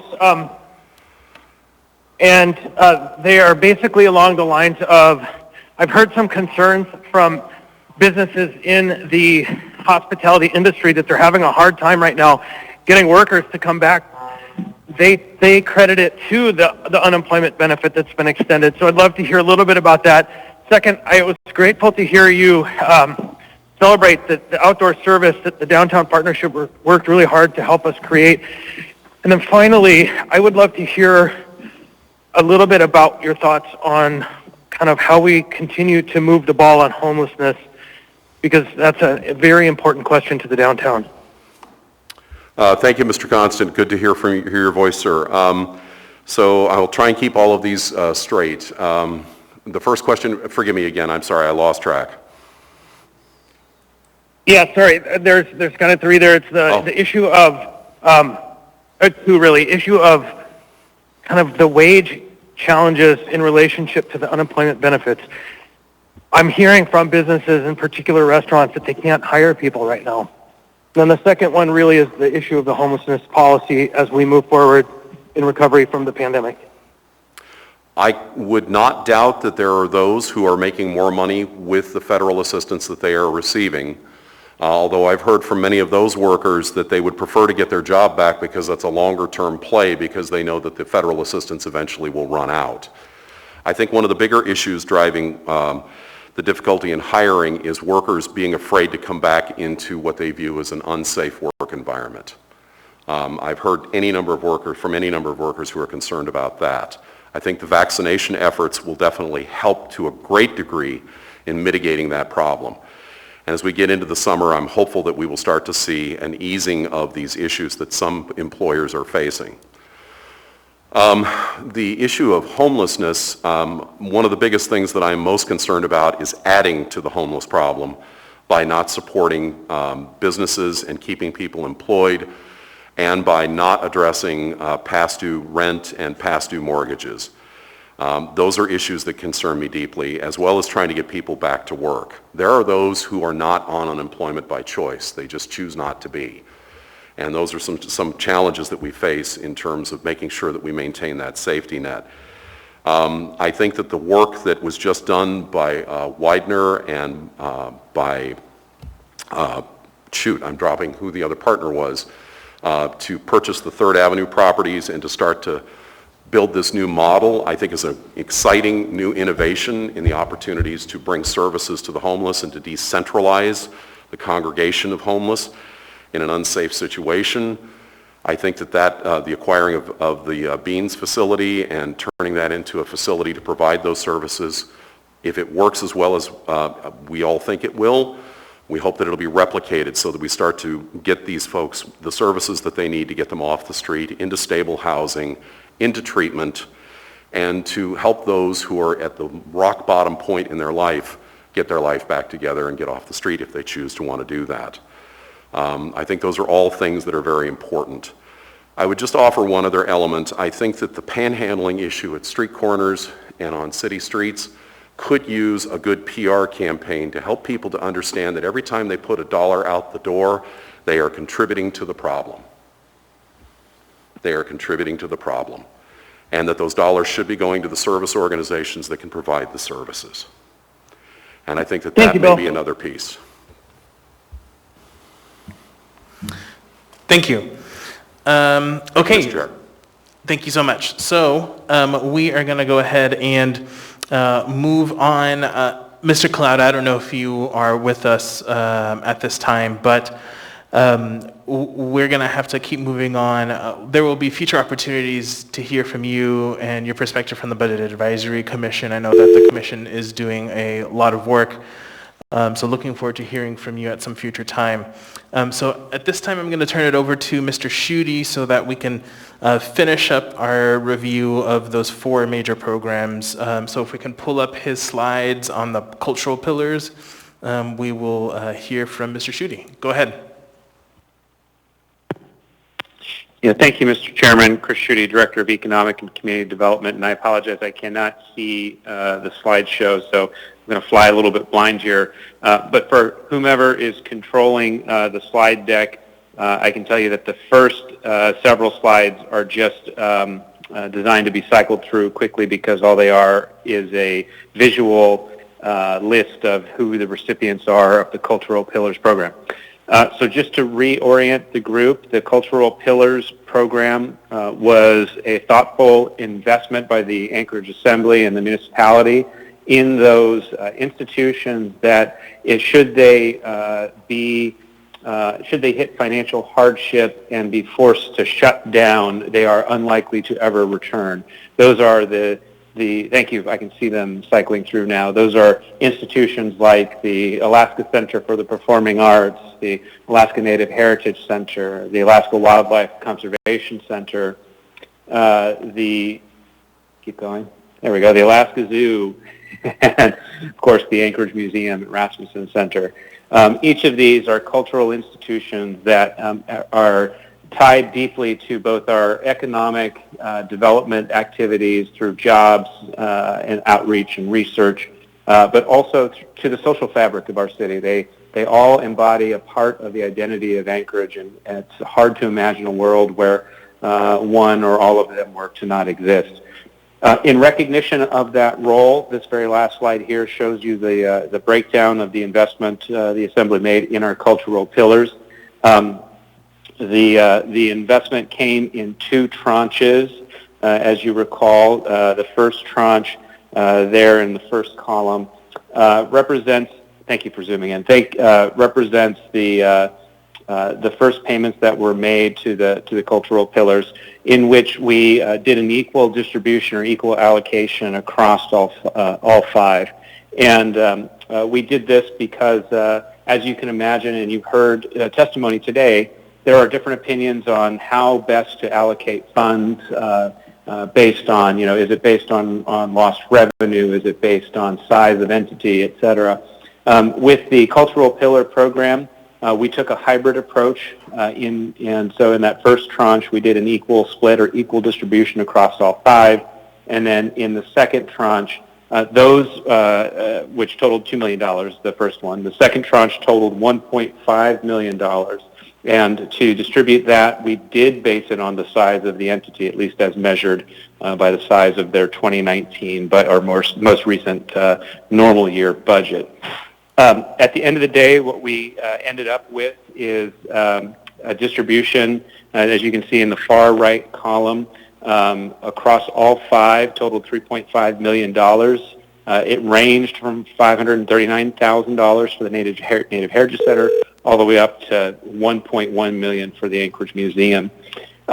These distributions were critical for these entities to make it through the pandemic year.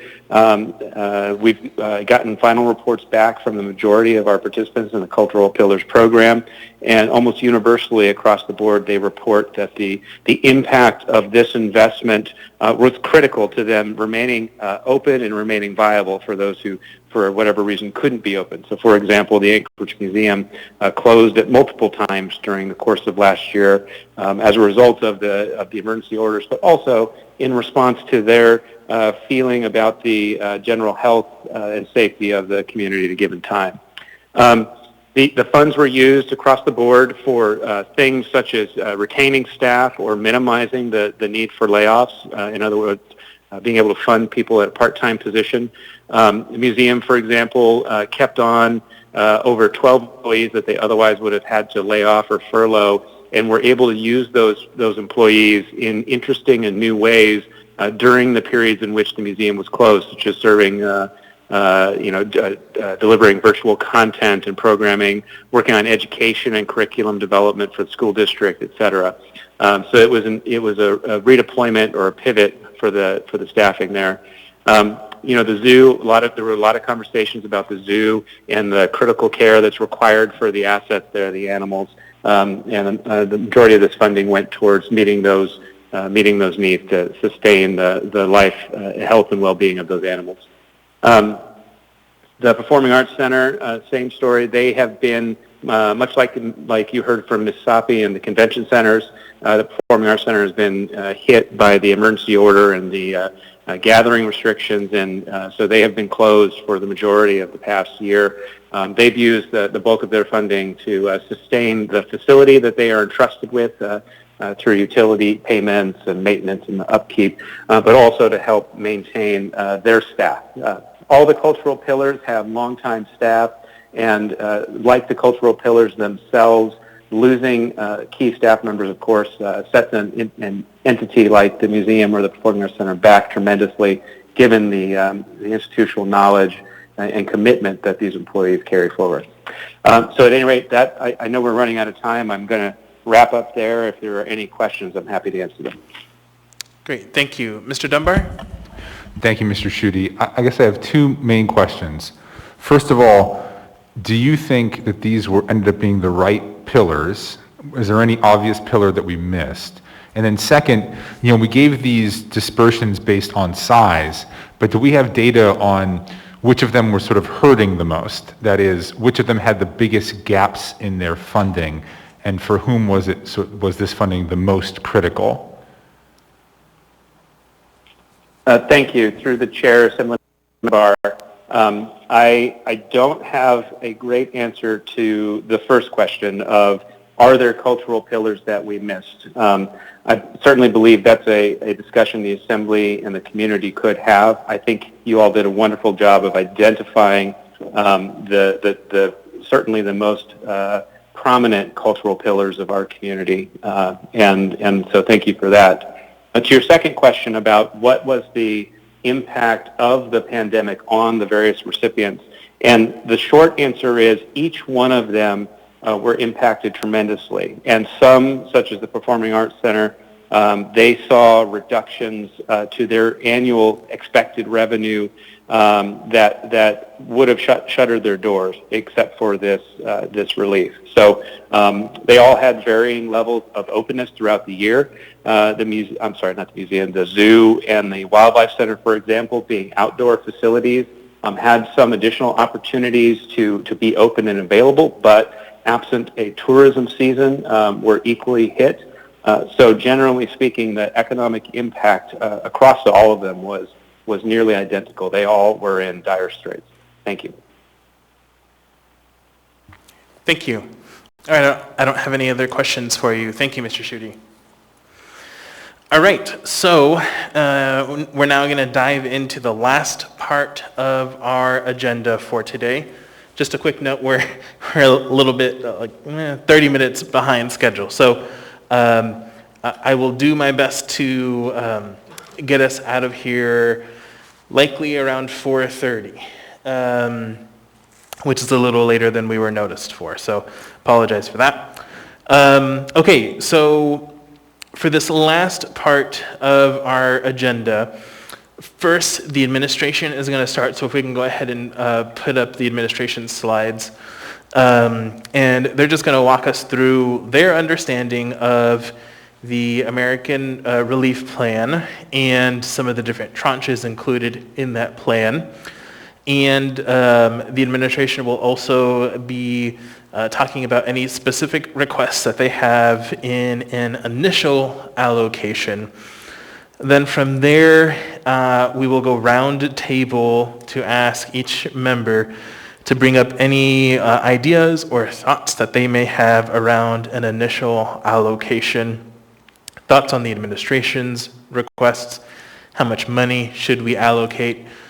I will tell you in my discussions, the $10 million has been the figure thrown around, but that's a discussion, of course, for this body.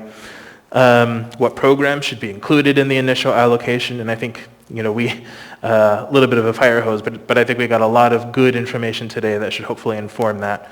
And then the last question, which doesn't necessarily need to have a response at this meeting, but I think folks should start thinking about it now. What are any needs for future meetings for us to discuss the final allocation? And by that I mean, what information do you need to help us make these decisions when we talk about the rest of the dollars? So with that, I'm going to go ahead and turn it over to the administration to get us started. Thank you, Mr. Chair. This is Jason Bockenstead, Chief of Staff in the Mayor's office. Can you hear me okay? Yes, we can. Okay.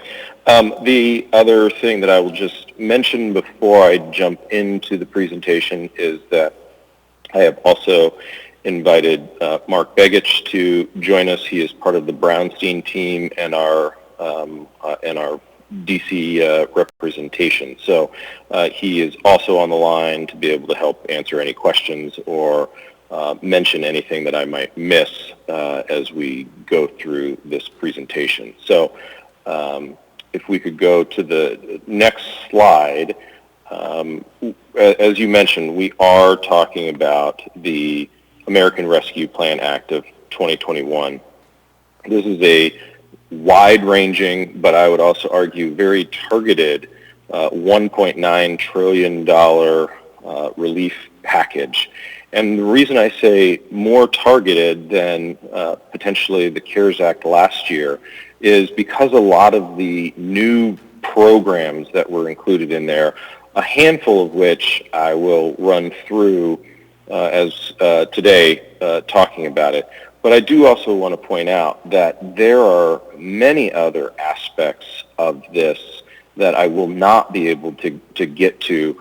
A couple of them that I'll just briefly mention before jumping in is obviously there's the large economic impact payment, the additional $1,400 that is being paid to many, many individuals throughout the country. And my understanding from the Treasury Department that as of yesterday, a little over 90 million payments have already been dispersed. So when you do that math, about $250 billion has been injected into people's accounts just over the last week. Still a lot more to go there, but that is obviously good news when we're talking about getting more money into the economy. The others that I will try to talk about, depending on how much time we have a little bit later, are some of the very targeted tax credits that are included in this legislation that are designed not only to help families, low-income families with children, but also there are quite a few tax credits in here that will help small businesses as well.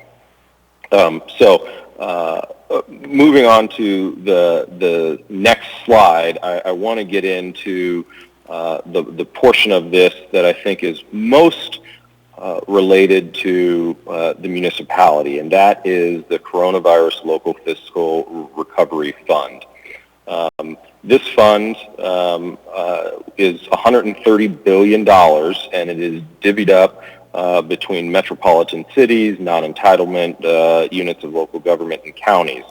The municipality of Anchorage qualifies under the metropolitan cities side and also the counties side. So depending on which one you are looking at, you will see different allocations for Anchorage. But the total allocation that we know of as of today is just north of $101 million. And I do want to just stress and emphasize, especially as we're talking about this and as we go through the rest of these slides. All of this information is as of today. We know as of today a lot of this. There is going to be a ton of federal guidance that is written not only by the Treasury Department, but a lot of other federal agencies over the coming weeks that will further inform our understanding of this legislation. And I will also say that this number, this $101 million number, is also not necessarily final. We think it's pretty close, but it is based on our population, our CDBG allocations, and whatnot. So it is subject to change, but this is what we think is, as of today, a rough estimate. And as you can see, this will be dispersed to us in two different tranches. One, within 60 days of enactment of this act. So the clock on that 60 days started last Thursday when the President signed this legislation. So we're within 52 days of receiving these funds. My understanding, again, is that this administration and the Treasury Department are wanting to get these funds out much quicker than that. So our hope is we will not have to wait that long. The second tranche, however, will not come until at least 12 months after the date in which we received the first amount. So, for example, if we received on April 7th the first amount, we will not receive the second amount until April 7th of next year. So just keep that in mind as we're going through this. If we go to the next slide, I did want to just kind of let everyone know and let people see what the allowable use of funds are within this legislation.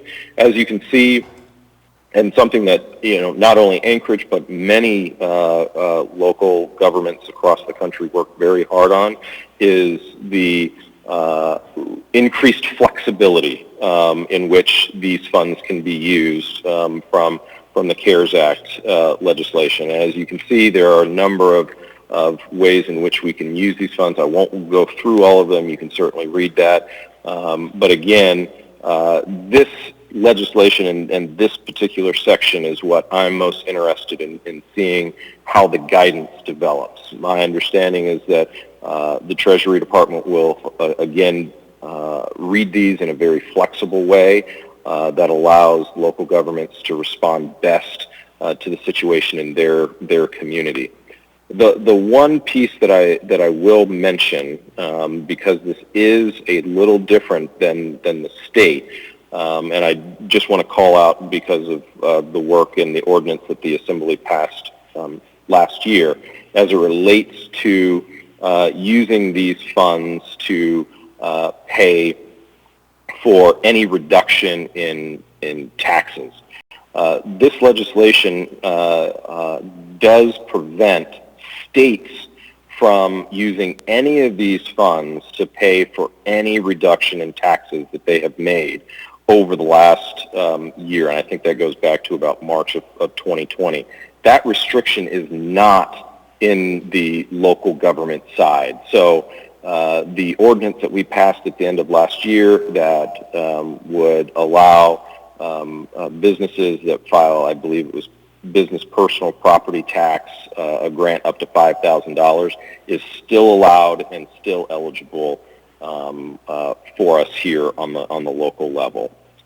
So I'll stop before I move on, see if there are any questions as it relates directly to the funds that Anchorage will be receiving directly before I move on. Thanks. I do have a couple questions, starting with Mr. Constant. Thank you, Jason. On that last note that you just hit, I was thinking exactly of that project, the property tax, the business property tax issue. And I know that March was kind of the timeline for that, and we're in March. And so my question, tactically speaking, is could the Assembly authorize that program to go forward so the levies are proper when they go out? That's the first question. And the second question is we heard from the Cook Inlet Lending Center that they think it would be a wise priority to fund those who weren't funded in the first two rounds. of grants. And I'm wondering if you can get us a kind of tabulation of the total number of those so that we can, in advance of even receiving the funds, at least contemplate it using our own fund balance or other vehicles of funding to just get that out. If the body, of course, agrees. Through the chair, Assemblymember Constant, to your second question first, yes, we can get that number. I believe Mr. Schutte probably already has it, but we can kind of figure out what that number is. And to your first question, I do believe the answer is yes. I don't see any restrictions or anything in the legislation that would prevent us from doing that if that is something that the body would want to do. Thank you. Thank you. Mr. Weddleton? Oh, thanks. So looking at this list, I'm puzzled by Part B. I mean, it looks like the city could pay municipal workers a premium and then also grants to other employers, so any private business that has eligible workers perform essential work. Mr. Brockenstat, how do you interpret this? Who would that be? I mean, when we close down, essential workers or a business that could stay open, so that's grocery store people and people like that, or is it all frontline health workers? What do you think? Through the chair, Assembly Member Weddleton, that's a great question. And I think that is going to be something that is going to have to be spelled out a little bit more with the guidance that will come from the Treasury Department. But I might ask if Senator Begich has any thoughts or if he's heard anything as it pertains to that.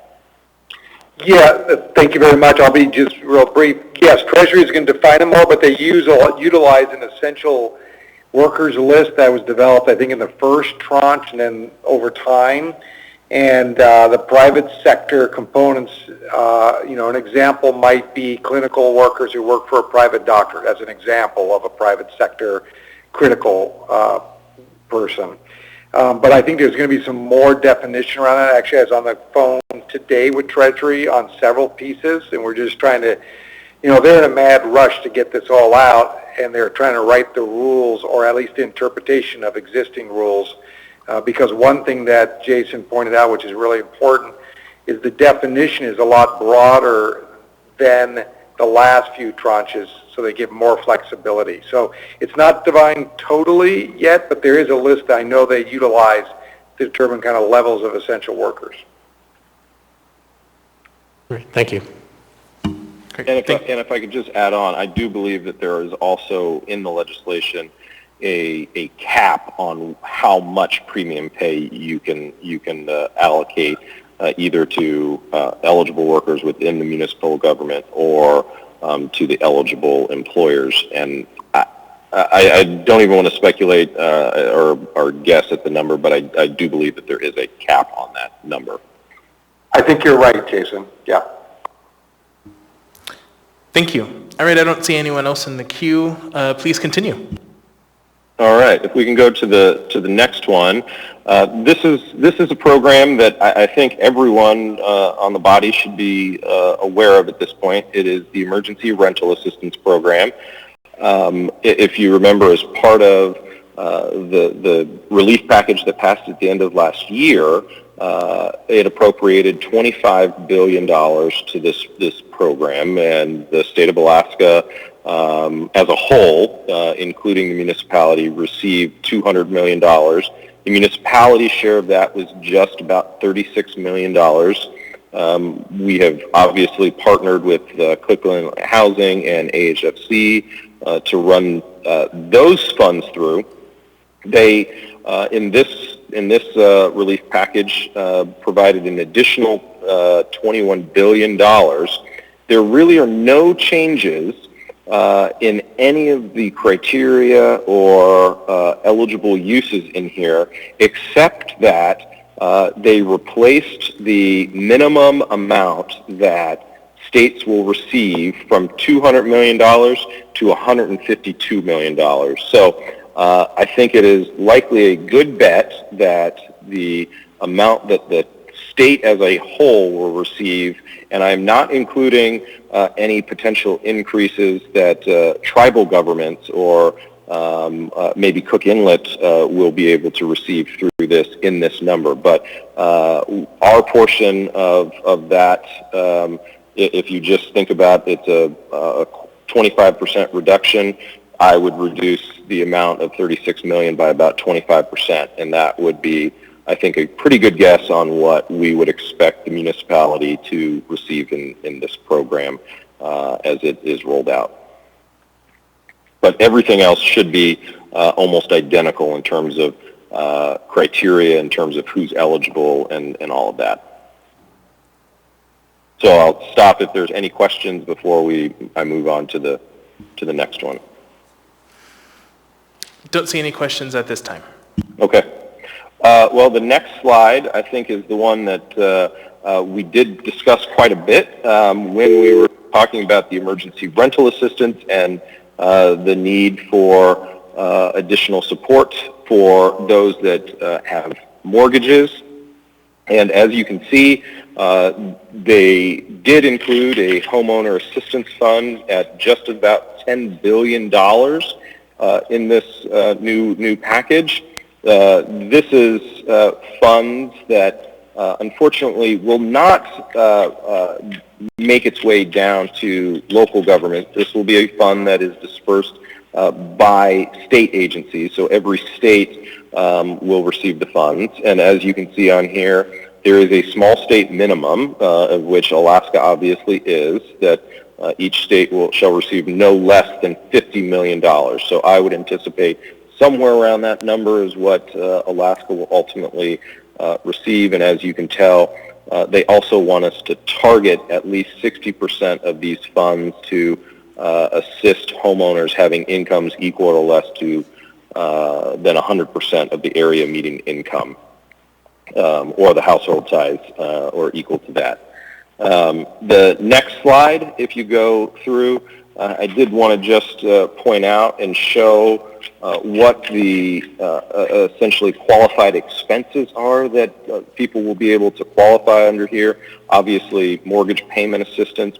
There's also quite a bit of other financial assistance or others, including principal reduction, going through the process of potentially getting an interest rate reduction, or payment assistance for utilities, as you can see, or other insurance costs. So very similar to the rental assistance. Obviously, it's not as large of a fund, but we are moving in the right direction in that there will be support for those that have a mortgage going forward. So again, I'll stop before we kind of move on to the next area.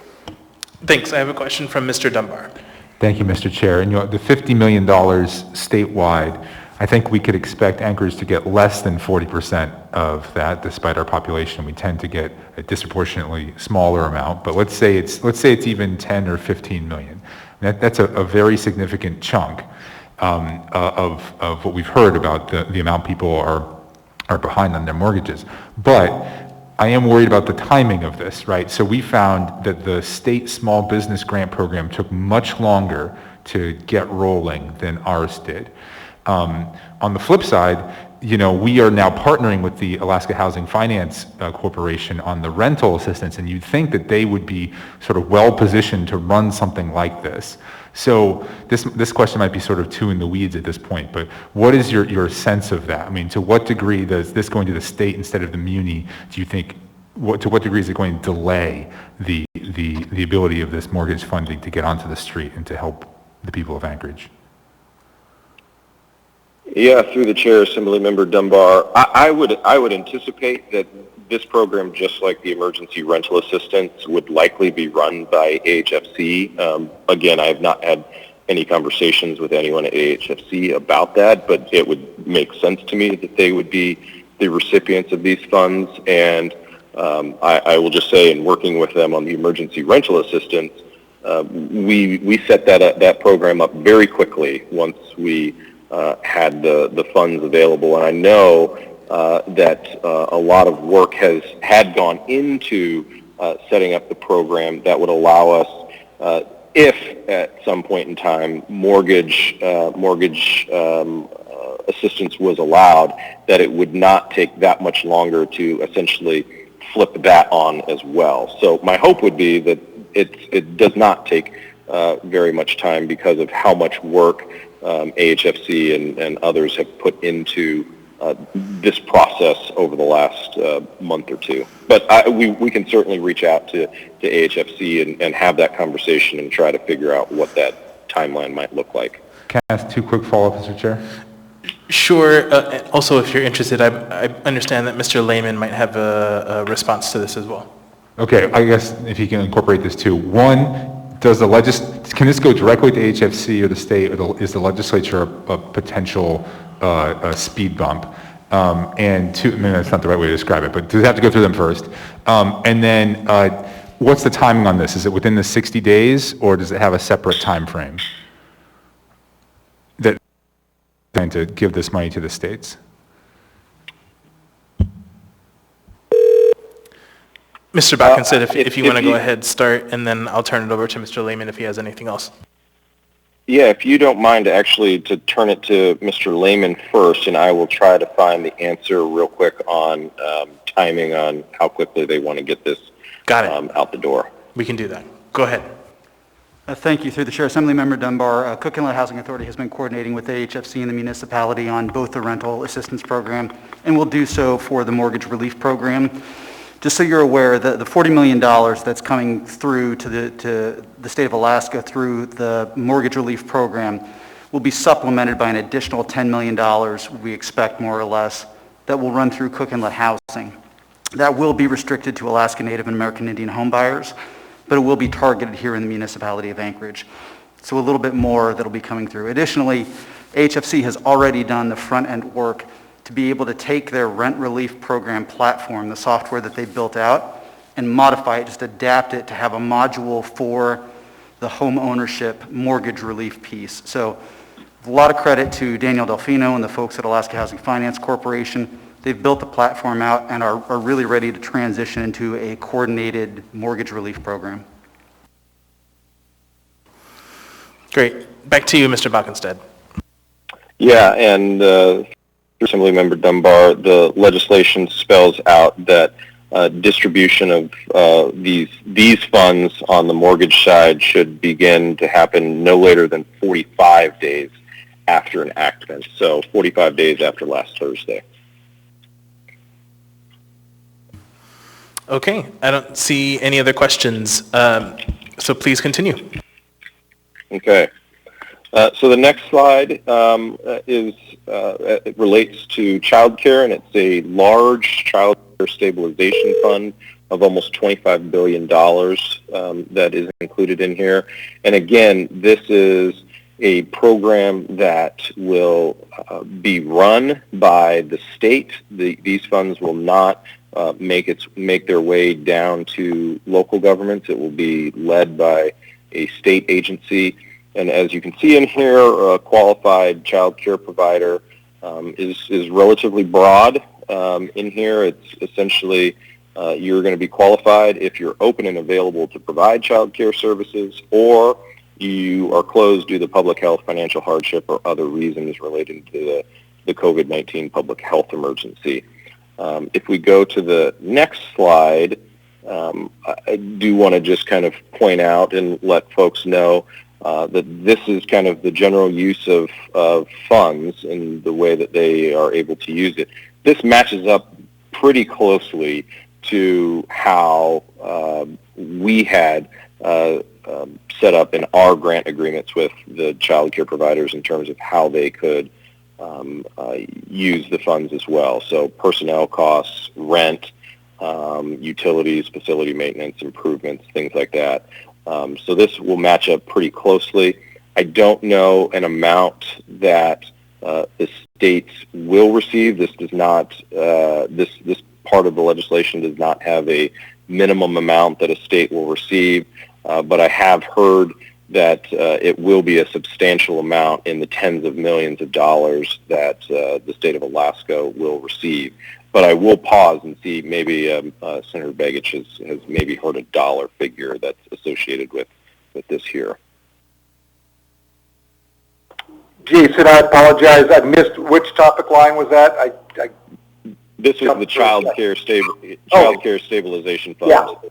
Yeah, this is the largest single. This is a huge deal, $25 billion. I don't know what the state. We just saw some preliminary numbers, but I don't want to quote them yet because they're not from actually the administration. But it's a sizable amount, and from the child care groups, their general consensus is this is going to be a huge benefit to them to provide the loss of revenue stream, but also to do a lot of things they need to do to keep open and provide for workers. So I don't have a rough number yet, Jason, but I like I said, I don't want to quote the legislative one because I don't think it's accurate. But I will say that the numbers that we are hearing is substantially higher than even what we were able to provide over the last year, which in our appropriations, it was about, I know we've already spent or provided $10 million, and then as we've discussed earlier today, there's still another $5 million that we will be pushing out. So it is substantially more than that. Yeah, and I could say, Jason, if you use the ratio, this is why I'm not comfortable with saying the number yet, but I'll give you a general. If you use the ratios of the money that's going for the national program on homeowners assistance, use some of the other formulas, it will be in the millions to Alaska. And Anchorage will be a significant provider because the amount of facilities that are here. Great. Thank you. So I do have a question on child care stabilization from Ms. Kennedy. Thank you, Mr. Chair. In this question, you may not be able to answer it right yet, but I was noticing the mental health supports for children and employees. And I was wondering if you've gotten any more detail in terms of, is that strictly children and employees of child care centers? And that would be one question. And the other question is, does mental health support exist in any of the other buckets? Thanks. Through the yeah, go ahead, Jason. Well, through the chair, Assemblymember Kennedy, my understanding of this in particular is related just to the employees and kids at the child care locations, at least for these funds.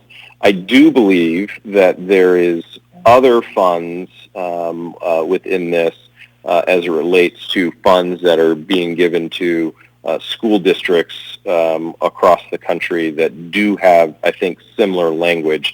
I just haven't looked into that because those are not funds that will necessarily either come through to us or to the Assembly generally. But I'm happy to kind of look into that, and Senator Begich might have something to say as well. Yeah, Jason, you're correct. This money is for them, but there's actually one area, this is why I know this one, if you look closely at item 1F there where it says children employees, there's actually some internal discussion with the administration that not to exclude the families of the children, and this language may have done a problem there. But so they're trying to figure that out. But there is additional resources for mental health and other issues related to the impacts of COVID through stress, substance abuse, and other things. I don't know what that number is, but there is additional resources there. Great. Thank you both. Thank you, Mr. Chair. Great. Thank you. I don't see any other questions. Okay, so if we go into the next slide, this is I think the fund that from my perspective I think is the most interesting in terms of what it could potentially do to really help the hospitality industry in particular. It's the Restaurant Revitalization Fund. As you can see, it's almost $30 billion. They have broken it down or reserved $5 billion of these funds to entities that had gross receipts during 2019 of not more than $500,000. So potentially very small restaurants or cafes or pubs or things like that. And then the rest is for all of the different sizes of restaurants. Before I move on to the next slide, I do also just want to point out that as you can see, they also want to prioritize during the initial 21-day period of these grants being available. And again, I don't know when that period is going to be. This is a fund that will be administered by the Small Business Administration directly, so the state won't even receive these funds. This will be directly through the Small Business Administration. But as you can see, they do want to prioritize those eligible restaurants or businesses that are controlled by women, controlled by veterans, or those that are socially or economically disadvantaged small businesses. So I don't know exactly how this is going to work, but you can see that this is going to be a priority when the fund is up and running. And then if we can go to the next slide, I did just want to kind of point out what they have defined as the eligible entity. And as you can see, it is a long list from restaurants to food trucks to inns, taverns, bars, lounges, brew clubs, tasting rooms. The one thing that I will point out, though, and I do not know how many businesses this might impact here in Anchorage, is that, as you can see, it does not include or allow anyone that owns or operates more than 20 locations, regardless of whether those locations do business under the same or multiple names. So, but if you own and operate fewer than 20 franchises, it appears that you would be eligible, but anything more than that, it does not appear that your business would be eligible under this fund. And if we could go on to the next slide, I think this is where I was talking about, how big of a game changer this could be for many of our restaurants. Is that you can see that we are talking about large amounts that you would potentially be eligible for. So basically, you shall not exceed $10 million. But you're limited potentially to $5 million per physical location of any eligible entity, and that the amount of the grant that you're actually eligible for cannot exceed the amount of the revenue loss, the pandemic-related revenue loss that your entity had. And my understanding on the way that they are going to calculate that is, if your business was open in 2019, they are going to look at your yearly aggregate amount for 2019 and then compare it to what your 2020 level was. And whatever that difference is what you are eligible for in terms of a grant to make up for those losses. And then if you can just go to the next slide real fast. Again, looking at the use of funds, it is wide-ranging. It's payroll costs. It's any mortgage or interest obligations that you have, any rent, utilities, you can maintenance expenses that you weren't able to do. As we talked about earlier, there's potentially a lot that you can do in accommodating outdoor seating. So as we look to warming weather and hopefully do something very similar to what we did last year in terms of outdoor seating, these funds can be used to help with that. And again, food and beverage expenses and other things. So with that, I'll stop again. I'll ask if Senator Begich maybe has anything that he wants to add on this one. This one is, I think, going to be a real game changer in terms of allowing a lot of our restaurants to recoup losses that they've had over the last year. Yeah, I will give you two things. One, I think it was Assemblywoman Kennedy had asked first about the mental health issue. Yes, there's money in the school section to deal with mental health with children especially, just to let you know that. I double-checked here just a second ago. But on this one, this is very significant. This was probably the largest single kind of discussion point besides local and state government funding, because this was one that the business community around the country pushed hard on. The cap that was mentioned about the 20, that's basically to stop the big companies from consuming sizable amounts of this money. It's designed for really the mom and pop operators, the bar and restaurants that really struggled, and it's strictly, and if you read it carefully, I mean, basically it's a grant program, and that's the idea of it.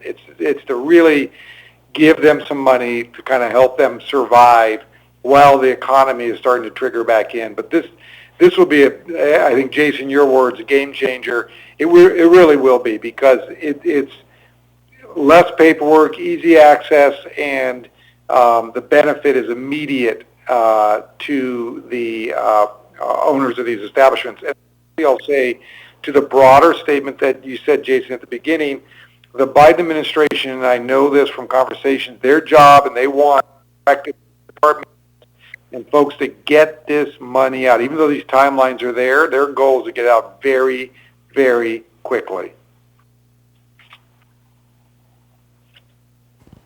So with that, Mr. Chair, I will stop and see if there's any questions about this one before I move on as well. Great. Yeah. Thanks so much. I don't see any questions. Okay. Mr. Rivera, sorry, Felix. Actually, go ahead, Mr. Constant. Thank you. So I just want to be clear, in that category we were just talking about, these are all in the category of funds other than the direct appropriation to the municipality, right? Correct. Yep. Thank you.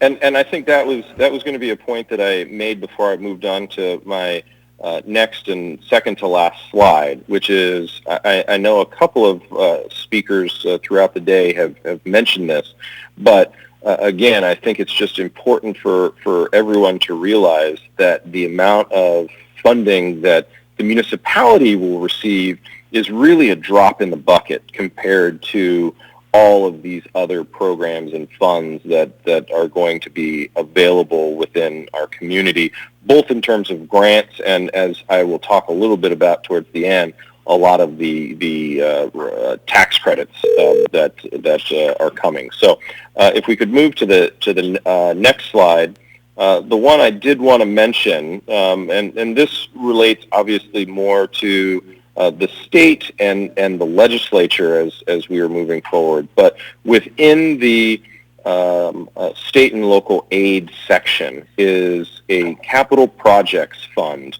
and it includes $10 billion. Every state would receive at least $100 million. Again, my understanding is the state of Alaska is scheduled to receive about $112 million. And this is designed to essentially, fund capital projects that directly enable work, enabling people to go back to work either in an office or at home, education or health monitoring. So this is just something to keep in mind over the next several weeks to a month as the legislature begins to discuss what a capital budget looks like, that these funds are out there, and that depending on if a member has a specific project that they think might qualify, we should work together to discuss that with the legislature and see if those types of projects could not ultimately be included in this fund in particular.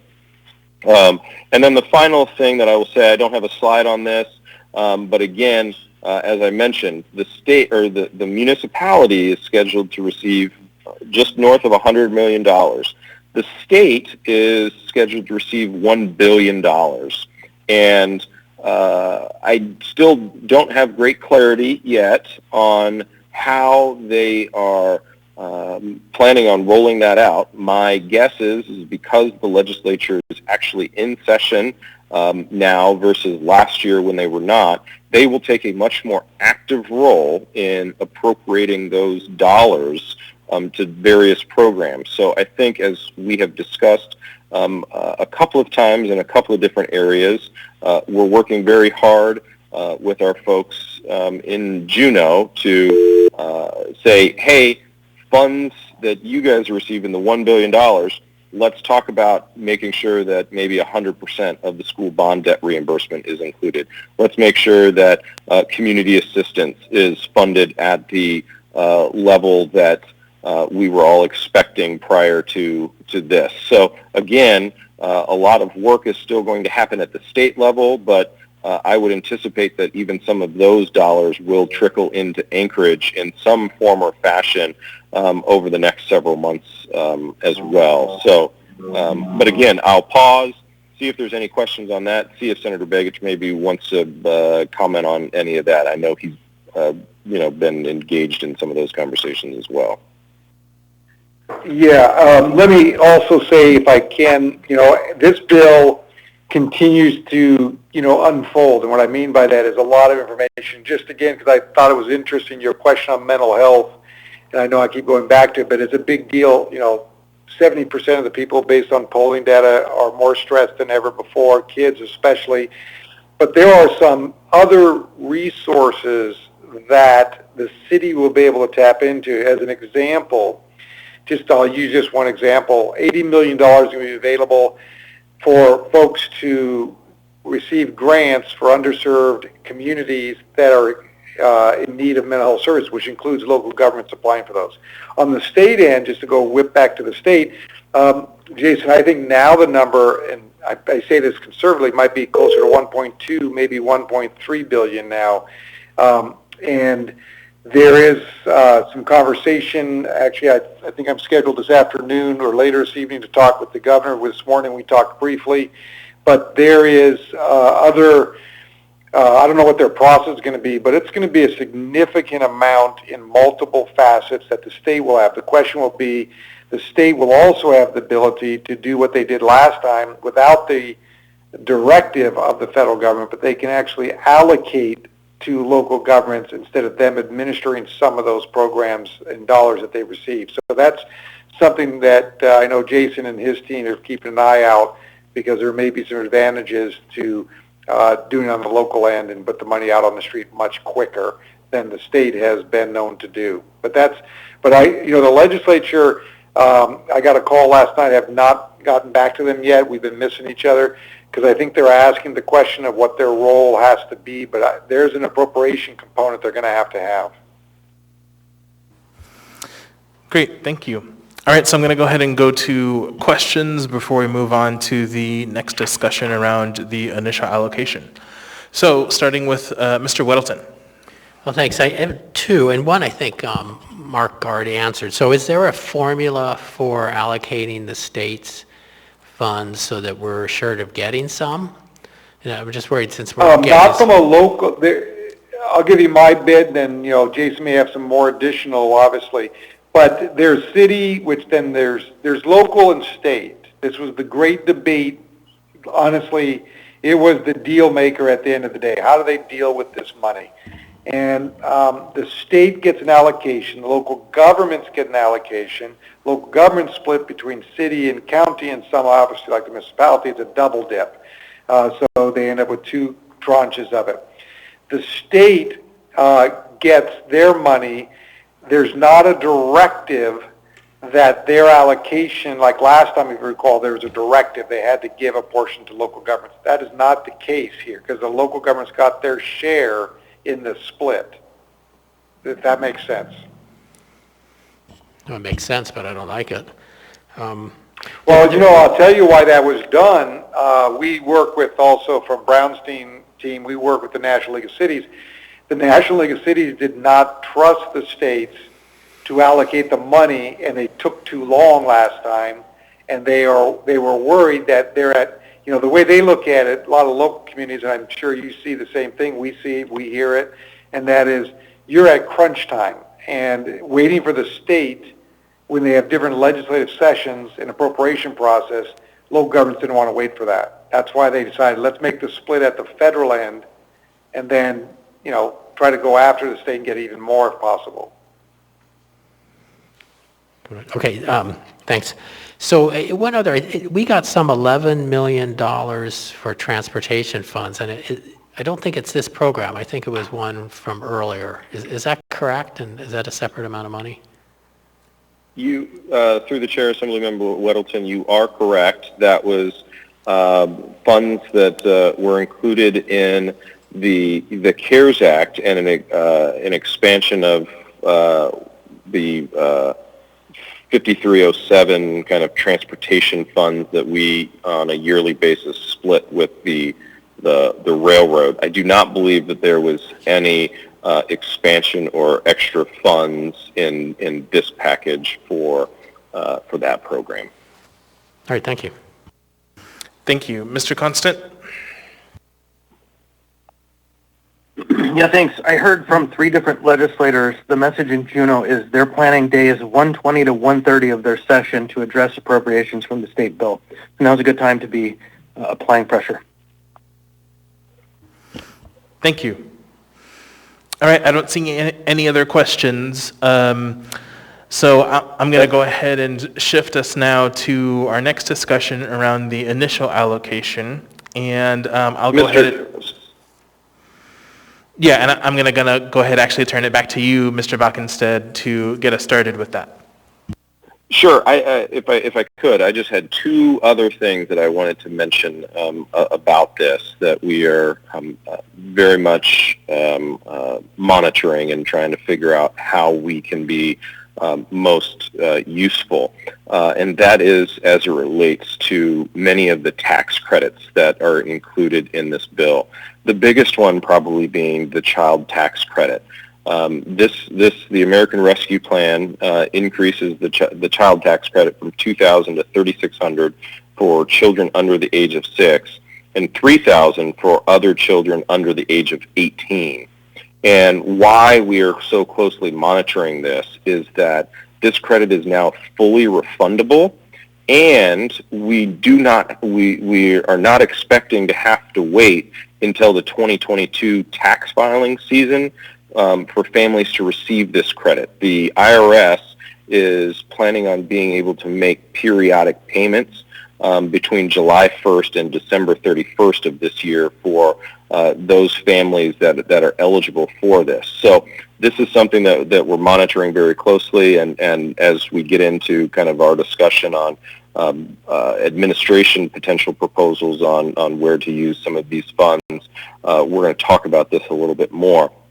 The other one that I will just mention very quickly is the employee retention credit.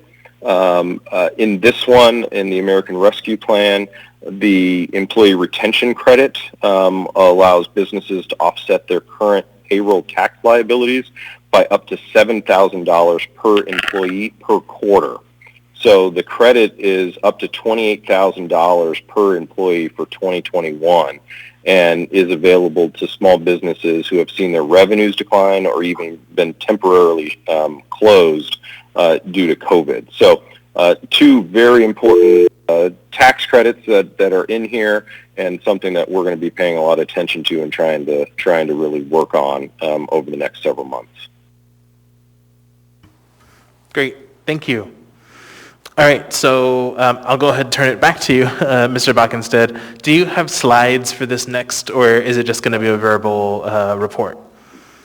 This one will just be a verbal one at this time, and certainly as we begin to draft the resolution that will have to be introduced for the Assembly, we will obviously be able to provide much greater detail. But I'm also probably going to do phone a friend and ask Chris Schutte to help me through this as well.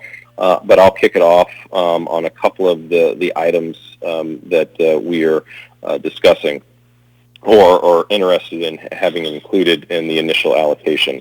The first, and I don't have an exact dollar amount right now. We think it will likely be somewhere in the neighborhood of $500,000 to $750,000.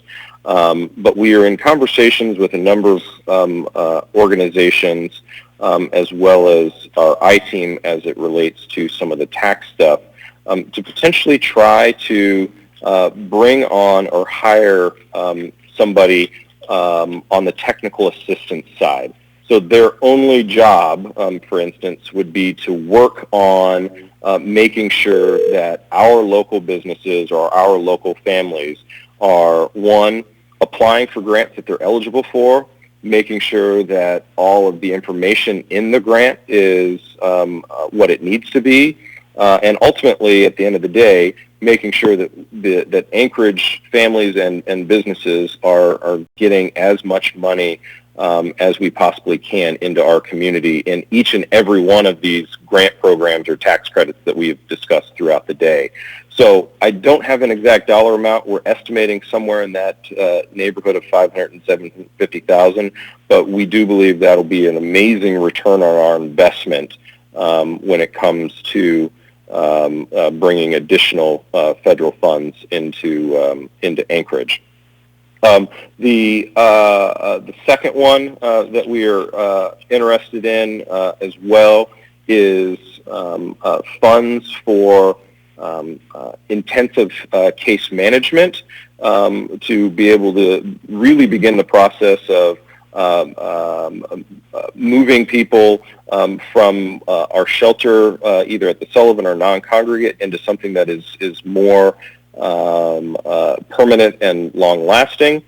And the reason why we are asking for funds here is, just as a reminder, case management is not one of the items that is reimbursable through FEMA. Many other things are. This just isn't one of them. So we are going to make a request for funds to fund, I believe it is 12 case managers.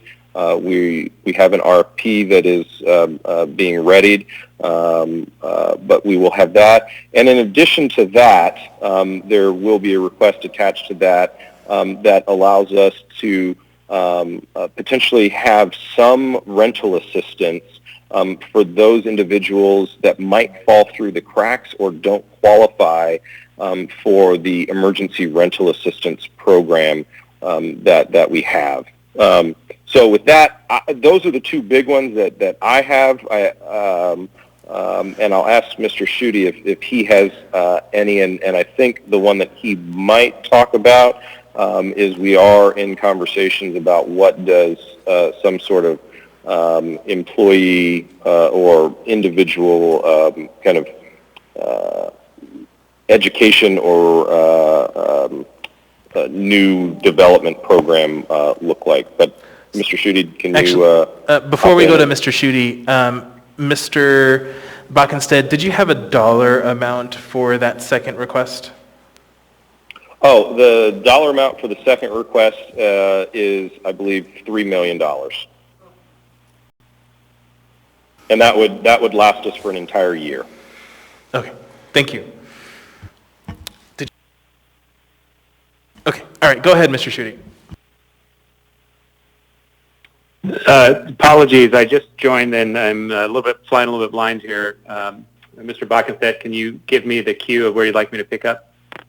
Well, I had gone over a couple of the administration priorities that we were looking to potentially see in the first tranche. I discussed both the technical assistance side and the intensive case management and rental assistance for some individuals, but I wasn't sure if I had missed anything or if you had anything to add. Oh, thank you very much for bringing me in through the chair, Chris Schutte, Director of Economic and Community Development. I think you've provided the good overview of the preliminary projects that we've identified. I don't know that I have anything to add, although I'll be honest, Mr. Bockenstead, I missed a large portion of your presentation, so I apologize. I actually hung up to take a call. Okay, well, we are, like I said, we are working on potentially an education, training, or skill improvement, talking to a few folks about what that might look like, but don't have a ton of details on that yet, but I do know a number of folks throughout the day mentioned that as potentially a good investment. So we are following up on that, and we'll get back some details to the body as soon as possible on that one. Great, thanks. Mr. Chair, if I may, thank you, Mr. Bacchus. That audio cue helped catch me up. Again, sorry for flying blind. The one thing I would add is that, as he pointed out, yes, we're looking at an interesting opportunity that looks at education, training, and skill improvement for preparing the job market for the post-COVID Anchorage economic recovery that you heard others speak about earlier, the RBSA leading the way for that. We're looking at investment in a program that will be scalable. The dollar value has not been set, but the good news is with a scalable program that we can adjust the investment to increase the reach. Essentially what we're looking at is a way to put potentially up to 600 individuals through a joint effort between several entities to include UAA, the Community Foundation, and United Way, in order to help provide this funding to individuals that will help get them into retraining, if you will, or skill upgrades, as you heard Mr. Pop describe earlier, a transition from the jobs that people have known, even if they're on the lower end of income scale, into new and improved jobs that embrace the way that the economy is changing, and by virtue of that help increase people's salaries. We'll flesh out more details in this scalable program. It is a work in progress with our program partners, but that will be a critical part, I think, of the economic recovery. Thank you. Thank you. Mr. Dunbar? Thank you, Mr. Rivera. And I guess I have a question after a statement here, is because I'm trying to figure out if I have a large philosophical difference with the administration or not. Because I think it doesn't appear, the suggestions you just made don't appear to take into account the lessons we learned last year. But it might be because I'm misunderstanding what you're asking for. So last year, we sort of led with this effort to purchase homeless hotel, the facilities for people experiencing homelessness. And we had done a little bit of resolutions before that for rental relief and small business grants. And then after that, we did a lot more. And it turned out the vast majority of what we distributed actually did go directly in people's pockets with rental relief, with mortgage relief, with daycare, with everything else. But that's not the perception in the public. Because of the timing and how we did things, there are still a lot of people in Anchorage who think that a majority of the funds went to efforts to alleviate homelessness.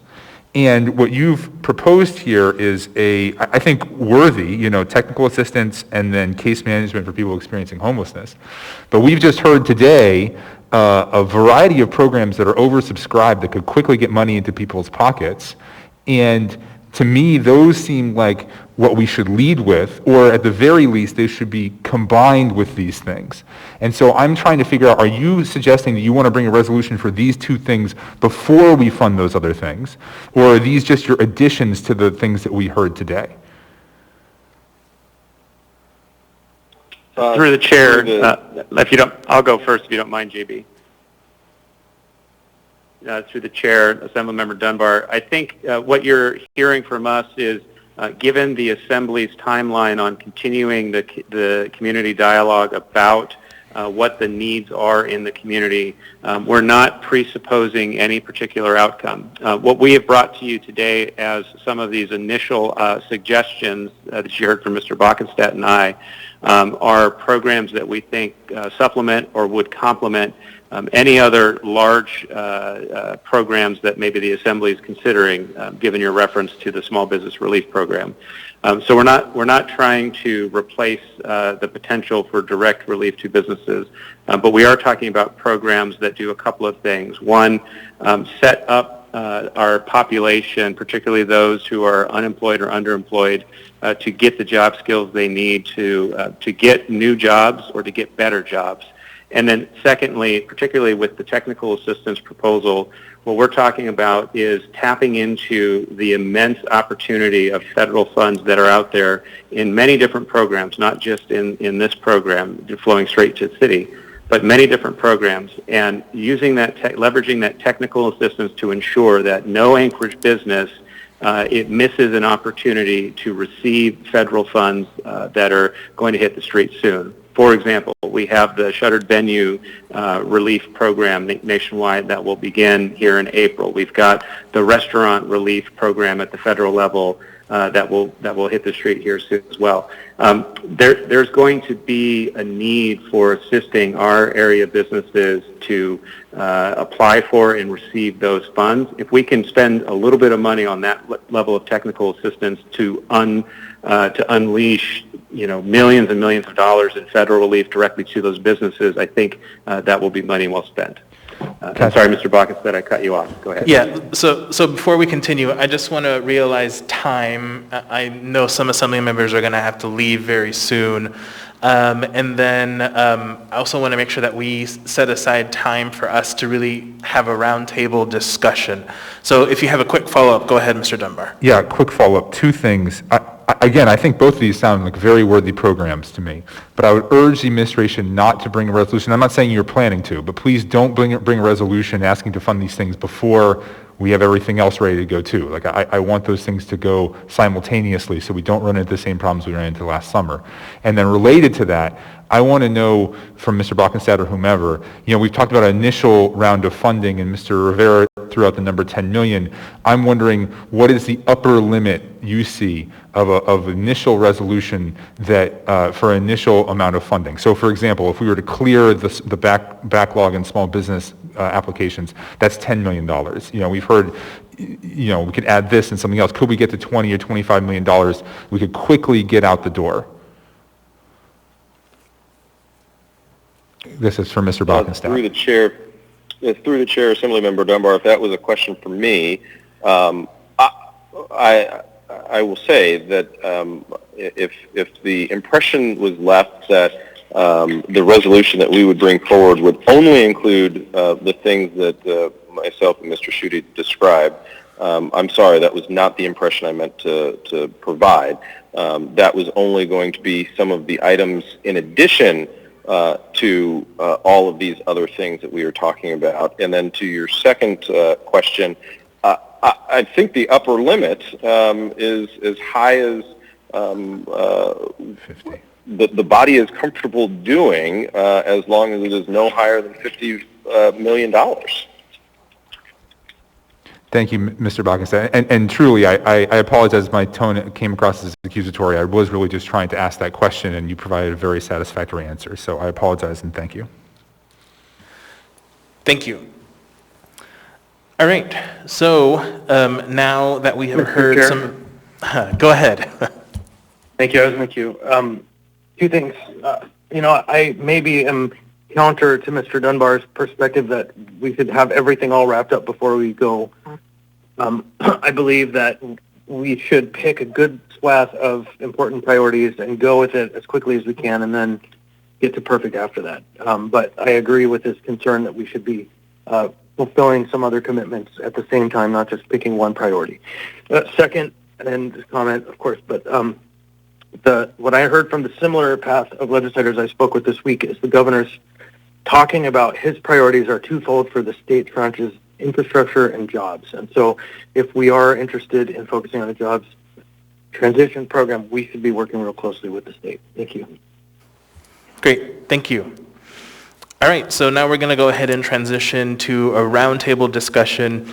I will start, and then I'll start on that end, and we'll just go roundtable, and I'll ask everyone the same prompt.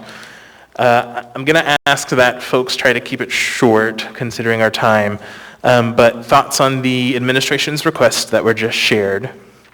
Second, how much money should we allocate? And I think we've already heard that there's some differing opinion there. Third, what should we include in that initial allocation and how much? And then last, I don't think we should spend time doing this during the roundtable, but I at least want it to be in people's minds. What information do you need? What more information do you need to make further decisions into the future? So with that, I'm going to go ahead and start offering my thoughts on the administration's requests. I think all three of the administration's requests are valid, and I think they are important, especially as we look at over the next several months, transitioning the Sullivan. I think it's really important that we have a plan for that, and I think these dollars are probably going to be very important for that plan. I also think the technical assistance is really important because that's us, sure, spending $750,000, but that's the community, businesses, families, possibly getting tens and tens of millions of dollars because we are helping walk them through that federal process. So I think that is really, I'm really appreciative of the administration bringing that forward. So my own thoughts, so the voucher program, I'd like to see if we can put $1 million in the initial allocation for the voucher program. I don't have a dollar number for this one, but Thrive funding, I think of that work session and the many, many emails many of us have received from Kai Holland. If we can put some money in this initial allocation for Thrive funding, whatever that might look like, I think that would be really critical for us to start transitioning from the sort of recovery to from response to recovery. Next is the small business, the wait list. If we could try to cover at least half of the wait list with this initial allocation, I think that would be great. Same goes for the nonprofit wait list. So that numbers on those would be 5 million and then 420,000. So those are some of the things I think we should really prioritize in the initial allocation. Next, I'll turn over to Meg. Thanks. So I agree with your assessment of the administration's initial requests. My priorities, just to frame, are how do we leverage tax credits? So I was happy to see that. How do we leverage existing infrastructure? So I'm also interested in funding both of the wait list, the small business and the nonprofit wait list. I would actually like to see us go ahead and clear the deck on the small business wait list. A few things that I think we should look at to avoid compounding problems as we move from transitioning from response to recovery. Alaska Legal Services at $190,000 to keep up with their increased requests on employment calls and housing calls. 9-Star, and I would guess this will be a conversation with the administration, to do their net to ladder program again. I think they got really great return on investment, but I would want to see how that coordinates with the program discussed with Mr. Schutte. And the last one is through the Coalition to End Homelessness, a shelter outflow coordinator and implementation of coordinated entry. While we transition people out of shelter, which is a big job, this work needs to live somewhere. And I think it needs to live somewhere outside of the municipality, so there's consistency, good communication and connection with shelter providers and partners. And I think they have the capacity to do that work and then implement the coordinated entry as we transition into whatever Shelter 2.0 is going to look like. Thank you. Thank you. Ms. Kennedy? Thank you, Mr. Chair. I think there was a lot of information today, and interestingly enough, I think we're in a kind of a whole different ball game right now, just in terms of how the feds are going to allocate the funds and what actually comes directly to us and we have any real control over.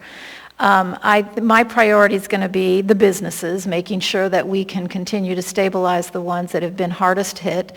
I'm very concerned about how we actually bring back the tourism industry, and a lot of that is not really on our shoulders right now. I mean, we can certainly try to entice people to come back, but it's difficult to say whether or not we'll really bring that industry back the way we've seen it in the past. So I want to focus on our nonprofits as well, because they certainly have the same kind of struggles that some of the tourism and hospitality industry folks do. I'm very interested in what we do with some of the capital projects. I think it would be wise for us to start looking at potentially what we really could do with that funding. So I'll kind of hang loose on that one, but I certainly have some ideas there and would certainly like some more direction about how we would use that funding, plus what the state will do with theirs as well. So to a certain extent, I don't want to make any I think things are still developing and unfolding, so I'm not sure I'm ready to say this is my number one priority and this is number two and number three and whatever. I do think that there was some good concepts that the administration already brought forward just in terms of how to transition out of the Sullivan Arena, so I think we absolutely have to focus on that as well. And I think there is some validity to having somebody or an organization that can kind of help monitor all of this for us, so I wouldn't be opposing that particular funding. So anyway, like I said, I think we still have a lot to learn yet just in terms of how some of this is going to be able to unfold for us. And the other thing is I do want to make sure that the funding that goes to people directly, whether that be for homelessness or restaurant revitalization, I'd like to see that actually happens, and maybe kind of hold the door open there for us to potentially fill a gap if we have to. Anyway, I think all of this, like I said, we're kind of in a bit of a new territory because the funding sources or the disbursement sources are different. So I just want to make sure that things really start moving out and funds get to people the way that we think it will. So if we have to help with some of that in the interim, I'd hope that we would be able to be prepared to do that if we have to. So thank you, Mr. Chair. Thank you. Mr. Weddleton? Well, thanks. A lot of great ideas and opportunities here. I would like to see us clear the wait list that we've got. Is probably a priority. I think we can do that. And then we did the property tax rebate, but only 6 people took advantage of it, which kind of tells me word didn't get out very clearly on that. And if we could extend that, I'd like to see that. That was that $5,000 grant for people who had been closed down because of COVID, the restrictions. Also, I think some more advertising money for tourism. We are nationwide getting press for having this great vaccination rate in Alaska, and I encourage in particular with a low COVID rate. And I'd sure want to hype that. People want to travel, and let's make sure that they think Anchorage and Alaska first. And then I think, as Chair Rivera said, I think seed money for new businesses. What we're hearing is, the money will go to businesses that, how did they do compared to 2019? Well, if you don't exist yet, that doesn't really help you. So there, to see a little boost on that. And then it would help, and I imagine you're planning on it anyway, but Jason, in your discussion, it seems like there's not that many lists, but if you could give us a spreadsheet that just has your estimated dollar amounts and a brief summary of each of those pages that you put up, that would help me kind of know what cracks do we need to fill. Thanks. Thanks. Mr. Dunbar? Thank you, Mr. Rivera. And I think there's certainly a tension here between not knowing exactly what gaps we need to fill because we're still seeing the rollout of the federal program, but also the need to get money onto the street and into people's pockets as soon as possible. And to me, I think we should try to push this initial round of funds to about the $25 million range. So about half of the half, right? So we're going to get the first tranche, $50 million. I'd like us to try to get at least $25 million out the door initially. And $10 million of that, I think, should be clearing the small business backlog, as we said. Thinking about some other things, the numbers we talked about, I was thinking about $5 million for the visitor industry, spread between advertising and grants, depending on where we feel it's most appropriate. I was actually going to ask for $2 million for cash cards, but it's not a game of one-upmanship. We just need to figure out what the demand is. And I know there is a very significant demand there, but the cash card program was extraordinarily successful in my view. I think we should try to find at least $1 million for the cultural pillars again.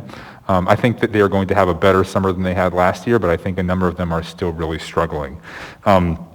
Looking at the big unknown to me is mortgage relief. It's difficult for me to sort of understand exactly how the federal program is going to work or how the state program is going to work and exactly what the gap is. But I do think there might be a gap, especially getting it to people quickly. And if we can get it to people quicker than the state or the feds can, then I'd like us to try and do that, because I do think that there's a real sense of stress among a number of people that are behind on their mortgages and know they can't use the most recent round was only for rental and utilities. And so I'd like to try to find some money for that, unless we are confident that the state program is going to go just as fast as we would, because it's going to go through HFC and they've got a big chunk for that. So that's sort of unknown for me. I like all three of the administration's proposals. I didn't catch a number on the skills improvement one. What was the number on that? They didn't have one. Okay, so, I mean, I think back of the envelope, I'm already getting up close, if it's $3 million for case management and $500,000 for technical assistance, then I'm already up in the sort of, $22, $23 million range. And so I'm not sure exactly how much the education and skills improvement is. But, I mean, I think that package right there, that gets us to about $25 million, but I think that kind of thing is what we should pass. Something where the people of Anchorage see, here's a significant chunk of money, we understand where it's going to, and the majority of it is going directly to people, into people's pockets quickly. And that is my preference for this initial tranche, and I hope that we can get it done in April. Thank you. Thanks. Ms. LaFrance? Thank you, Mr. Chair. It's very important to me that we have a very clear focus on economic recovery, especially for the hard-hit areas, tourism, hospitality, and others that were already on the edge because of the recession. I share Mr. Dunbar's concern about the perceptions of the initial funding allocation that the administration discussed, though I support what they're doing. I think that as far as outreach and communication, that's very important on our end, and I don't know if we'll need to allocate a certain amount for that, or if we still have funds from the last round of funding. I agree with the other members on funding the wait lists and the backlog. I was going to suggest $5 million for the vouchers, but like you said, it's not a one-upping. Well, as a parent of 3, I mean, my kids are out of the diaper stage, but diapers are expensive, and those are the kinds of things you can't live without. And Chair Rivera also support funding Kai's program. I think that's great. And also the marketing Anchorage as a safe city. I mean, we really stand out in this area, and however we can leverage that, I think is really important. I need clarity on the gaps between the federal and the state programs, and then probably a little bit more technical information along the way in terms of what the backlogs are, and just more feedback from the community. So, and also, I guess this isn't part of your questions, Chair Rivera, but just also to how will we be communicating with the legislature? I mean, especially when it comes to training programs, it seems like there's definitely an opportunity for collaboration with folks at the state level. Thanks. Great, thank you. So before I go to you, Mr. Peterson, please don't say $10 million for the voucher program, okay? Go ahead. Actually, I was going to say $2.5 million for that, but I actually think the top priority is we got to take care of these wait lists. Some of these people may have been on this list for, 8 or 10 months now, and how much longer can they wait? And so I agree with that several other members mentioned. Yeah, and money for Visit Anchorage to advertise. Airlines are adding flights to Anchorage this summer. I don't know if you saw the article in the paper last weekend. And so let's advertise and fill those flights up. Let's get some people up here. Independent travelers spend money. Those are the best travelers that we need here in Alaska. And so let's go get them. And obviously the shelter transition, we have got to figure that out. We got to find the location, do whatever it takes, because, we can't use Sullivan Arena as a homeless shelter forever. And let me see. Oh, and the job training. Obviously, Any way that we can retrain some people to get them into positions that they're having a hard time filling. Bill Pop mentioned that, there's demand for certain positions out there that we don't have people to fill those jobs. So let's find out what those are and let's get some people trained and put them back to work. Thank you. Thank you. Mr. Constant?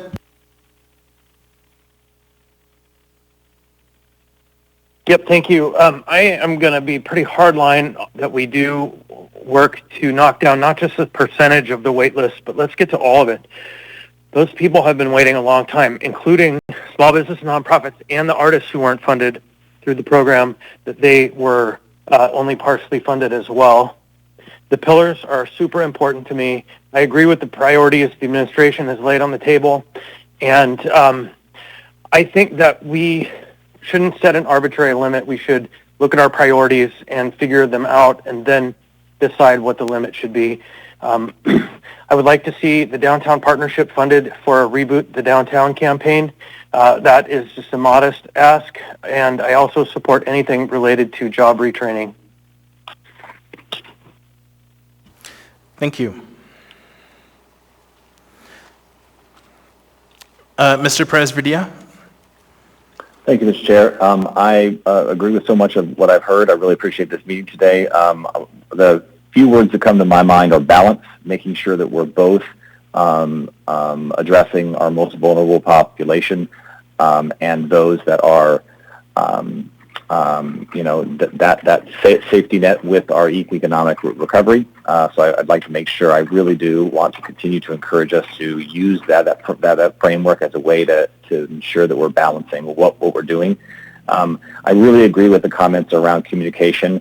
I think it can be difficult at times to put money and effort towards that, but that is really, as I look back at what we did before, one of our biggest areas that we needed to do better is communicate what we're doing and why we're doing it. So I really want to make that an important priority. I support the administration's requests. I think they're fair and important.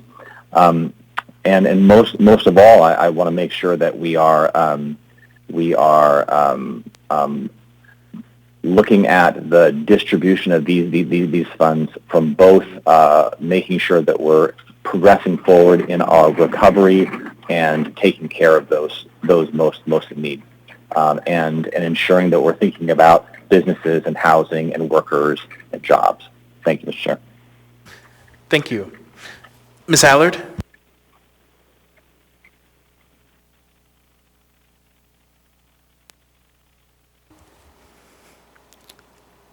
Ms. Allard, are you still with us?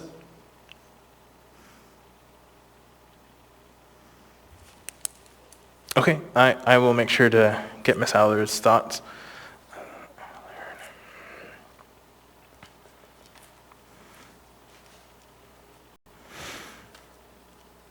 Okay. All right, so ends our time 50 minutes late. So thanks everyone for your patience. I want to thank everyone for participating in this first of several discussions on the usage of the next round of COVID-19 funds. Obviously today is only the beginning of our process. I remain hopeful that we'll be able to pass some amount of initial allocations. And actually I think there might have been a little bit of confusion. So when I say initial allocations and then final allocations, as outlined in the press release that was sent out earlier in the week, the administration is primed to get some initial allocations approved and programs ready to be moved really next week. They are ready to get a document before us and something voted on next week. When I say final allocations, that could be up to the $101 million that we're receiving and getting that done by the end of April. So just wanted to make sure everyone's sort of on the same page there when I talk about initial versus final allocations. So initial allocations next week in an effort to fund some of the low-hanging fruit and get ready and get relief to our community as soon as the funds hit our bank account, which hopefully that's sometime in the middle of April. I look forward to hearing from the public via our public feedback form, and we've actually already gotten several emails today from that. over the course of the next week and throughout our discussion in April, some of which will have sort of town hall style discussions in April so that we can hear from the community. So please take a look at that schedule of meetings online at the Assembly's website if you'd like to participate. I strongly encourage members to reach out to me if you have any thoughts or needs regarding the remainder of our discussions, which really gets kicked off next Friday. So after we make our initial round, initial allocations next week, hopefully, then we immediately kick off to the remainder of our discussion. Thanks to the administration and the clerk's office, which is very busy with the election right now, for your help making today happen. Thanks to Mr. Weddleton and Mr. Presverdia for your assistance with today as well. And special thanks to the presenters, nonprofits, and businesses for sharing your insights with the Assembly. With that, I'm going to go ahead and close this work session. Have a good weekend, everyone.